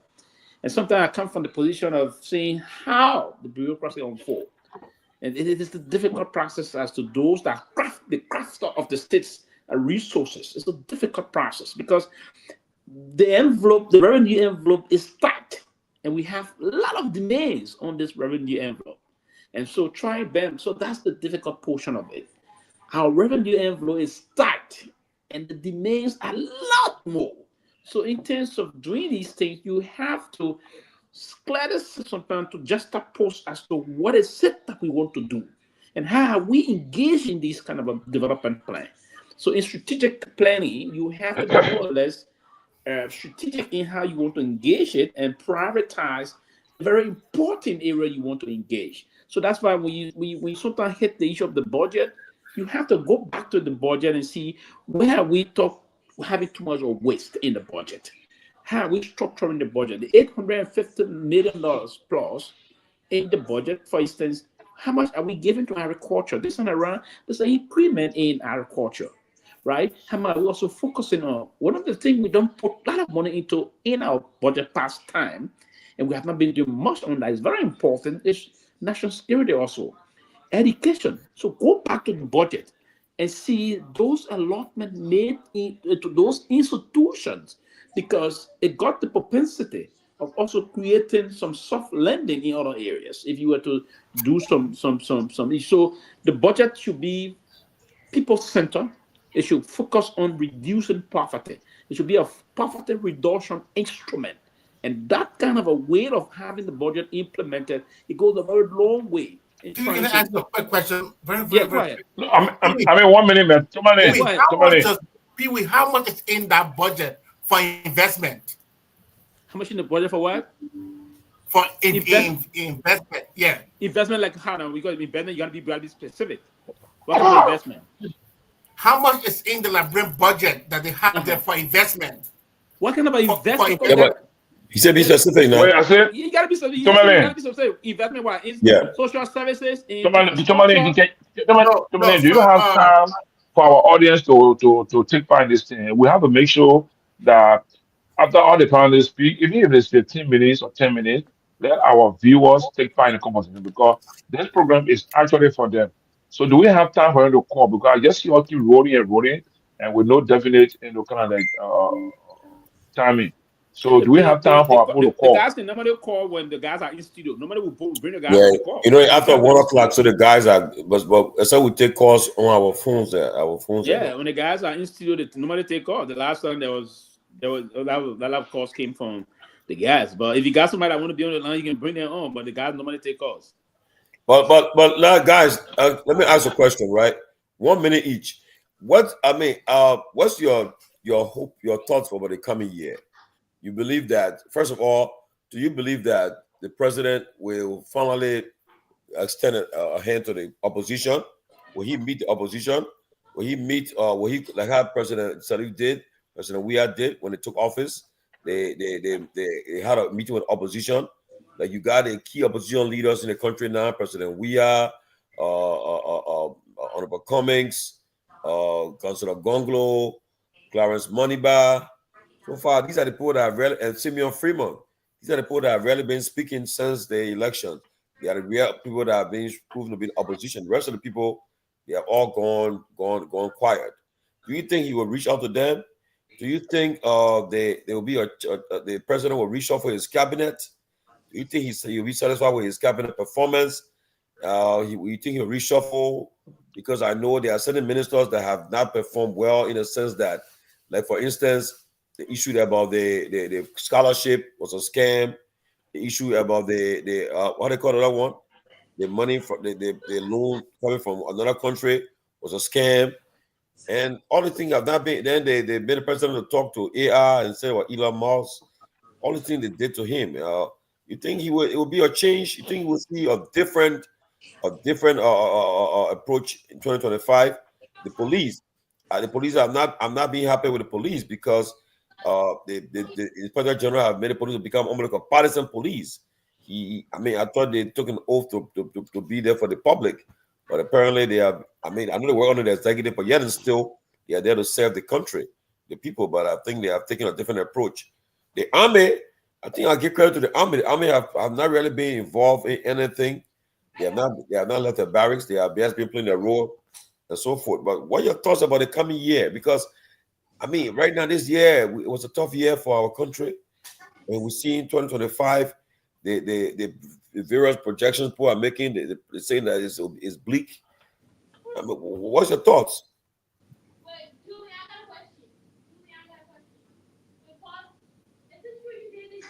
Who's going? I should start. Anybody can start. You got 2 minutes. Oh yes. For me, I'm positive, right? And that's one of the things I said today. It should be the process about and being positive. I'm coming from a very objective position here, that I will think that a lot of good things should come out for the country, and the government bureaucrats that we have currently engaged with this president, and the president himself should have a clear-cut intent towards doing some massive injection of social programs and investing into other areas, for instance, road construction. Because if we were to invest heavily into road construction, what it does for the country is that it brings a lot of economic value into those areas. It multiplies the economic activities in those areas.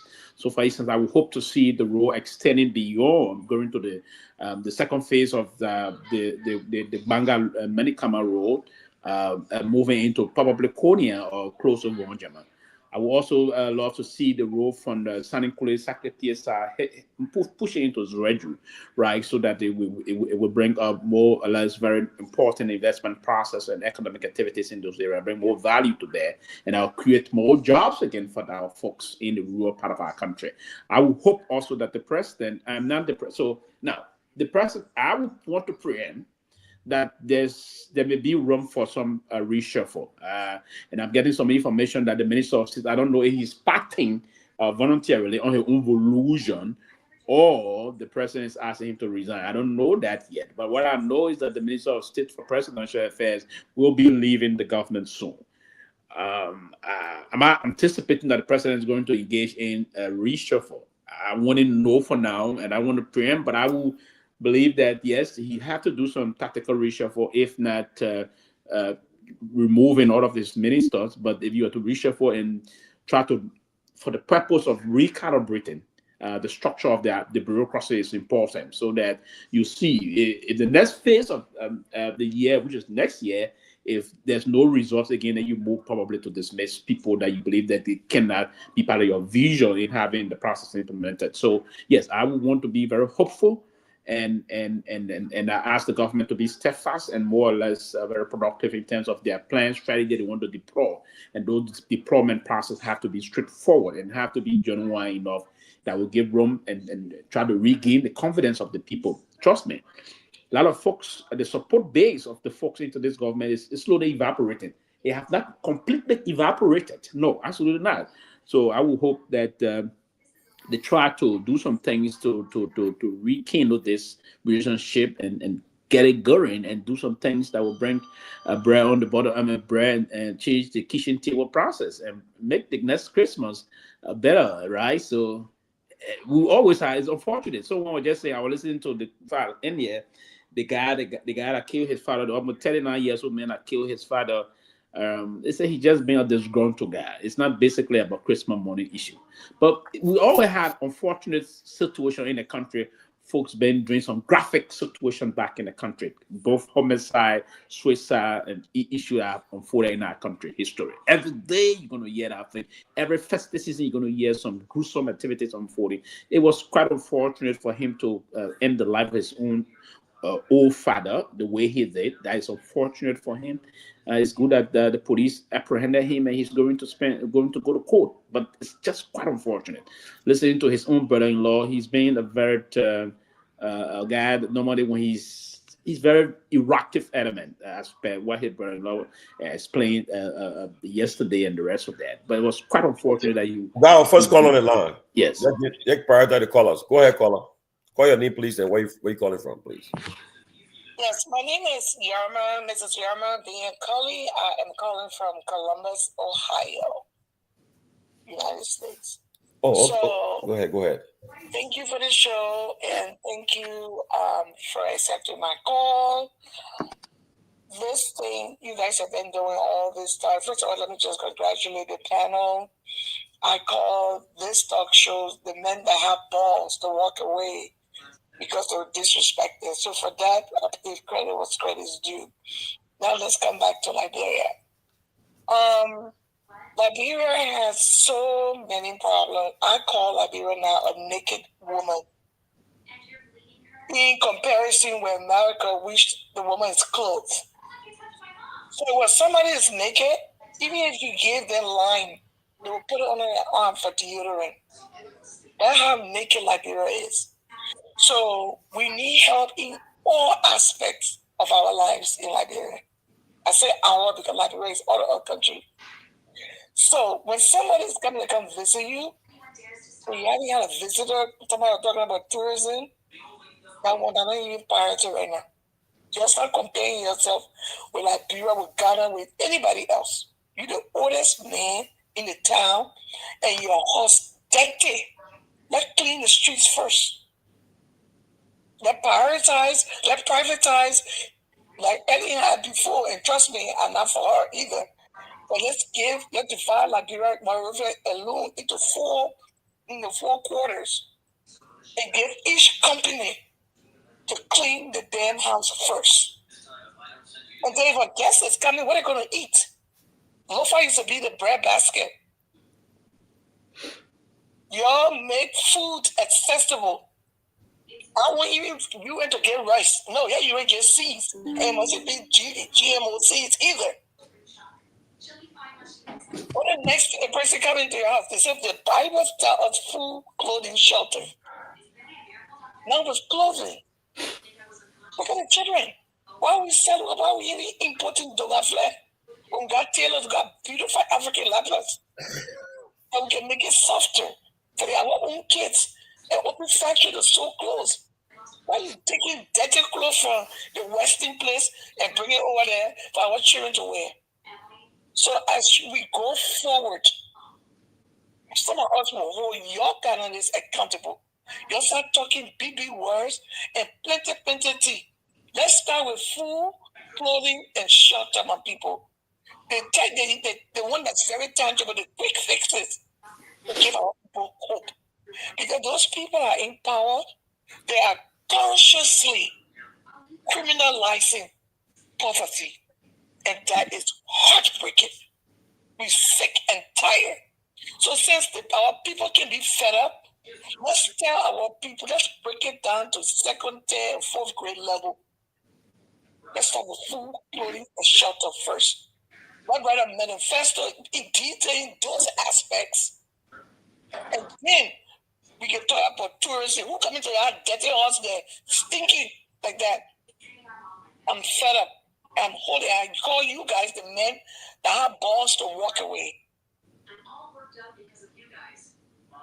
I rest my case. Thank you. Let me say something, and I don't want to sound another caller. Got another caller. Hold on. Go ahead, caller. Hey, Tomalin, how you doing, my brother? How are you? No, bro. This is Sylvester. I'm calling you from Maryland, USA. Let me say how's out to my uncle Pewee. He was from Lofa Julius, Lofa Julius, my uncle, and I can get a hot on. But let me say this, right? I listened to my sister. Everything she said is a good thing. But the cardinal thing, Tomalin, for anybody to go into your country is the rule of law. We're looking at how the rule of law is being played in Liberia. No investor will go in our country. You can have the food, you can have the clothes, as long as people feel threatened and they have nowhere to go for redress. They're not coming. I'm in the military. I decided to go to Liberia. First of all, before we go to money, you got to pull a lot of people works in. You got to carry the security. They got to check. They got to tell you this place safe, this place not safe. You know what the guys told me? 3 different times now. The first time I wanted to go, they told me that they're not safe. Wow. So why not safe? They go and read on the U.S. State Department website. We are at category 2 right now, Tomalin. Oh. They tell you when you reach to the airport in the night, don't leave the airport in the night. And don't even arrive in the night. So what kind of country is this? And then we're looking at everything that's going on in the country. Police started killing people on protest. The first thing they say, the people can protest anytime over there, and the police not over there because the police not get the logistics to fight crime. It's there. They on the website. I didn't put it there. And then the city land there giving money to people to remove a legitimate speaker. I just pray that we get our 500 million now. It will be important for our country. But I don't see them getting a dime. You got an international community tomorrow, they're looking at everything that's going on. You can't just, if you want to move a speaker, there's a process. You don't go to a hotel. We know what goes on in a hotel. And you go there, they comfortably sit in there. How you discuss the whole country national budget among 23 lawmakers? Or we got more than 23 lawmakers. And only the people that the president feels satisfied with. He send a budget to them. American born crazy, and the budget heavily dependent on international funding. You think the international community wants to spend their funding to such a group? All I can tell Funati Kofa is never resign. And I want Funati to go that day, the State of the Nation address, to go alley presiding. If they take him from there with folks, international community will watch them again. Thank you for your time tomorrow. Thank you for your service. Thank you for your service. Thank you, tomorrow. More caller. Another caller. Go ahead, caller. Yeah. Hello? Yeah, go ahead. Then your pressure go to you, not to. Thank you for your show. Hello? Yeah, you live. You live. Okay. Thank you for your show. You know, when I listen to my brother Pewee, it's very tough for me. You know, when people very defending and not defend. You talk about people against my case. I hear people say I give it the president case or give the government case. We use the word rescue. How do you define rescue? You are in opposition for 6 years. You know why you're having a country that will not correct. You get power. You think I complain about you doing the same thing over and over. And even the way Council Jackson just said, even when the president case, the rule of law, the president rule of law, the first thing, we do it over and over. Is that thing that you know this my case? Even when we talk about bending the rule or doing any constitution against it. But the constitution are being violated every second of the day. The rule of law are being violated. People are being taken from job every minute just because they're not supportive. I don't think I saw this my case. Even one of these fair, this I think we must discuss. Something about giving my case. We don't know the president not doing nothing correct. The president is violating the law every minute. Even if people are suffering. The same people you see the rescue, they are suffering. People are suffering. Look at what happened today. Every minute, how's it burning? No fire service, nothing. That's my chance. All the husband get boyfriend. I don't even know what you're doing. Thank you for the show, man. Okay. Go ahead. The next talk, somebody who wants to say something, go ahead. Yeah, so we're in trouble. No, so I think people can speak to this better because I always hear this saying that Lofa used to be the bread basket of the country. We stay. Yeah. Yeah. So Lofa stay is okay. So the reason why I get confused over that particular statement, if Lofa was really the bread basket, how did the West riot come about? One. Number two, when did the import of rice in Liberia or for any domestic crop ever reduce? Can anybody help me? So let me get coming quick. Before Pewee come. So Ben, Ben, let me come in now. Can you hear me? So I'm one person over the last few years, based on my level of learning new things. have come to the realization that I think we were misled to say Lofa have been the breadbasket. Thank you. Let me give me one example. Let me give me one example. I have lived in Lofa. I've been reflecting on how we live in Lofa. Now, you cannot be a breadbasket and you're hungry every rainy season in a year. Yep. Right? I mean that have been the case. Not more. No, I come in. So our issue is during those days when no, let me tell you what happened. Let me tell you my experience. Now, you see, right now, we just got to harvesting in Lofa, but this time, most people harvesting the highland rice. They are willing to harvest the wetland rice as of next month going forward. But what happened with us in, so what happened, you're right, Anthony. So here what happened to us in Lofa. During the dry time, we don't take care this is when we do a lot of activities in the county, in our towns. And by that, cooking up, we just cook heavy food. Then we don't realize what happened in May, June, July. So by the time in around May or June, April or May, time to plant the new rice, the next farm, the madam goes into the ceiling, into the storeroom, and calculate how much we got to plant as seeds for the next farming season. Yep. We realize that we have limited rice now in the kitchen for eating up to the next harvesting season. That is when now they start to transition now. That's when it starts to transition from eating rice and start mashing the rice with small edo or small cassava or so. You understand? No. No, we don't eat pancake in Lofa. Pancake is for you in the southeast. If you're in the southeast. So now here's the point, right? So the point is this. Make it got one call on the line. So okay. Yeah, no, but just finish your thought. Okay, so clearly, I have come to realize that we've been deceived to say we are breadbasket because a breadbasket should be self-sustainable. We should have enough food in abundance. But every season we are in hunger in Lofa. Every time season for the month of June, July, August, those 3 months we are hungry because we are waiting now. We are waiting for the new rice to start getting ripe for harvest because we have consumed all the rice we have, and we have also used the balance rice to plant. Very few persons are very strategic. They can have reserve. Yep. And they got some very strong farmers that will have like 3, 4, 5, 4 or 5 kitchen. They'll say, I'll keep the kitchen. They'll say, I'll keep this for food. But I mean, when discussing it from the point of analysis, many people will be hungry from of June, July, August. Because I know that for a fact. I'm calling that period of time now from Morovia. They say, oh, Johnny, pull it over. That means hunger is here, send all rest. That means I'm going to buy rest to send up to the point one. Thank you. Okay, go ahead, caller. Hey, Peabody, nice to be on the show tonight. So I'm just constrained to call. So my name is John Wahina Jr., and I call this guy from Connecticut.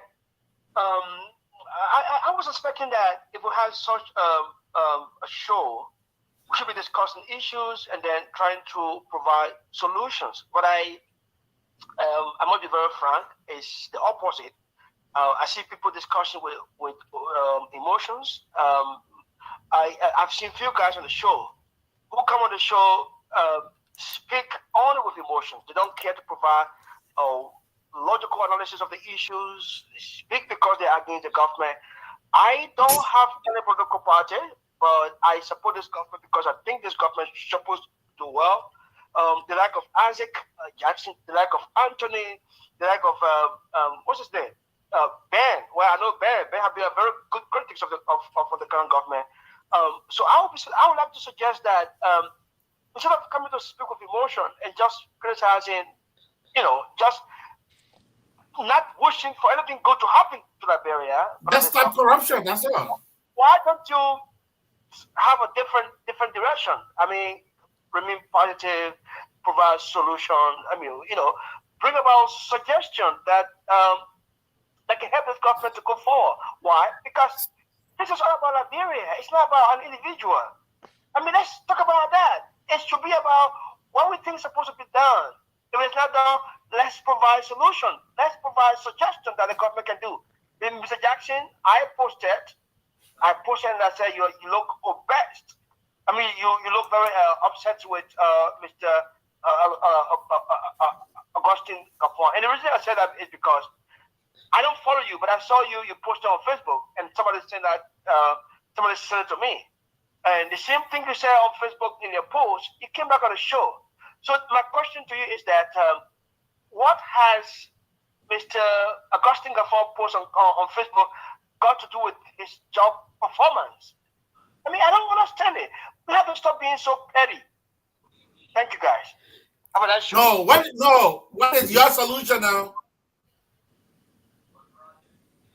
That quickly? Yeah, he mentioned Jackson. Let Jackson respond. Let me just see. Before I deal with this guy, let me provide a quick correction, since we are in the terrain of opinion, and I don't want us to leave here and miseducate our people.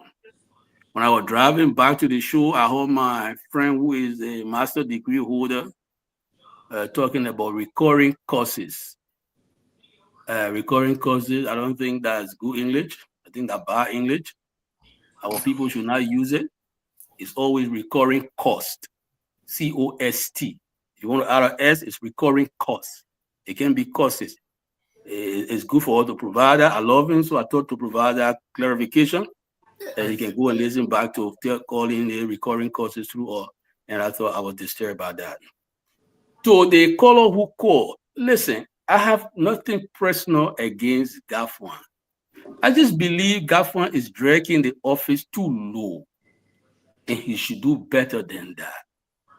There are a whole lot of things going on in the country, and as the Minister of Finance, he should not be basically celebrating a group of people who are not very credible, who are basically government-sponsored people. A young man just resigned from the Ministry of Information, Cultural Affairs, and Tourism, and he made it public that they call him Matthew Yemplu, that they are this color brigade. And many times you hear these people who are color brigade, when they call, they just go on. Now, on the issue of whether somebody come here and you think the emotional, I show you as not emotionless. But for some of us who are basically, appalled by the way the country is running, we speak with a degree of passion, and I think it's understandable. Nobody sitting on a hot stool will be, calm. We are sitting on a hot stool. Our country is in trouble. We have a president who is openly promoting corruption. When he says people should steal and bless other people. You talk about how do we provide recommendation for solution. We hope the recommendation we provide will be taken in good faith and the government will act upon it. The first thing the government needs to do is to respect the supremacy of the rule of law.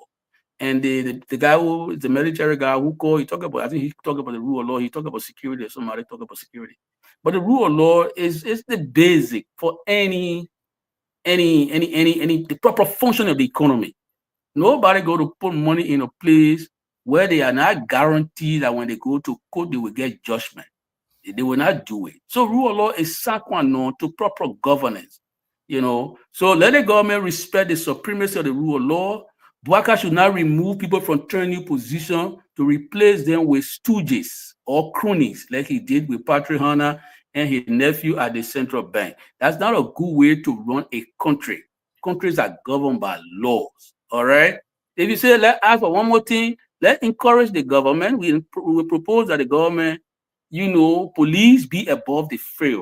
Policing is based on what credibility and trust. If our people don't have trust and credibility in the police, it will be a problem for the country. So we're encouraging the police to be depoliticized. They should not only act upon the instruction from Mr. Bouaka, they should use their ingenuity. Like we saw the other time at the Capitol building, it was not a good look for Liberia, where the police people taking instruction from President Bouaka will go there and start beating on those lawmakers that belong to Funati Kofa. It doesn't make it look good, right? It's not a good look for the country. So we're encouraging the police to deal with issue even-handedly. It should not be partisan police. Partisan police will not help Liberia. I'm told somebody just wrote here that even the first lady of the republic, even though the economy has people barely find food to eat, we are told that the first lady of the republic is still having a post-Christmas party. Imagine that. Now the government is supposed to be serviceable to all of us. If that is not insensitivity, then I don't know what it is. You have a post-Christmas party still, and people can barely find food to eat. Some of our friends try to justify and say, oh, there were hard time in time past. But what was the commitment that the Black administration made? That they were going to do it better, right? So if you promise to do better than other people, and they trusted you and gave you power, and you're doing less than them, why should we then say? Should we come here and talk as though we're talking romance? No, we're not talking romance. We are passionate human beings because our country going in the wrong direction. That's why we are expressing ourselves the way we do. You understand it? You know, I mean, you said you already made your hand clear. At least you put everything on the table. You say your government sponsor president. So I can understand why you will be, be coming at my friend and I. But brother, for me, it's not about, the individual. It's far above the individual. I just think certain portfolio you hold should be elevated and should hold it with some degree of gravitas. Look, the school we all go to, I started by saying the school we go to. Even if you come to the people country, you come from some kind of Flagga J school and bring that Flagga J school certificate here, they will not honor it. So any Flagga J group in Liberia giving you certificate as a way of taking some money from your pocket, you're going to be promoting it? You really think I was Deputy Minister for Press and Public Affairs. There were institutions over there that came and said, oh, my man, we honor you for this, we honor you as this, somebody honor me, I look at it for long, I said, let me put it one down here. I ain't got to elevate it. That's what I thought Garguah would be doing. Other than that, he's dragging himself low and try to promote things that, I don't think he should be promoting. You know what I mean? So I'm saying all of these things. Look, we are friends. Garguah and myself, we're friends. We're all friends. We're all friends. I told you, a fellow from the Ministry of Finance called me, a friend of mine, who is a deputy minister, called me and said, oh, my man, what are you doing? I said, brother, let me be honest to myself. If I don't tell Garguah now that the way he's doing himself, people will not respect him. People in the public, some people are laughing at him. Some of the professional colleagues are laughing at him. I said, if I don't tell Garguah now that the way he's trying to conduct himself, this self-promotion thing, that everything, Facebook. Yes, Facebook is a new mode of communication, but if the ministry has a page, they can put it there. You know what I mean? We got to do it right. You can't take time off your very serious business schedule and bog yourself down to Facebook when you're a serious minister. I don't think it's proper. So all that I'm saying is let's call on the police to stop police brutality. Is that my recommendation? I'm making recommendation. Let's call on the police to stop police brutality. We know that the police killed 3 people in Cape Town the other time. People were exercising their right. You who support Unity Party, have you called on the police to do better than that? What advice you giving to President Bouaka? We need to work together and make our country, a wholesome functioning society for all of us. With that being said, I want to thank you guys for tonight. And I'm sure I can call it a day because I got things to do here. I got a report to read tonight before I leave for home. And I think I must need to get on with it quickly. But I thank you for hosting me. I will always come on when I'm available and say a few things. I mean, in the interest of our country and for the forward fund of our country. Thank you very much. And I look forward to joining you guys maybe Monday. Thank you very much. You. Attorney Isaac W. Jackson, Board Jack, thanks so much. And Happy New Year to you and your family. Go ahead, caller. Good. Mr. Jackson, please don't go. Just give me a second, Mr. Jackson. I think from your entire talk, what I take from the talk is just a recommendation to the government. That's very commending. I take that very seriously. But let me correct you. I'm not a government-sponsored person. I'm here in the U.S. for education, something that I must self-apply for. Personal application are there, and I'm here for a PhD program, University of Connecticut, my PhD chemistry. That's outside. My own personal stuff is not government. But so, yes, I support the government, not because of any personal interest. My interest is Liberia. And here's the point. Honestly, if you ask me for my own opinion, I will tell you that the government I support, the current government I support, failed miserably in the first year. So then why are you blaming me for criticizing them? Okay? But the good thing is, this government has just come, and I like the way you guys criticize the government. It's very good. But if we can just go a step forward by adding some, idea as to what the government is supposed to do, then that will be fine. But this is not what we expect of the government. Let me start. One of the things that I was against by this government doing is that how can you go about nominating people without vetting process? So the failure of the government to vet process, a vigorous and a rigorous vetting process supposed to have been done prior to nomination and then subsequent confirmation by the Senate. That wasn't done. And today, we see the effects of that. People are appointed to presidential position, ministers, directors who are not up to the task. Very unfortunate. That's the reason why the government is not performing. However, we think that we've gone 1 year. My recommendation, I call back to address my own friend and brother, Benjamin Jonah. Yeah. The president goes back, let him go back and then try to revisit his appointment process. He needs to reshuffle his government. Honestly, there are people in the government who are not supposed to be serving the position they're serving, director, ministers, or what. It can be all protocol. People have to be technical. I mean, people should be given what they can do. It's not just like because you supported me and then I come and you appoint me. No, go back. The rule of law should be obeyed. I am for this government, but I'm against the fight against Fanatic Kofa. As I speak to you, Fanatic Kofa remain my speaker as far as I'm concerned.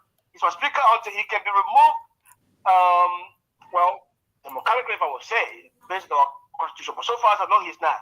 So we have to go back to that and revisit. Let's go back and reshuffle the government. In the next show that, I think I just need to, let me give you guys time. I mean, I'll find time to come on the show if I have the time. Thank you, guys. Thank you. All right. So, can I come in? Address the Go ahead, people. Yes. Yeah. Go ahead, Ben. I really like the brother, but I think his entire statement is counterintuitive. And on one hand, he's saying, why am I criticizing the government? But then on the other hand, he himself come and say the entire year they failed. Oh, guess what? That's the reason why I've been criticizing them, because I knew that they failed. And when you ask for what to be done to make it better, stop corruption. That's all. Stop corruption. Let the president stop riding the big cars around. Let the president cut down his budget. Simple. How hard is that to do? But we know he's not going to do it because it's not in his. It's not in his DNA for him to behave like that. No, he will not do it. And somebody said, that investors will not come to Liberia. I kind of disagree.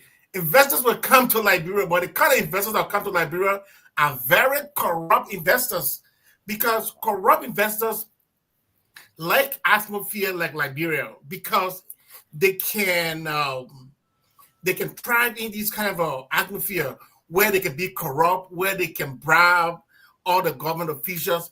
That kind of environment is very good for them. There are some businesses that are in Liberia right now. Even when there is war fighting, they will not go nowhere. They will stay there, because you know why? Because they love the corrupt attitude. But but businesses that will not come are the ones that are afraid of the injustice and the bad governance. Those ones will not go to Liberia. I'll stop there for now. Okay. In 24 days, we have a new president in America. And people know that this president that's coming to power again, someone who he's not a good friend, not a friend of Africa. He has not really shown any interest in Africa. And he's always America first.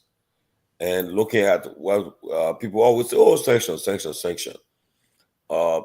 He's not someone, I don't know whether, the way America operates, the president don't have to be involved in everything. You can help me on that. They have departments and agencies that will do their own stuff. The Treasury Department, the State Department will do their own stuff, and it will come to the president, but they will do it. It will be America's position. So what's happening? Do you guys, what's your thought about Donald Trump second term as relate to Africa and Liberia? We have Marco Rubio as Secretary of State. Okay, we don't know who will be the other guys in the State Department. But what do you think will happen? You think we have a different approach to Liberia? Or you think the Trump administration will open to us. We will receive a high-powered U.S. delegation to Liberia during the Trump administration, like we saw during the early administration. I think during the Weir administration, some people came there too. Or do you think we the Africa Summit, the America-Africa Summit that they had last year, where President Weir was with President Biden?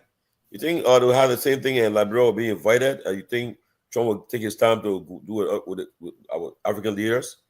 Think it'll be a different approach? What are your thoughts? On the most serious note, and I'm not, but before coming to that quickly, let me state here that I'm a very proud element that believe in endorsing in academia and all of the practices that I have done. And I believe in the sufficiency of my capability and competence and the rest of that. So there's no time whatsoever. We're in the learning curve. Sometimes we push on things and we want to come and defend. We'll defend it. We came here in this great country. Certain folks believe that we just came here recently, and we came here in this great country before, went to some of the best schools here, and our record very clear in terms of how back to school and in terms of how we got ourselves prepared. I just thought to push that and move it on, and I'm very proud of that, right? And I'm one of those very independent intellectual, and I will defend my intellectualism anywhere, any day, anytime whatsoever. And I didn't just come to this country quite recently because I would serve here. No, nothing whatsoever. But to the process about how Trump is going to engage the process in terms of his political process. Now, there's a major geopolitics unfolding in Africa in terms of the way that America is trying to exert her own poise as the world's most powerful country. Remember here, China is playing some very pivotal role into Africa now. China, Russia, even Russia. In recent history, the Chinese pushed close to $65 billion in terms of the way they will have the dominance in Africa. So one of the reasons Trump always, one of his greatest motive, and that's one of the process that is unfolding yesterday in the mosque, even posted something about allowing people with extraordinary skills to be given visa to come. And I think that didn't land well in the cycle of those that support Trump, because Trump's vision to many is the business of making American first and America great again. So the American first vision is one of the things he's going to push. But that does not negate the reality that America will abandon or traditional function as to expanding her geopolitical influence in Africa and trying to do most things. So I believe, yes, he's going to focus on the very major issue. He's going to prioritize those in trying to say making America great again, bringing America first, making sure most of those negotiations will come back to benefit Americans as he's committed during his campaign process. But the engagement process is going to remain. And now, here's what I'm saying. That when Mark Pompeo was the Secretary of State of the U.S. During Trump's first administration, Mark Pompeo also they sanctioned some folks, and they discuss the process about the user program in different sides of Africa. Liberia did benefit from some of those issues also. So it left with how we're going to project ourselves, the way we're going to engage issue with the Trump administration, and the Trump State Department is very important, and the Trump Treasury department. The new Treasury Secretary is a Wall Street giant. He's someone that spent a lot of time on Wall Street. So his point is that he's going to make sure to engage the way we have to, and that's one of the many reasons back to back we've always said different kind of a lot of things unfolded in this line. We'll call on the government also to take key attention to those things, because diplomacy is a signal process. You have to pay attention to those unfolding issues that will come in. So I believe the Trump administration is not going to negate, not going to disengage. They're going to engage, not as we may want to anticipate, but there's going to have some serious engagement. That some of those engagements are going to come to because they need some partnership with Africa also in terms of national security, in terms of different side of Africa. Imagine recent time, Biden just signed a very big deal with Angola. There's going to be a multi-billion-dollar train link. That's going to be a transatlantic train link in Southern Africa, and right. So the geopolitical influence that Trump going to hold, America they're not going to negate those things. They're going to engage, and I want to believe our government should also pay key attention to that. It's part of the reason. You remember, you see the compact process. We now qualified to develop a compact. It's going to be the Trump administration are going to be pushing that process. So how are we going to foot the process? So engaging the compact process, engaging in other diplomatic issues is very paramount to the Liberia upliftment in terms of the Trump war also. That doesn't, it's not going to change anything major from his perspective. It's clear he's not a kind of a, he's an American first, American last guy, and he's going to project that.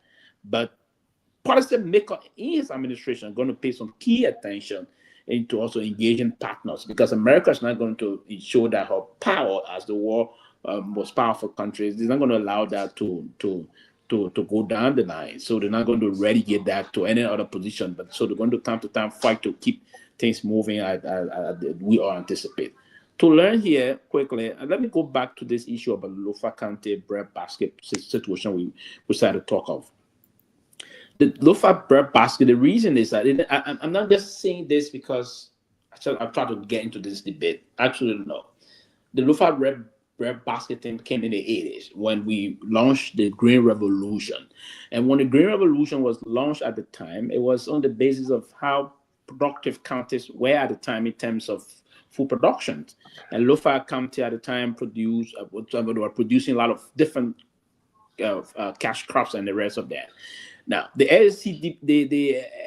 SADP, I mean, we're trying to get a name. Yes, it was it's kind of a. It was the LCADP. Thank you. The LCADP process that was all over the place. You had a lot of large cocoa, coffee plantations across. It was not only the food that the family were producing at the time, the plantain, the rice, the potatoes, the edo, the different kind of thing, all those different kind of food. Now that, we're talking about cash crop also. Remember, the late pro tem of the Liberian Senate, Kehleboe Gongloe, did have a very large mechanized farm also in that part of Lofa. So, and then you can recall the late Jeremiah Toure headed this. So there were different cooperatives into Lofa at the time. Those cooperatives combined did a lot of things in terms of, at the time, the Liberia Produce Marketing Corporation, the LPMC, the production now heavily rely dependent on the produce coming from Lofa County. So it was systematic. I took some time about the last time I spoke to Dr. Warren Massaquoi and a professor at the University of Liberia Agricultural Department. So we took time to go through these things. There was a time I visited Vonjama and in Paracola home and some of those farms and the rest. It's part of the reason why at the time Lofa was considered the breadbasket of the country. The combination of all of these factors that I just named, right? So Lofa County went through that then. So it was part of the LCADP program, part of the Green Revolution. Let me interrupt it. But on a serious note, right? I see you're trying to defend our poor agricultural performance, because there's no reason why, all of us included, no reason why I've been through like certain parts of Liberia. Our soil is very rich. No reason why today Liberians we still importing pepper from Guinea, we're importing other stuff from Guinea when we can do it ourselves. So I mean, honestly, you see, like let me just give me 1 minute. President Torgbean, when Torgbean said he wanted to, at the time when Torgbean said after 1980, they were 1979. You were talking about. He said there will be no more imported rice. They will cut down the importation of foreign rice. The progressive at the time said no. They're accusing of. They say he wants to sell his brothers and family members use their farm to sell food to the country. But I think Tomalin was trying to tell us that we have a soil, we shouldn't be lazy. Let us grow our own food. But again, we fought it. Since that time, we're still the same. And there's no reason why we cannot produce more than 1 million bags of country rice a year. I mean, what's stopping us? Why we import pepper from Guinea? It's open, other stuff. I want to be sure. 1 minute, I got one caller on the line quick. Let the caller go, then we'll finish it. Go ahead, caller. Hey, Tomalin, this is actually I call by to just correct Ben on something. You know, Ben, we always criticize Joe Bugger, but let's be honest. The security of the president, it matters. So the president, when he was campaigning, he now had money. He wasn't president. We agree he wasn't right. The zero cars and he's right today. The man is sick. We're giving our pass. He would need a car. Then even yourself, when you're in Moruyo, you're not scared of getting a car. When you keep it's disrespectful to say the president is sick. The car that you're riding now, it's not going to be a small car. Let's talk about the president. The security matters. The president got security details. Liberia got no security, man. We always say it every day. They got like less than 5,000 area, man. You really think the president should be inside and can get passing around? The president got to be comfortable in some kind of bulletproof to protect himself. So that one, I'm not going against him for riding any kind of comfortable car that will be beneficial to himself and his health. But the only problem we get with some of those guys too, that will be defending the government, man, is that they don't see anything wrong. We started with the NASCAR money. Sylvester Pewee took the money. How many months people been talking, the president take no action?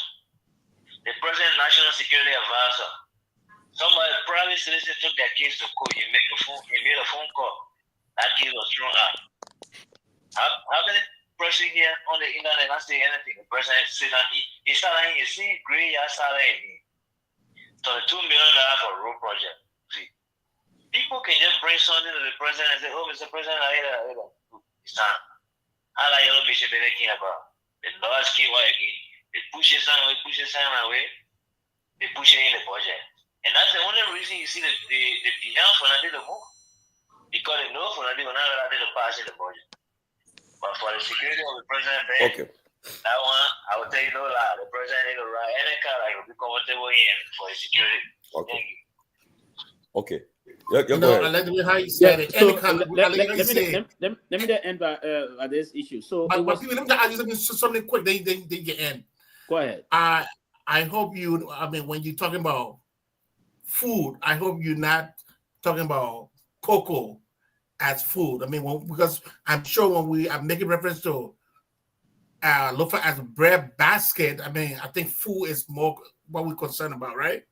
And not cocoa, right? And absolutely good you ask this question. Let me provide this, right? Absolutely. And part of the reason why Lofa considered the bread basket was not only, and that's why I said cash crop. And I very definitive, my dear brother. We just lazy. Like bread, cash crop and all of that. We should not be bringing food. Yes, cash crop combined with other issue also. And Lofa. So Lofa, they now produce cocoa, coffee, and the rest of that. Lofa frame in the terms of, because at the time the Green Revolution launched by Samuel Kanyando was meant to revolutionize the agricultural sector. And it's part of the reason why, I mean, the government was there's this intent for the government to build a process moving forward to revolutionize the agricultural sector in creating work, because the agricultural sector is a wealth-creating sector, if you will. And that's why we created the Agricultural Bank in Liberia at the time, if you can recall very well.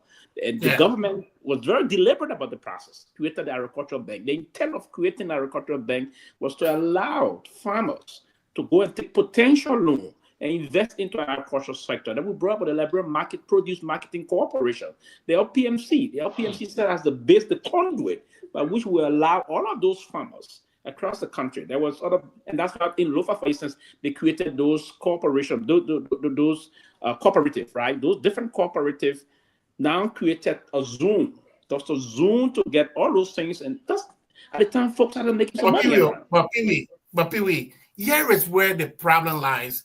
Like for me, where the problem lies that I think that was a false statement. Robert want to interject you, maybe. Let me finish. Yeah, you can come in. So the reason why that was false, that we said Lofa is a bread basket, from the inception of this, for that country called Liberia, you can open any kind of economic book. When it comes to crops that were ever sent outside of Liberia, you will find cocoa. You can never find none of our the domestic crop. So when all this happened, this country being bread basket, where were the stores that these foods were being sold in? Ghana does not produce, Ghana does not eat rice. But if you go in Ghana, they got rice farm, and it got rest stores where you go. The only difference you will see those days, Ghana used to buy foreign country name labor, and then labor their rice were foreign name, but those rice were produced in Ghana. Today, you can see made in Ghana. Right. I'm not going to talk long. Before I come in, you guys all know back in the days in Liberia when we used to go in the interior, we coming from the interior, we coming to town. I come in, we used to see food on the road. When you come in, you will buy bananas, you will buy different stuff on the road. You will buy when you come when they say your parent coming from the interior, you come in who you know you get a lot of food for the interior coming. Even when our grandmothers will come to spend time with us in Firestone, when they come in, we don't come and eat all the country food. So bring all the food from that. You whole truck will come. I mean, whole pickup will come with food. But nowadays, when you travel the road, right, you pass through Bong, going to Nimba. I mean, nothing there, empty. If you go to the you see business. And though intent was Tomalin. The difference there is the intent of those let me come in small, right? Let me come in small. You have brought the gay seeds. Let get what Tomalin. Miss Scotty was saying they brought the gay seeds for people to plant. I mean, we were there. Tomalin, I wanna be here. You said I wanna be here. Tell me the poor and listen. No, what we making mistake about here? Listen, Tomalin. Population plays a very important role in development when it comes to agriculture. When you're speaking about the 1970s and 1980s, population was by far half of what we got today. One. Two, you cannot improve agriculture or food production through manual handwork. Too many, it's going to be difficult.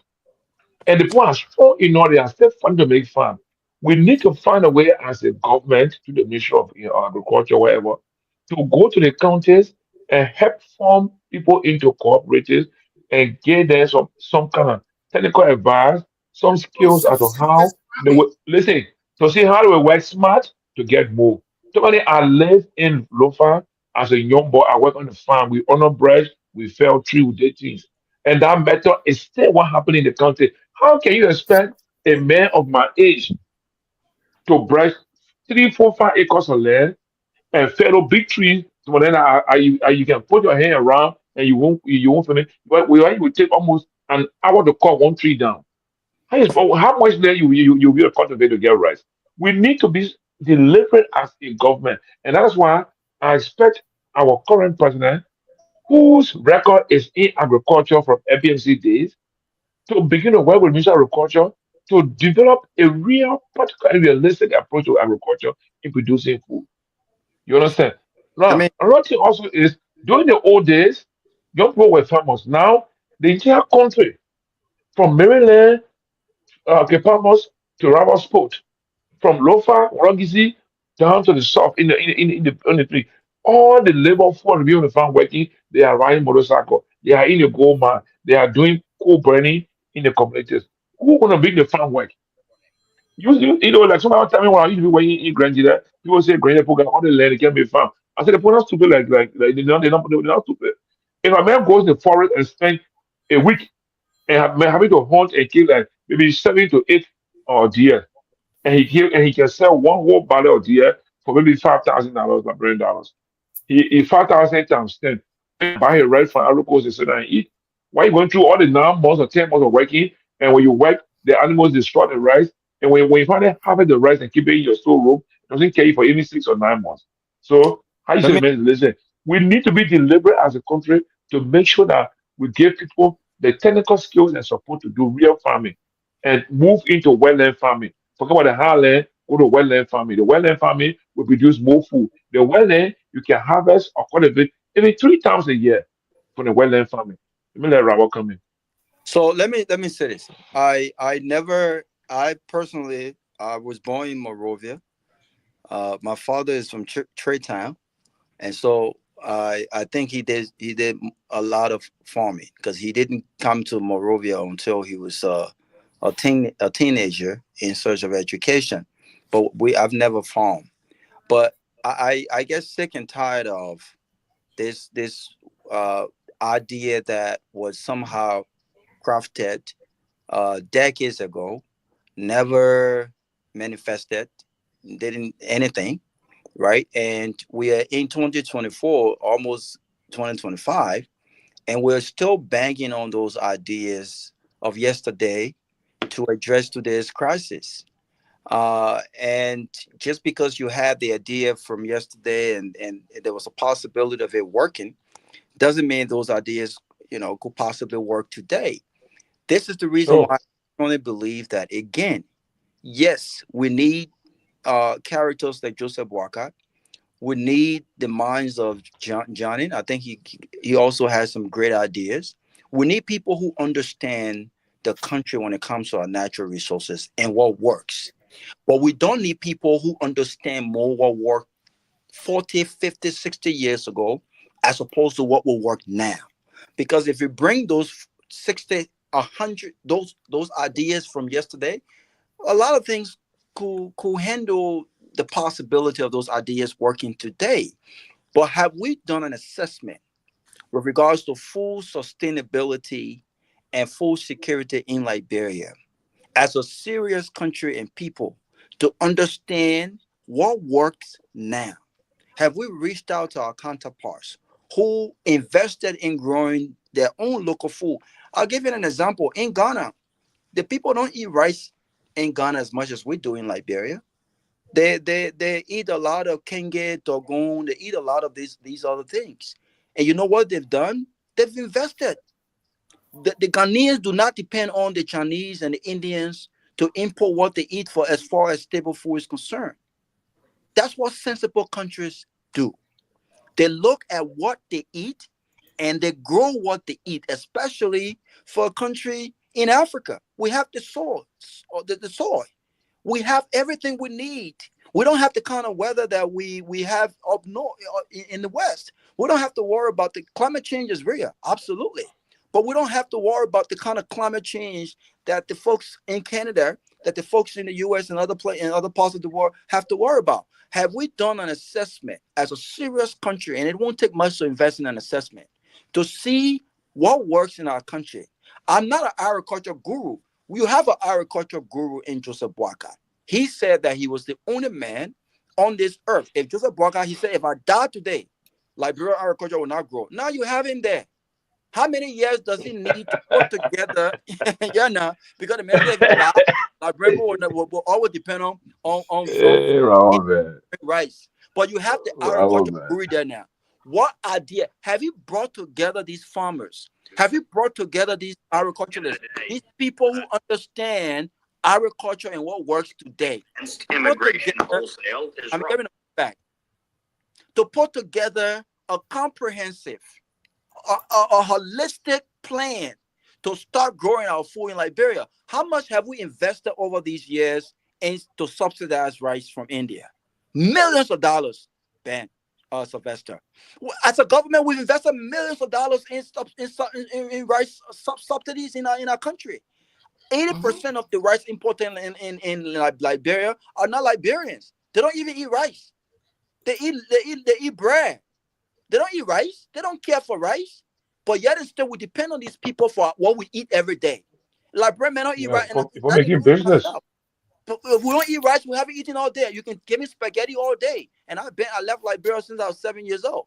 You can give me spaghettis all day. Give me steak all day. I got to eat some kind of rice, or I got to eat some kind of, drink some fufu and soup on the weekend. But why is it that we depending on people who don't depend on rice to survive, to bring rice in our country? One last point I want to make is this. Joseph Boakai is the agricultural guru.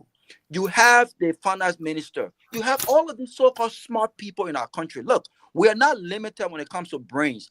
I hate to think that other Africans are smarter than us. No, because I deal with them on a regular basis. These guys are not smarter than us. Some of our friends who had the foundation, the academic foundation to go to the best schools, we've outgrown them in this very country. In corporate America, we can go foot to foot with them. Do you understand me? So why is it that you can invest in, they say Liberian people will not eat country rice. Okay, guess what? You put the country rice on the market. Compete with the rice importer. I'm not saying get rid of the rice importer, but you gotta be smart. You are investing millions of dollars in these guys in subsidizing rice, but you still have not you don't have control on whether or not the rice shortage will happen or it won't happen. You don't have control on the inflation of rice prices in the country. The last time the president had to walk out of those guys while having a meeting, they still control that. They still control that. The government don't have a monopoly. But if you invest in growing rice in Liberia and you put that on the market, if rice is $24 from foreign rice is $24, and you put the different types of local rice on the market for $10, $15 less, at least you give Liberians an option to go on the market and afford what they can get. The man who wants to eat pusala rice, the man who wants to eat butter rice, the man who wants to eat long grain rice, the man who wants to eat jasmine rice should be able to afford those kind of rice. But the man who don't have no job and can afford his own $10, $9 rice, he will have an option to go and do that. Right now, we don't even have that option. We're talking about importing pepper from Guinea. Can you imagine pepper, billabong, all these different things? But what are we doing as a government to invest? You have the so-called agriculture guru. Sylvester, the president go to Lofa all day. He can make thousands of trips to Lofa all day. Making trips to Lofa, having these town hall meetings, is not a plan. It's not a concrete plan to address rice security in Africa. Until, as a government, we start to prioritize and we start to invest, the president, look, I love the president's security, but must the president ride a $500,000 car? The security of Liberians are as equally important as the president. If the president has all the security in the world and those people in the streets don't have no food, they don't have no security, the president's life is at risk. Because when thousands of Liberians get mad, when their kids are getting killed left and right because they don't have no security, when their kids cannot go to school, when they cannot afford jobs to put food on the table, the president's life could be at risk. They go and run up on his house. Can you control those? Can those security at the house control thousands of Liberians running up in the street to protect themselves?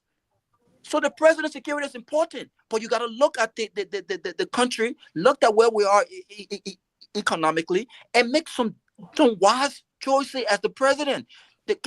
Instead of $500,000 car, they could get $250,000 car. That $250,000 could go to invest in the University of Liberia. We got to spend wisely. So just because we want to protect the president doesn't mean that we should spend the little we have on the president's security while the country is lagging behind on everything else. We are not smart people. We have not elected smart leaders, and this is where we find ourselves. I got a caller line before the caller comes. Let me ask a question, right? Okay. I was in Liberia. When I was asking about the rice importation, I was told that we have 5 major rice importers in the country. Only one of the person was Liberian. Most were foreigners. Now, when the former minister of agriculture was there, he recently granted 5 Liberians IPDs to import rice. He said up to the time he granted them the IPDs, only one Liberian was the only person who was able to come forward to join other people to bring rice in the country. I think they said to bring rice in the country, it costs almost $12 million you might have to bring rice in the country. Now, my question is, do you think if we want to cut down the importation of foreign rice to encourage us to grow more food and to support our farmers, you think the government said, well, we'll give the next 4 or 5 years. After the next 4 or 5 years, the importation of foreign rice, we'll cut it in half. That means we'll provide more money for farmers to go and to produce our locally produced rice. You think it will be effective? It will work, or people will, or you think we won't meet that particular goal? But they call on the line. 1 minute. Call 1 minute, please. Go ahead, call 1 minute. Yeah, thank you, man. Thank you, guys. Fascinating topic, man. Let me say thanks to you guys for your effort, man. You guys are playing your part, you know. All of the discussions, the hours spent on these platforms is all geared towards making Liberia a better place. But you know, the one thing that I think we are missing here, Tomalin, the issue about, firstly, let me address the issue about these people, like, I don't know who call them, brigades. It's the deception that is bothering them right now. And then when you are deceptive, all you're left with is to come and constantly defend situations. Reason being, yesterday, Just a few days ago, you criticized the very things that you are doing today. Now you're coming to get justification. Oh, the president is old, so he needs this thing. What was the condition before? Ellen Johnson Sirleaf was old. She didn't need all of these things. Ellen Johnson is about 85 or 86 years old now. She was old. So this justification, of course, presidents and then all of these people need to be protected and security provided for them. Of course, that's the prudent thing to do. President Trump was here. He was at all with the sitting government. They were fighting every day, but yesterday his security was paramount. That's not the case with Liberia. So let's just get that straight. People need to stop the deception. That's what's troubling this very government today. And the very thing that they condemned for 6 years, they are doing more than what they condemned for 6 years. That's the deception I'm talking about, Tomalin. I just want to put that out. Secondly, with regards to this agriculture situation of Liberia, Tomalin, do you know why rubber was heavily produced in Liberia? Because they had a market. People were planting about 900 acres of rubber farm, 2,000 acres of rubber farm, because why? They had a market to sell it to. So Liberia became the largest producer of rubber in the world until Malaysia came in later and took Liberia. As it stands today, I think Liberia is the second state. That's the reason why people planted rubber all over the place. If you have the market and you set the priorities straight, people will definitely cultivate the soil, and then there will be food sufficiently in the market. I can tell you this. A guy came from Belgium. He opened up a watermelon farm somewhere in the Broadway end there. Do you know that guy, it was a mechanized farming? The product, the guy cultivated the soil. He produced a market, the watermelon, but he couldn't get a market to sell to until all the crops spoiled in the farm over there. The guy said he was running from supermarket to supermarket in Liberia, and there were no buyers. It discouraged him heavily. And you understand? So until the markets are there, back in the days, in the 70s, in the 80s, when I was in school in Kakana, BWI was producing almost their own food because they have mechanized farming over there. They were cultivating rice, cassava, and everything. A lot of the food the students were eating over there, and those students from BWI, maybe they can attest to it, they are listening, or they were producing their own food over there. But again, you have an agricultural president, and nothing has been there is evident to show that here is my strength. People are not just criticizing Tomalin, but here's my strength. What you capable of, prove it. If I'm an accountant, I'm an auditor, I will come here and start to audit records, and I tell you, I'm a report on issues of audits. You understand? So that's how it's supposed to be. The market should be there. Therefore, let me just close on the Tomalin real quick. Therefore, Burkina Faso. Burkina Faso is a landlocked country. They operate on lakes. But the waters they are using today, they are more than self-sufficient in terms of food. They're producing heavily, and in fact, they're exporting. They are finished product, like tomato. They got paste of tomatoes. They're trying to cultivate that and then ship it out in the country. Those are the kind of things that are supposed to happen. How many more Liberia that got abundance of water, they got abundance of rain and everything, and yesterday it's very difficult to even sustain the country food sufficiency, at least to talk about it exporting. Until people start to think outside the box, it's going to be a difficult discussion, and people will just continue to give justification and explain over and again. Again, let me not take all of your time, man. This is a fascinating topic, and maybe one of these days I'll try to get on the show, man, so we can delve into a little bit more. Thank you. But thanks for the time, my brother. But guys, on a serious note, we come to agriculture. I think we just lazy people. We're lazy. I would say that because there's no reason why. You see, I give credit to some Liberian farmers. So I give example. My friend Israel Akinsaya, Israel rice. Israel guy, he invests a lot of money, his money into farming. Israel, I think his rice is, I think it's been sold in America now. People can get some rice in some stores in America. And our country rice is very rich. Nutrition. I mean, when I eat Liberia, I either eat burger wheat or country rice. When I go to the restaurant or when they're cooking for me, I tell my sister, go restaurant, I say, I want to eat country rice or burger wheat. And the burger wheat Liberia is better than the one guy on this outside. And Cultured rice. Yeah, but cultured rice nice. You eat cultured rice where you eat it with any kind of food you can enjoy it. Because now I see people. I mean, why would spend the money to India, China? Then when the restaurant come, they will see they will crying. Oh, no wrestle. La pura commodity. They say la pura commodity. La pura commodity. Come on, man. Anthony said he's in the back anyway. The FAO. I was told the FAO said that if Liberia can allocate certain amount of budget for agriculture, they will match it. The same thing they do with the education ministry too. They said it will get certain of our budget, allocate certain appropriate certain money for our budget for agriculture. They will match it, give matching funds, and yet and still, the Ellie couldn't do it, we couldn't do it, and Bogana did not do it. So why can't we put more money into our agricultural budget so that the food and agricultural consumer can match it, so we can increase our agricultural our agricultural industry? Because honestly, I know even people that do these things or poultry.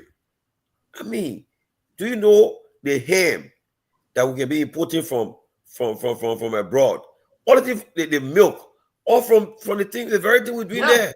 Yeah. You see, when you buy food in America, I was told a couple of years ago, when you go buy food, they say when you buy it in a place, most people that are shopping in a place called Aldi, right? They say when you read on a food product, say cow fed or grass fed, something like that. They say that good food. Yeah, that they got organic. Yeah, but it's not processed. That means the animal eating the real thing. Real ground. Yeah, but not the one that we do in America where they may take the small fish and put it in a thing. It's all antibiotic. All the food's antibiotic. I don't know when the fish get big and they say they get fish. And how come in Liberia we know to talk about diabetes, high blood pressure, all the things. Because in America now, because all these stuff the people doing in Liberia, our people live. I will talk about the people in Liberia, they have a health issue, right? But trust me, the people in Liberia, they go to Omane. Omane living strong, longer. Because Omane eating from the water in the pot, from the soil in the pot. No processing. Even to get into also organic. Yeah, but on a serious note, as I say again, Johnny will lazy. People will lazy. If we can, no, we're not. No, I will not agree to that. Money in the budget to put for machines so they can help to plow the land. So we can plant. I remember way back in the days, we used to go on our farm on Baza Highway. They call it Dowie. My parents were in fire too. We will be planting cassava. And from cassava, we get fufu. We get starch. Johnny and Anthony are in the back. Too many. They telling you. Oh, sorry, God. Johnny and Anthony. I mean, now, I think the issue, and again, just our society. I know you're sorry, man. And for me, I hate to discuss these things of money, you know, and part of the reason is that we very sentimental, and these are things that bring, and everybody want to make decisions in Liberia, and that's the most unfortunate aspect of it. We're very sentimental Liberians. Even sometimes we're having the discussion on the show, folks that don't have the understanding of some issue with the Scott, they just want to come on the position, right? To say they want to say something, they want to express instead of say something, they want to say some people can't prioritize. This can be got nothing to do with prioritizing anything in the country. No. The solution to this process will face particularly the rest issue. People are very sentimental when it comes to these things. They will come and say this, kind of say there's some things that are far from the reality or from the topic, basically. Some of those have some answer to this problem when we were moving through. And sometimes we sit and we'll look at. He has some the Green Revolution. Go to your Green Revolution. The Green Revolution process. Recall when he spoke on his farm, when he spoke to those to the journalists, and he was saying to them, I think was this guy. I forget the two journalists, but one female. Victoria Christopher, and one of the. He said to them, he said, "You see, these are things that we're going to start. When we made a farm, we'll cut the tree. Now he was speaking that way, but something he said that sounded very profound at the time. He said, "We will continue this process and we'll use the government to support other farmers. After 5 years, I will stop rest from coming in the country." Yes. You know, so he was very progressive. If we have continued on that path, And the president talking about prioritizing for people to bring prioritization. No, that's counterproductive. It won't help us. So what he is going to do is to stop rice importation from people bringing rice into the country. I mean, then allow the government. Yeah, you get cut in half. Through the Green Revolution, you say you're going to stop it in 5 years. You're going to give it over a period of years time. That'll be a problem. Right? We're now a big country. If the government were to come and set all of those cooperatives and say the LPMC is going to use as the conduit and the government start to subsidize these people. You may have found you already plenty other people start setting no cooperatives to report those things. And at the time, we're around 4 million population. Right? So the process of mechanization is the way forward. Yeah. The subsistence farming can help us. And as Johnny was saying, the subsistence farming is that it's hand to mouth. Subsistence, how is it? It's hand to mouth. We farm, and that's part of the reason. Not the post, that's part of the reason why when the people grow the food, they will have to use some of those food. So most of those folks, for instance, what Johnny was talking about, most of those folks don't have different work doing. So they agree we grow more rice this time. We got more palm oil, other things. They get you have to sell some. Then we have to sell some to get cute and other things. So that these are subsistence farming. So you grow it, at the time eat a thing, you have to go away and grow. But if we did it on a mechanized level, with all of those modernization in place, heavily sponsored by the government. So the only move to this agricultural solution process here is for the government to be very deliberate. Pump some money in the agricultural sector, and then over the period of the year, you roll out a program, a projected program that's going to help the country. But that's the only way they can start moving. But Pewee, they said that people, especially in Liberia, somebody wrote something that why I'm saying it about. Our leaders can inspire us, right? When they music called Abuka. A person we are made it popular, right? Yeah, that person we are making popular. Everybody was dancing. I saw my gay dancing, 12 dancing. Everybody started dancing that music. Even the proposal that we are making popular. Okay, you see the proposal we are not wearing it. So now, if you think the what you said about Doe, when those are going to his farm, all the ministers there, those say every weekend, I want to see your MRA, you go to your farm. The man he said I will. He said I will start making fire you. If our president boycott right, he's an agriculture. What the agriculture agriculturalist. He said, look, he said, when I go to my farming bombing, I want none of y'all behind me. No, y'all go to your farms. I mean, to be fair with you, gentlemen, if I was of our public official, right? Yeah, back in the days. The people can talk. I get what the people say. They say the couple, right? By Thursday, they pull them on the way to their farms. And nowadays, I see people. I mean, I will feel government on Facebook. They go to the beach. They show themselves on the beach. Yeah. They go to the place. They show themselves. I mean, if I was an official, on a serious note, Thursday, right? My farm. I'll be Anthony, there.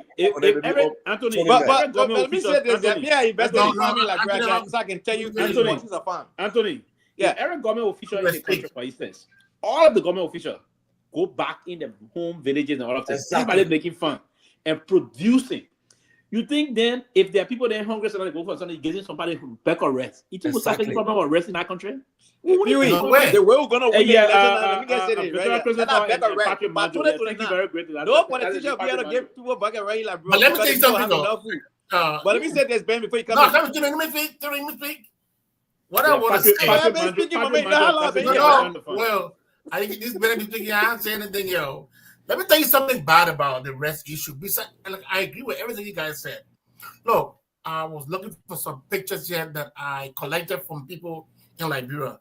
You would be scared. There are a bag of rice in that country. I will show the pictures one day. No laboring out of tuning whatsoever. No laboring on the rice. Where it coming from? How it was produced. They don't care.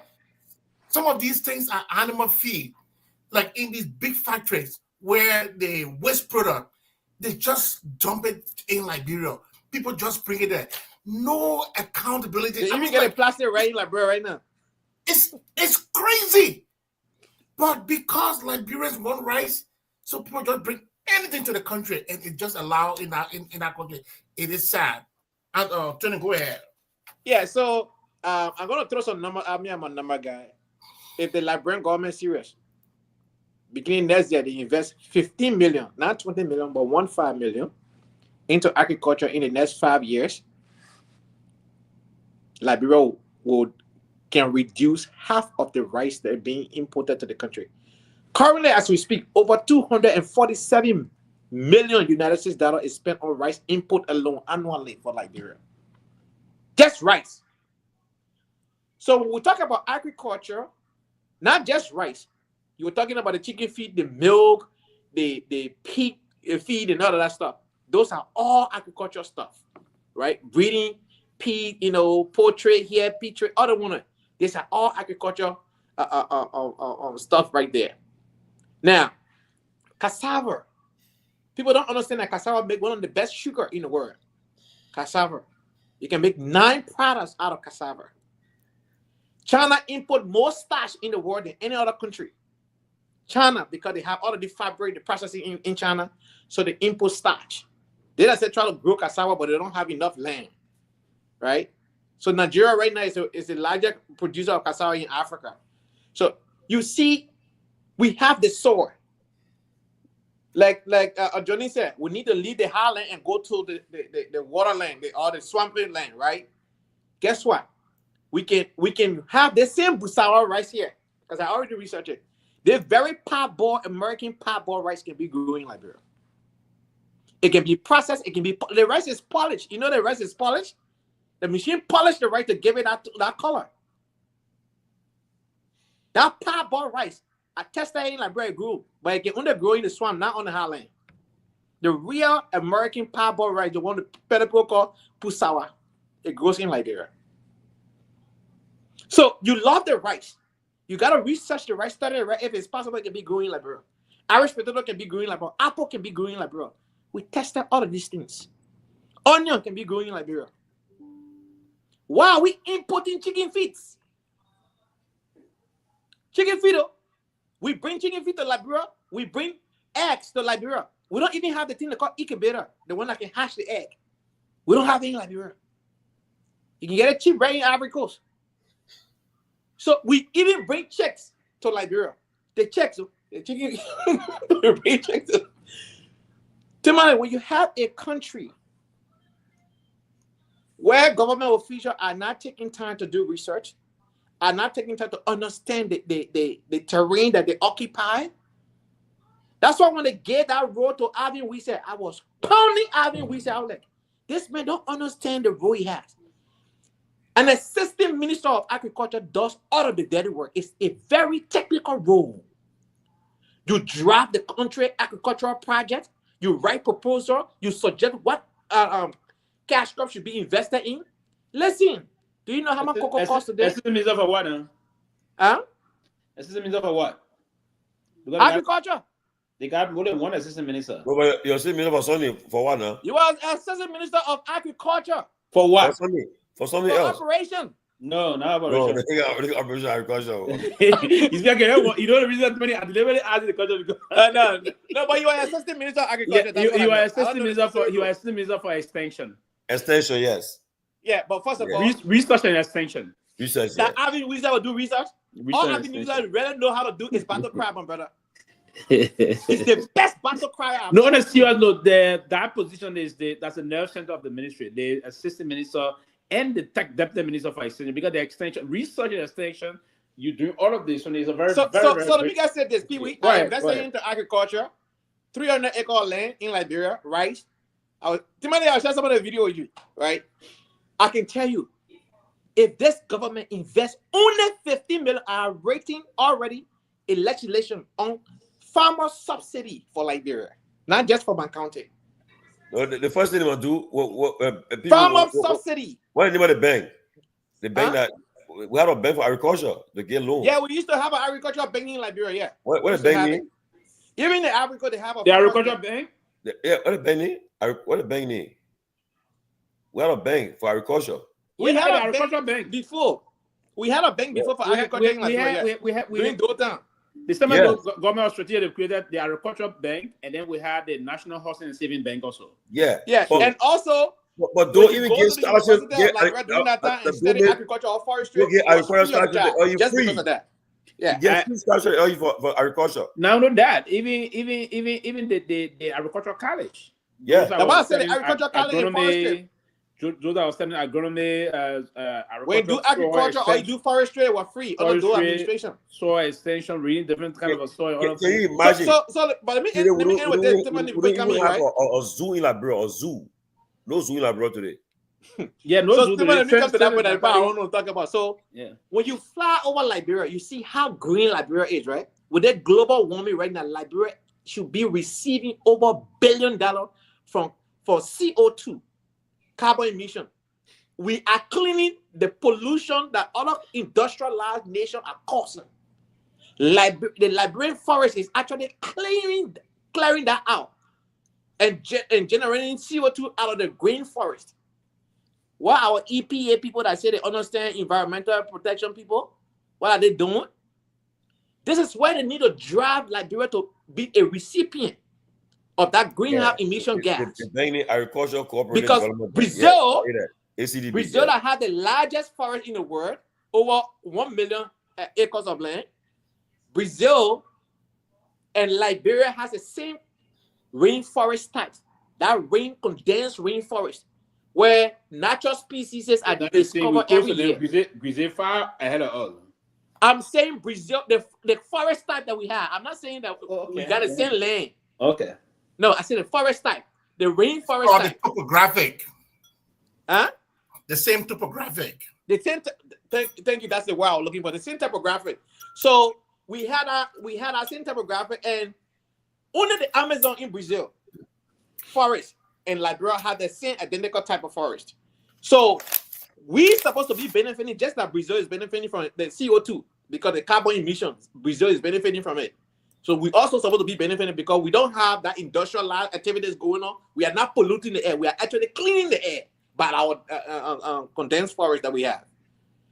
So people from the EPA, I need to say environmental protection. So for people from the EPA, this is where they need to be driving Liberia.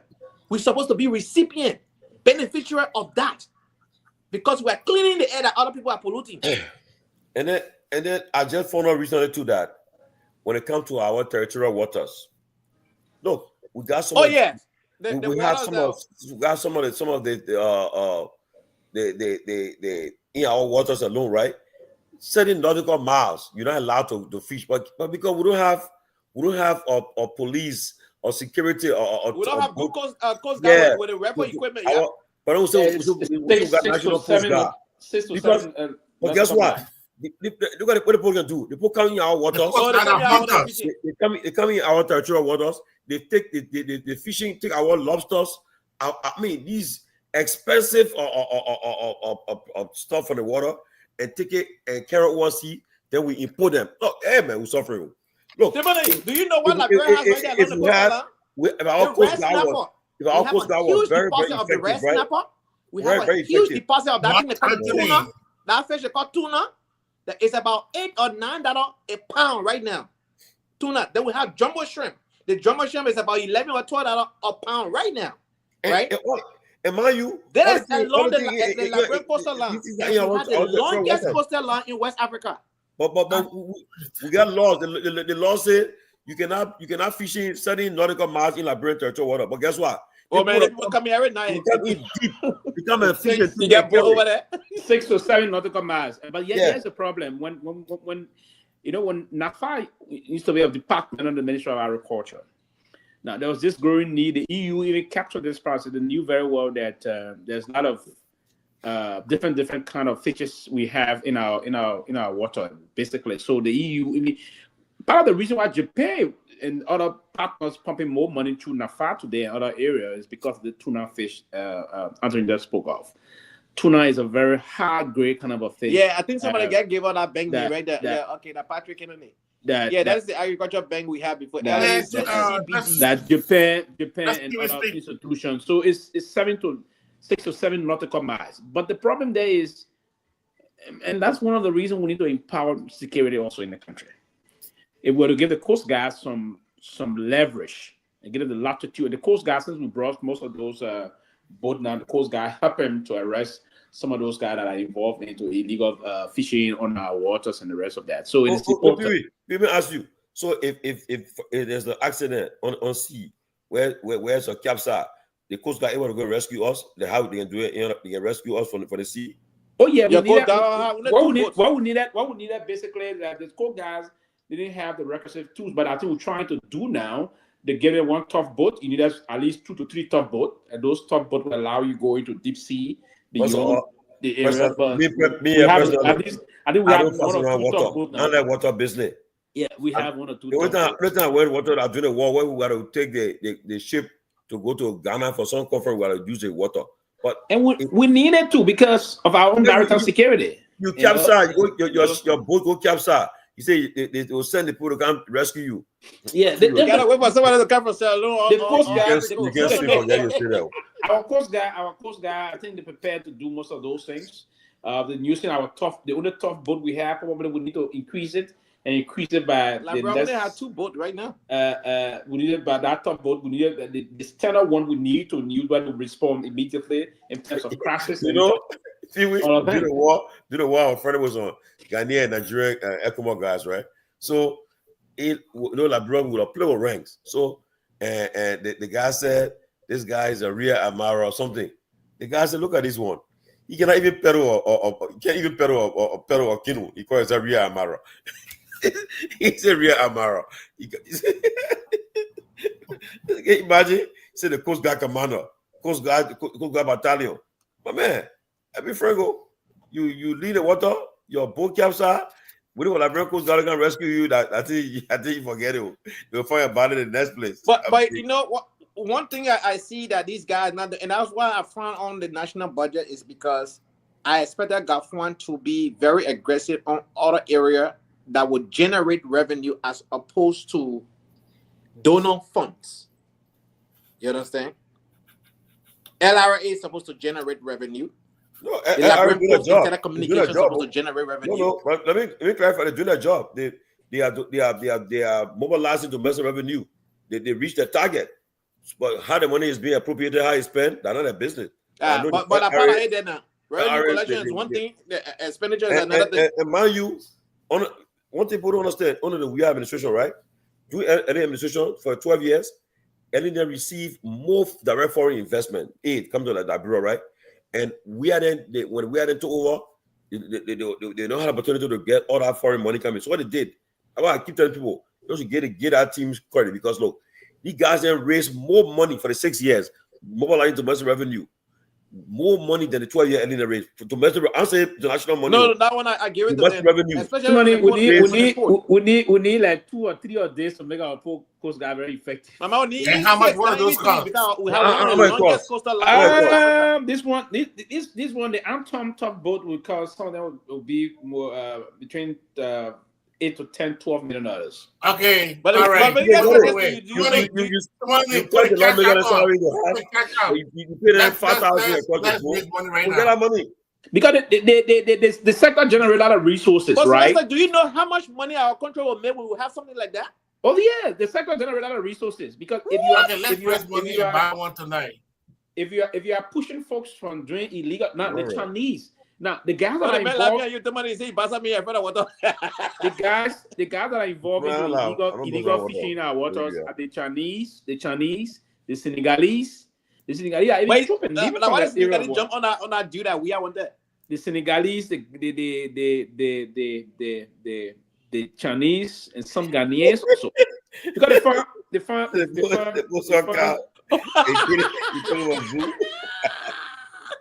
talking about zoo? Dogs that can even walk free him over your dog. A dog cannot walk free him over your. How can you have a zoo? No, the issue. No.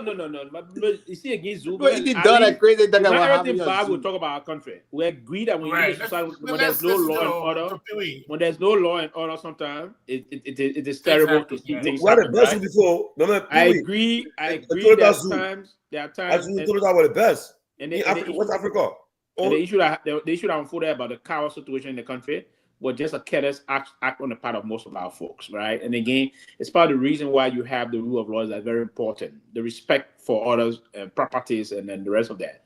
To just see a cow roaming around does not give the right to any individual whatsoever to go and say you want to kill someone's cow and eat it, right? So it's wrong. But even at that, ever since the civil crisis, that's why the war is devastating. I can remember as a Peking coming up, I went to the Lakpasi Zoo. Yes, right? And I experienced the Lakpasi Zoo. There's a good zoo there. Yes, I experienced that, right, in the 80s. So it's unfortunate the civil crisis devastated all of those things. We need to create the mindset now to see how we can do this. Man, don't have to do the thing how they did, whatever. You go, Anthony. What you did?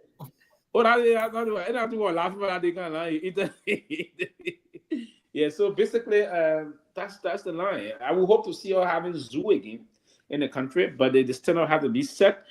But that environment, that area now, already encroached upon by most of the folks. And animals that they say that they are indistinct, that they are distinct. No, they still got animals in our country that people want to come and see. We have a lot of animals in our country that you can find a lot of areas. Because all the zoos. We have the rough wild African lions. We have in Liberia. We have elephants. We have the tiger. We have the Trinidad tigers. We have the hippopotamus that exactly we have. So we still have those things that are. So look. We have a lot of and we have this bird.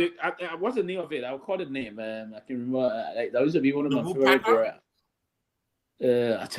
It's a bird that is also wild. So we have most of the wild cat. We have about 4 categories of wild cats that we have stay in Liberia.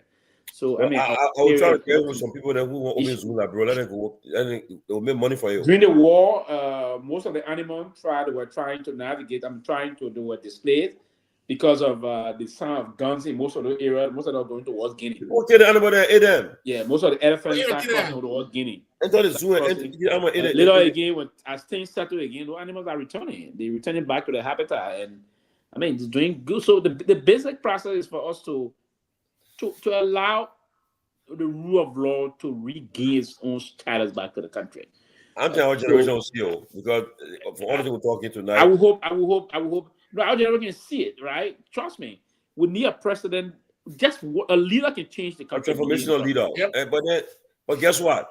Yes. I mean, again, we talk about Trump. If they want to bring our country back to the rule of law, to bring the country back to the rule of law, you just need one president that will appoint all of his government officials until they call the security big boys. He say, hey, you come to meeting. I'm the president of this country, right? If you see my son doing some things that's in violation of the law, arresting and coughing, don't think that I will fire you or suspend you.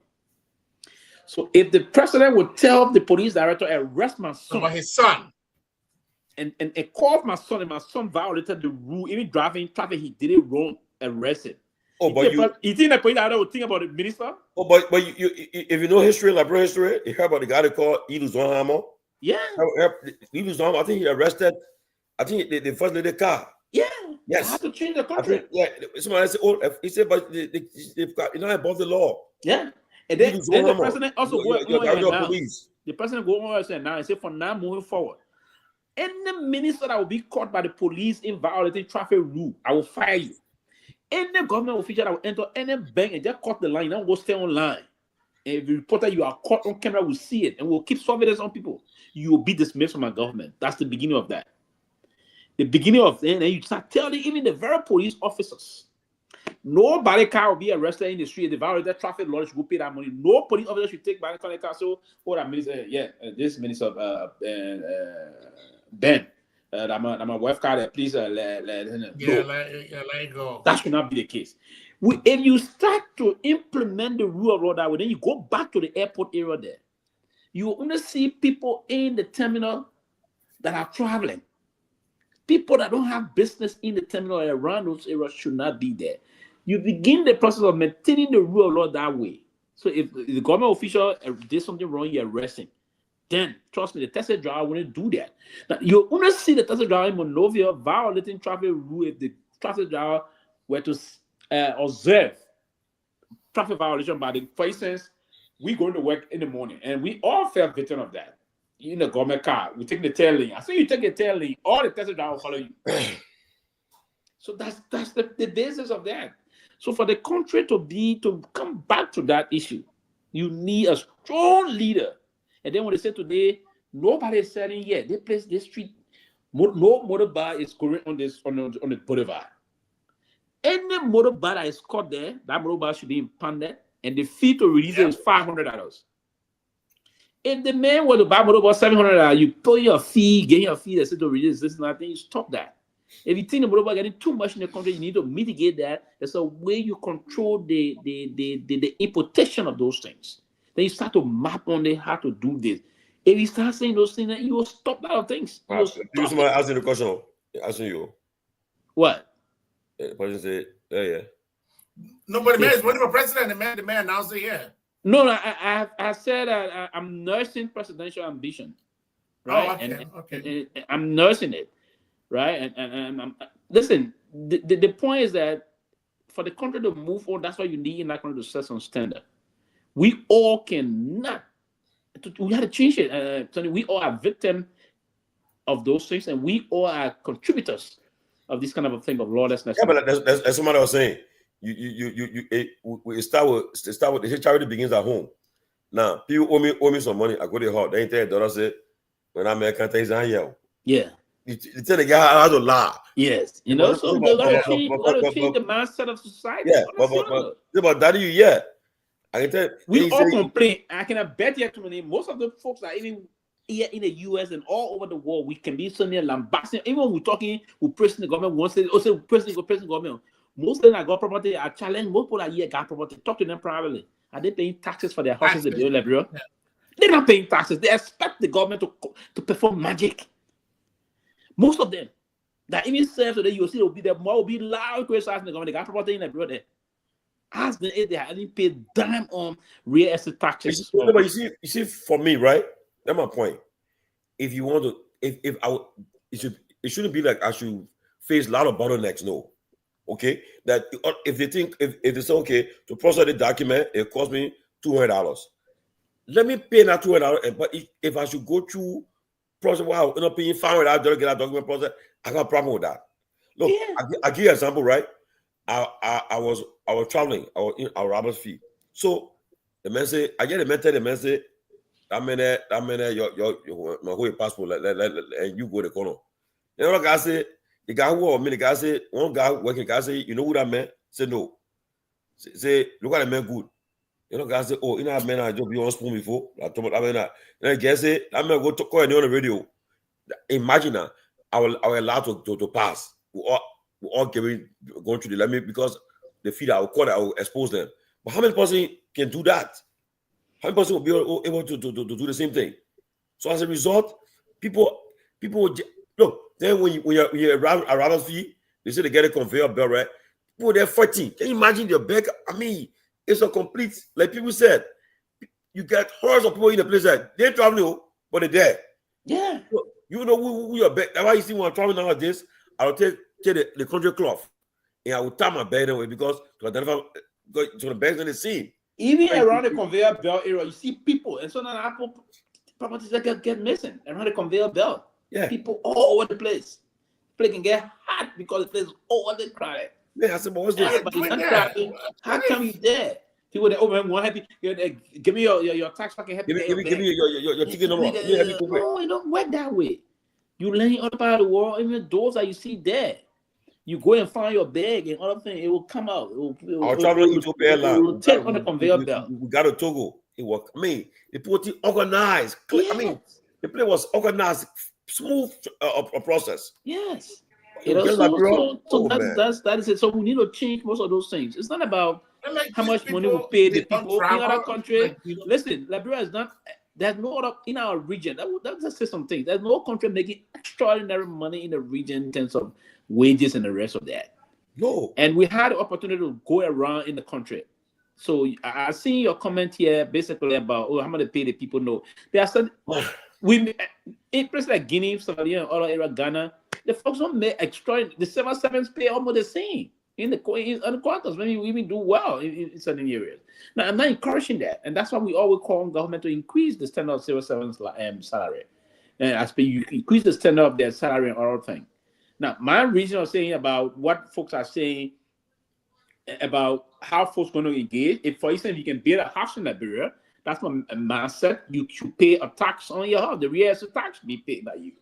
Where in the world you're going to build a house that you cannot pay the taxes of said property, and then you expect the government to raise money? Part of the reason why we face challenges, I heard my own brother was saying here that, hey, the government is, how to call it, what a war Ben news, or was that very budget shortfall? No, the budget was shortfall because Ben is not paying his property tax he got in Liberia. If Ben got a property in Liberia, trust me, if Ben parents left property for him in Liberia, he's not paying taxes for them. Then he has been once in a whole day and give high pressure to the government when he says it's helping to cost the problem that he's not paying taxes. The government should be able to be. The government should be realistic. Should be realistic in her budget setting. But budget setting is projection. Realistic goals. And I come in. You know what the reason government has set those kind of projections? For instance, they're setting those projections because they believe they will collect from real estate alone. They will collect $50 million. That real estate collection, $50 million, Ben is not paying him money. Pewee is not paying him money. Esther is not paying him money. Right? So that money, so the shortfall, if we don't pay those money, how do we expect the government to reach our targeted projection? Thank you. So the biggest budget is not the money in the house. And we remember, I have a simple answer for you. We run on cash. Even the church, the churches too. This is something we have been doing since early time. You know, in my field of work, it says set realistic goals. When somebody leg cut, I can come in and tell you, say, "Oh, you will grow new leg." That's craziness. No, Ben, I would disagree with that. You don't have to be. Yes, Pewee, I'm coming. Yeah. If doing Ellen 12 years, you find out the same problem have happened, that the budget could not balance because of an unrealistic goals that you have set. When you're a smart president, do not set the same unrealistic goals. You know what you're going to do? It's better to set your goals. It is good for your goals to be lower than your expectations. But that's the mistake. You can't keep making these are elementary mistakes. Set the goals according to what your past thing have told you, that people will not pay their income taxes. People being objective, but she's still on Pewee back. They mean objective. Set the goals there. So Pewee, so instead of you setting an inherent, these are psychology got to do with this issue about my statement to this person. That's what ASC, you don't gotta be friendly. Oh. No, but listen, my projection, my belief about joining which political party, I'm a free thinker and I believe which institution I'm going to support. But here's why. My whole issue about the way I engage government policy and government processes is not about personalizing my feelings. It's about looking into government bureaucracy and see how the operation of government will always unfold. And that's my process. If I believe that Mr. Cummings can be a good leader, if I believe that I can say I will declare my support for Mr. Cummings. But for now, Mr. Cummings has not shown to me that he's prepared to do. And listen, we've collectively have already pushed the line for Mr. Cummings to do that. He had to be engaged, and that's why I said the last time. For now, he's not engaging, right? And he cannot engage now. Too many. The problem of our country is not about me going to ANC. Cummings will have to convince me as to why is it that we all can collectively contribute to him. Now, I have been one person that said Mr. Cummings can be a very good president. He could be a good leader of our country. The kind of a mindset he has, right? If we were to cultivate those kind of a tendency very well, and match those with his policy of good manifesto that he's going to bring to bear, but it got to be a plan, a collective plan that everybody want to move with and move forward. For now, for you to be inactive at this time and believe you got to wait. to be fair with you, to his credit, he not. So for me, I want you to start to be very active, being active, moving forward, doing a lot of things. We all can support the process of moving the country forward. I can support Cummings, right? Yeah, but I can support him if you show the line to me that we can do some great things. When I spoke to Cummings, I can do that. When I put a couple of months ago, Cummings, he's not active. What happened is that I think Cummings came to America and met his family, had a discussion, and my understanding is that he will do it again. This time he want to make sure there's a collective effort. He's not going to be here alone. Brady coming here, his family. So in order to make that decision, he got to know people got to be, like you said, like people got to be realistic and be honest. Because I think in his past activities in Liberia, people have not treated him well. People have just exploited him. They have done a lot to him as a result. And people that you think you can trust, they betray your confidence and trust. So as a result, I'm told now, the ANC folks in America, what they have done now, they have decided not to have no separate ANC global. I think I don't know what they'll bring that thing for. They have one national body now. They will work together. I think their goal, the target is to reach about $5 or $10 million in the next couple of years. And they can do it. Look, and people, you won't believe it, right? I remember it was in 2015. I was driving for work on a Friday, on a Saturday, on a Thursday from work. And this lady called me from Atlanta. We started seeing in Rwanda negotiating. She called me, she said, my brother, what are you doing this weekend? I said, oh, I get no plans. She said, but you already come to Atlanta? I said, yeah. I said, but are you coming the weekend? I said, but I said, they have brought, I don't know, for ticket, all the thing there. She said, no, once you agree, you ought to come. I said, I'm free. So you said, send me your email. Well, my ticket came, right? We got to Atlanta, they on us the next day. When we got there, the SUV waiting for us, pick us up from the airport, straight to one nice hotel, check us in. I said, what's going on here, so? When I look, but then at the welcome event, we were about 75 of us were there. I said, but people that I knew from different political institutions, right? I said, you yeah? Everybody was there. Yeah. I mean, I don't remember. Ajeru, Abalo. I mean, you name it, man, we were plenty. Both from CDC, from UP, from all there. Nobody part of all there. So we said, anyway, we ate the point in our hotels. Nice hotel. We went there. Next day, when we met, we came. So coming out, he was still corporate. He came, we met with him. He meant to he was going to explode. He turned to the run 2017. So, I mean, we went to a good session. We had a nice time, but they planned. But then, like you said, my man, some people left from there with different motives. The first thing the man said, I never forgot when he said, when the question was, if he will run, which party will he run on? Will he form a new party, or will he run on an existing party? I said to the comments, if you run on CDC. My man, no. I said, because I thought I was active. I said, look, CDC, we get money, but we got a grand game. I said, we got a grand game. We eat every area in our country. We got a grand game. What do you think we get money? But we got a grand game. Everybody said, oh, my man is yeah. I said, okay. They dismiss it.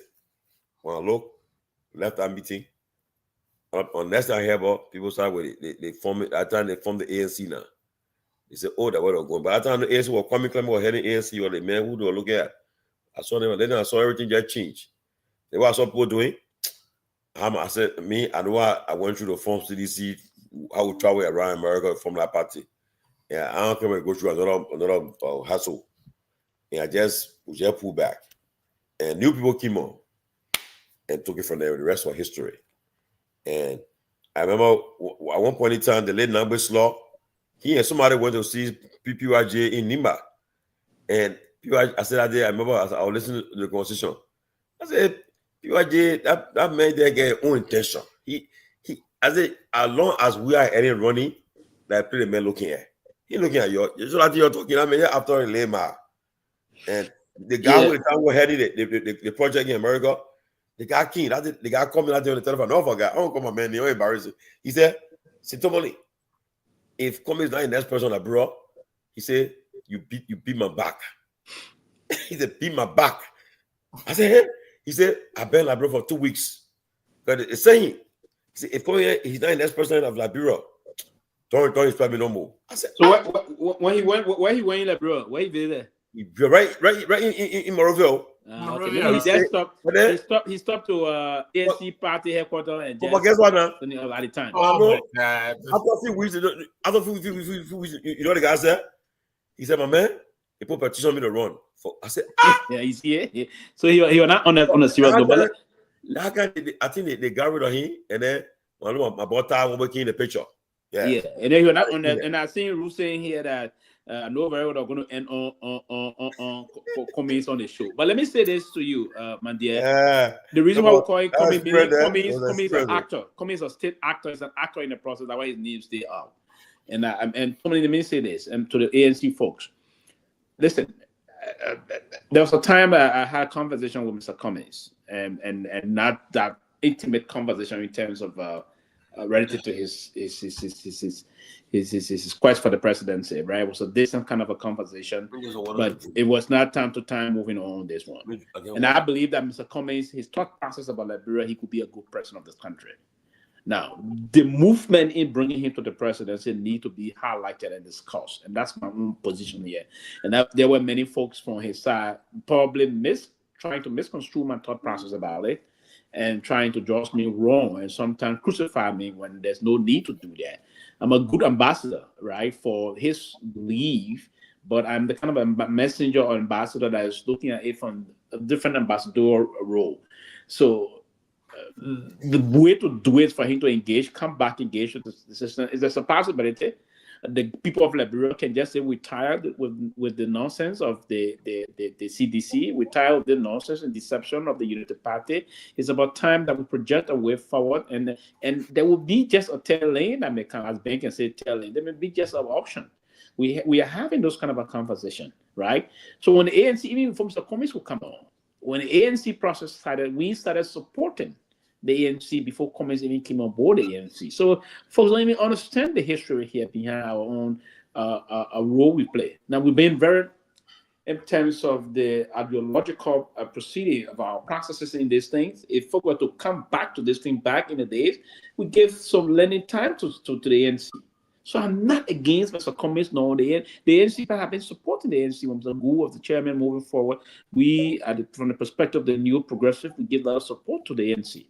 And I believe this man can be a very good leader of the country. This man with his thought process, but he will have to do. Let me ask you. Yeah. You think if the ANC, let's say, if CDC and the ANC align together, you think they pose a formidable threat to? I mean, they have an advantage, or you think they can possibly win the presidency? Coming is ANC and what? CDC and ANC. Let's assume that it's not a bit of coalition together. It's possible. It's possible, but I don't know if that alignment, how would that alignment process, what methodology going to be deployed? But it's deeply possible, and because one of these that Mr. Cummings got a very serious reputation. He's a detailed human being. He's someone that is from the corporate world also. We believe that he believes in the process about profiteering. And folks that believe in profiteering, people believe that they come to government to do other things to make government boom. Now, his perspective is to build the private sector of the country. Yes. And that's the way to fix Liberia. If you build the private sector, because the government is heavily dependent on by folks that the government cannot pay. Yes. So if you prioritize the private sector and then push, that's his strength. There where he come with enormous strength and enormous different kind of a strategy that he used in the corporate world with Coca-Cola and the rest of that. So if you were to deploy that and empower and build the private sector via the agriculture sector, via the tourism sector and the rest of that, he talked about ecotourism that he emphasized on and the rest of that. So that these are very smart point of his manifesto. If I were part of his team moving forward, projecting him, serving as part of his protégé or public relation thing, moving this as a strategic communicator myself, we can do away graphic free way, sell him very well to the folks and do something. So my whole thing is approach. If he can change it, trust me, I'm on board. How do you sell him? Okay. You see, look, you see, the thing is this, right? Mr. Cummings is a very simple person. He needs traditional people to be part of his campaign that he's a people simple person. know in the country. Yes. Yeah, a very simple person. He's not someone who he's not a flamboyant. You need less polarizing. He's not a flamboyant person, right? You don't need somebody that I agree so much with me. Less polarizing. But I will not be attacking too much. Around cycle. I'll tell you this, right? And I think I've told Mr. Cummings this too. Look, Mr. Cummings, Liberia different. The country, the people, for instance, example, during the court case at the table of justice, the judge say, I think you're telling me and my guys, and say, look, my man, Mr. Cummings coming to the court, Jallah, he's not coming to the court. Jallah, he's not in the court. He said, if he come to the court, look, I thought at the time I would see the partisans will be mobilizing, will be there. Come in droves there, right there. You come into the court too. Come in like there were four, 5 SUV coming. Yeah. The optics, people see it the first and say, wow. They say that who come in that's what. The judge say, even he coming, will say, that's more man coming here. And, but in the country, to be honest, you can't do anything in Liberia without being flamboyant. You gotta do it. Have to be. You know you're bluffing. You gotta do it. You have to be. You gotta do it. Yeah, you gotta do it. You can't say because Liberian people, trust me, the optics. Look, one of the candidates, they call it candidates, Sandy, right? I think what the guy did, one election year, 2011, the guy had white people guarding him. I mean, all I think first somebody said, that the man American won't. You see? Yeah. They say CIA with him. Look, a lot of things you gotta do in our country. You can, and not like you bluffing, but you gotta let people see that you see that way. Yes. Because the country is fake. So in order for you to get to the top, to get to that place to govern, look, when you get there now, then you can change. So you know what I mean? Yes. I'll do my real self. Be sure what first of all. And he need to do that. He need to do I can remember Integrate. I think I read a book.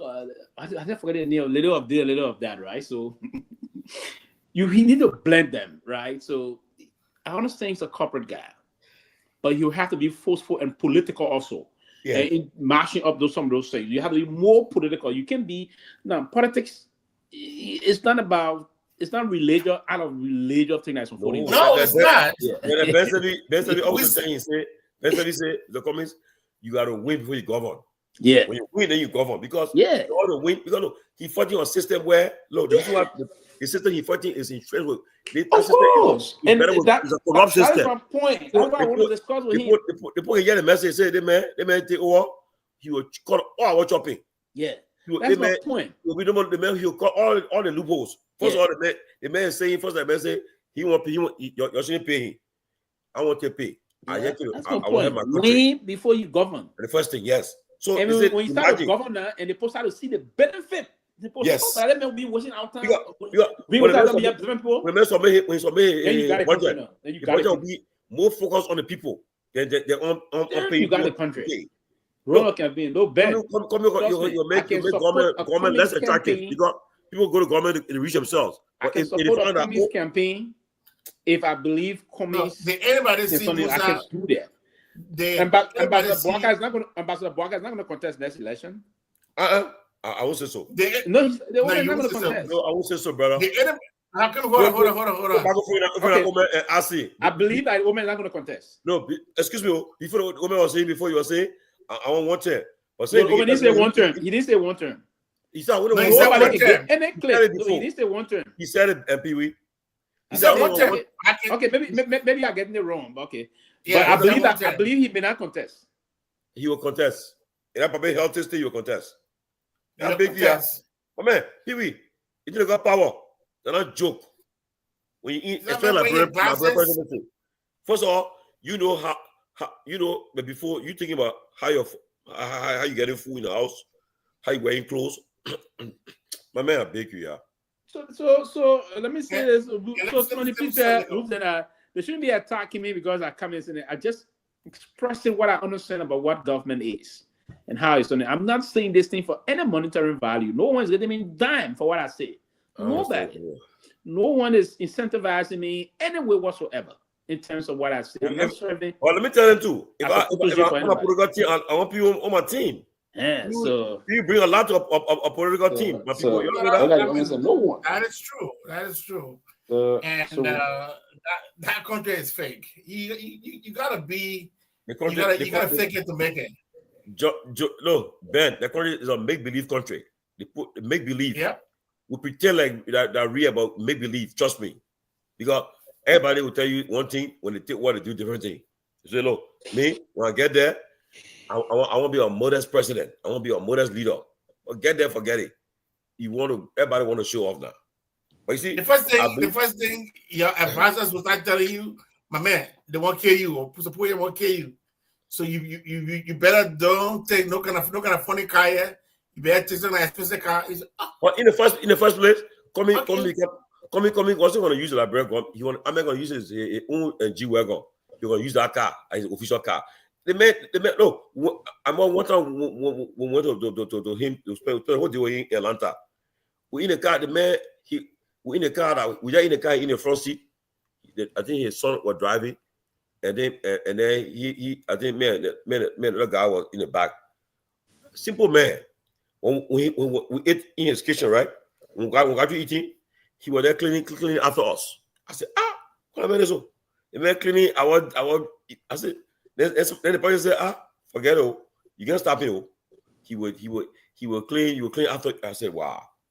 I mean, so that when you say when you tell you say leaders eat last, I believe it because he's a practical man. It's a very simple man. Oh yeah, simple man, practical. You know. And then mind you, the guy was talking to world leaders. I said, I mean, highly respected man. But you know, in our own country, but people don't know. They don't know that man. Honestly, I believe that of people like Liberia. Look, I support Mr. Kwame. I supported him. I still support Mr. Kwame if he's going to run. But to be honest, the problem with your most of the problem with your and Ben, the arrogance. The problem with your too. No, that's a little bit of it. Yeah. Look, Pewee. I thought people you won't be objective to be critical. That is true. That is true. And that's the reason why I'm not getting. That the reason why I'm not getting. And those things, to be honest, I don't want people to join you. And the mayor supporting the mayor. He's not that kind of person. He's a down to earth person. Very simple man. Yeah. I mean, let's agree. I criticize comments. What do you think? Ben, 1 minute, Ben. Let's agree. I criticize comments. The best way to engage me is that you call me and say, Pewee, you see your position on comments. You don't think you're a little harsh, but here's what I believe comments is doing and the way I want you believe in. Now, if we start having a kind of a conversation across the table, what you do, you setting the basis to invite other people to a side conversation that you can set the stage to convince them to come over. And if I were to join comments in the future or any other day, and that's the kind of approach we're going to deploy. Not showing a base that we're creating, pushing folks away from us, but bringing more people on. Not using the social media. Not using the social media to castigate other folks, but using the social media to win more souls to support comments. So that's the kind of part of the issue that you can do. If you deploy the kind of line, then you start to spray the internet. Comment is very popular among the young people. Yes. So to exercise those kind of a vote to execute a campaign for him is easy.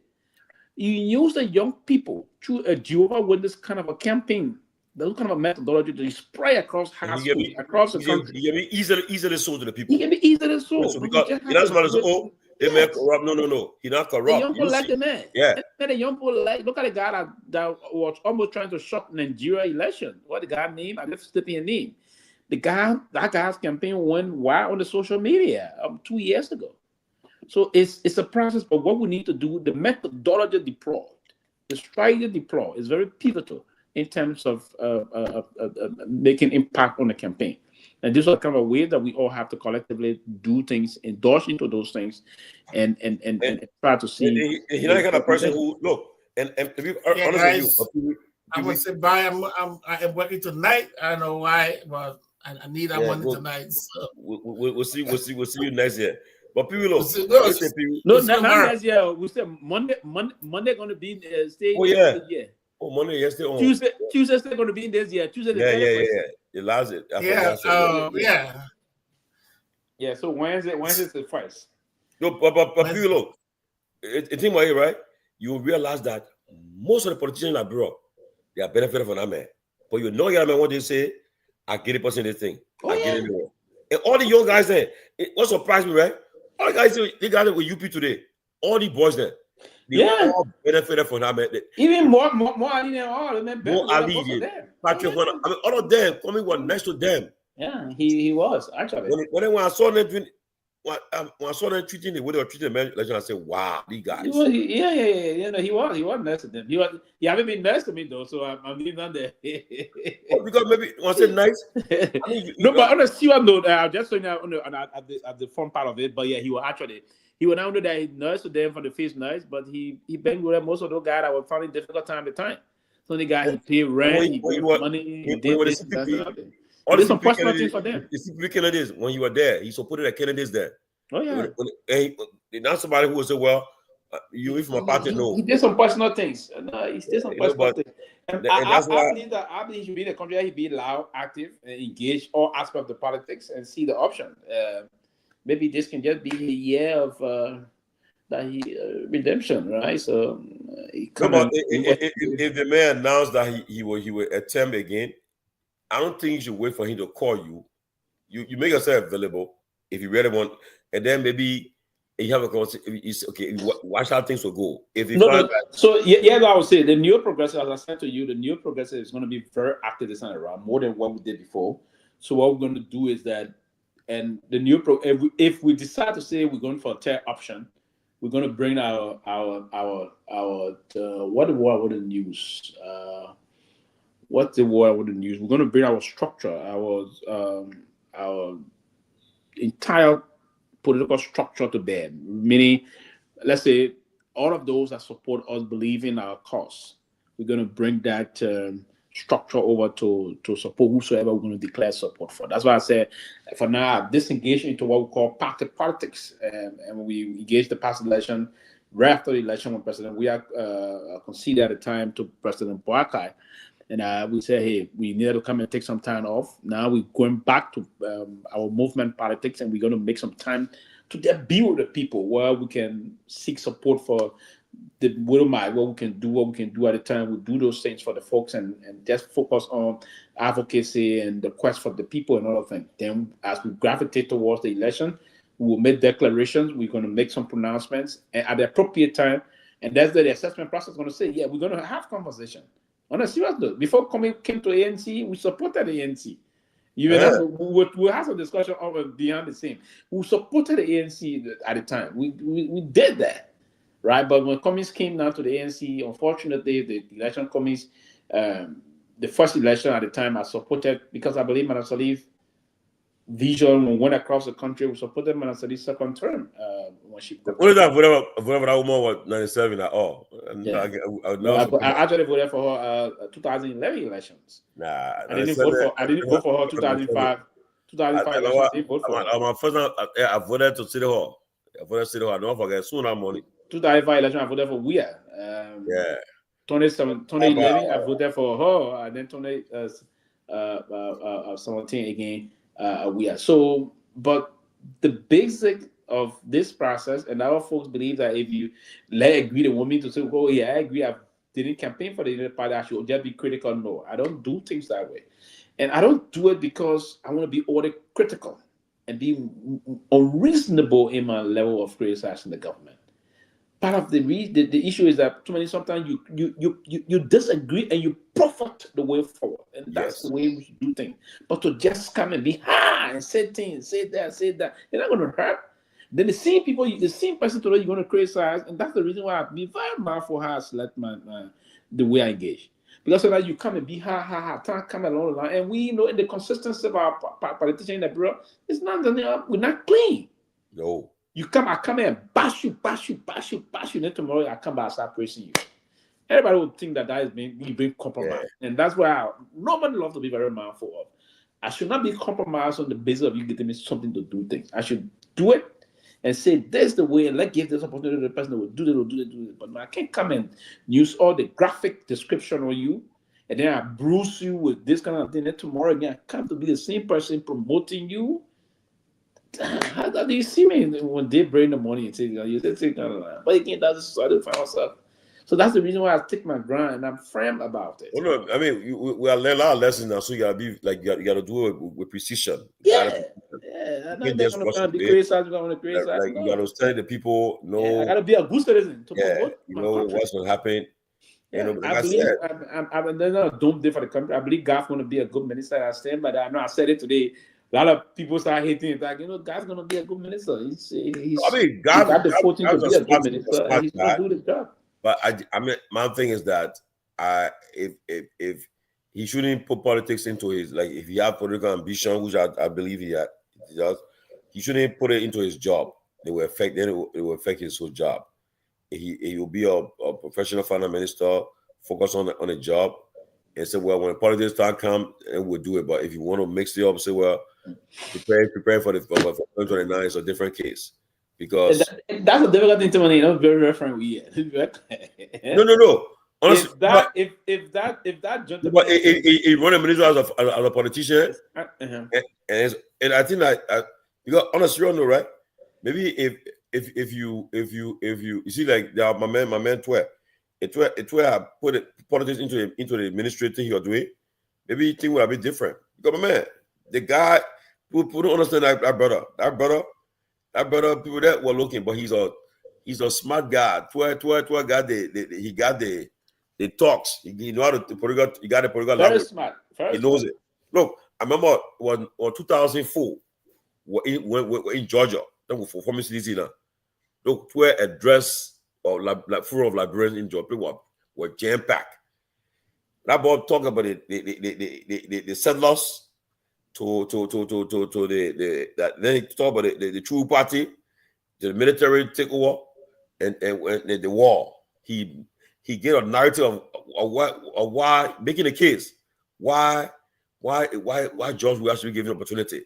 Look, people who don't believe in we are the person. Wow, the man he made a compelling, convincing case. Why you say, because he said, you see the groundswell support for the young man. I mean, when he made that case, people start jumping. I mean, every week we're getting a new chapter. Our Irwalo who know this is chapter in Georgia, chapter in Minnesota, chapter in Massachusetts. That we're getting chapters. Look, I was in the USA 2004-5. Pewee, man, we're big. Look, we had a meeting in Florida at President's Warehouse. Some people that joined LAO, they were all in a meeting. For them alone, after they came over, they all flipped when they LA. I said, wow, politics. Yeah, yeah, man. So that it. But I think we're going to keep engaged, money. Definitely. We're going to keep engaged. Yeah, we're keep engaged. Can't give up. We're going to keep engaged, and so in next year, so we're getting 2027, and then we're on course. No, 2017 will change. All that thing they put to right now. You see, what they call. I'm 2026, right? Will start taking place. Yeah, 2026 is going to start. 2027, you see, in the 2026, you see people are saying, okay, you know where they're heading now. Oh, yeah. Yeah. Making alignments, political alignments, see happening. And if you have not learned from the past, I know you all learn, but people. No, you can't learn. You got to learn from the past. Yeah. Learn from the past, what you experienced in the past, or what can happen.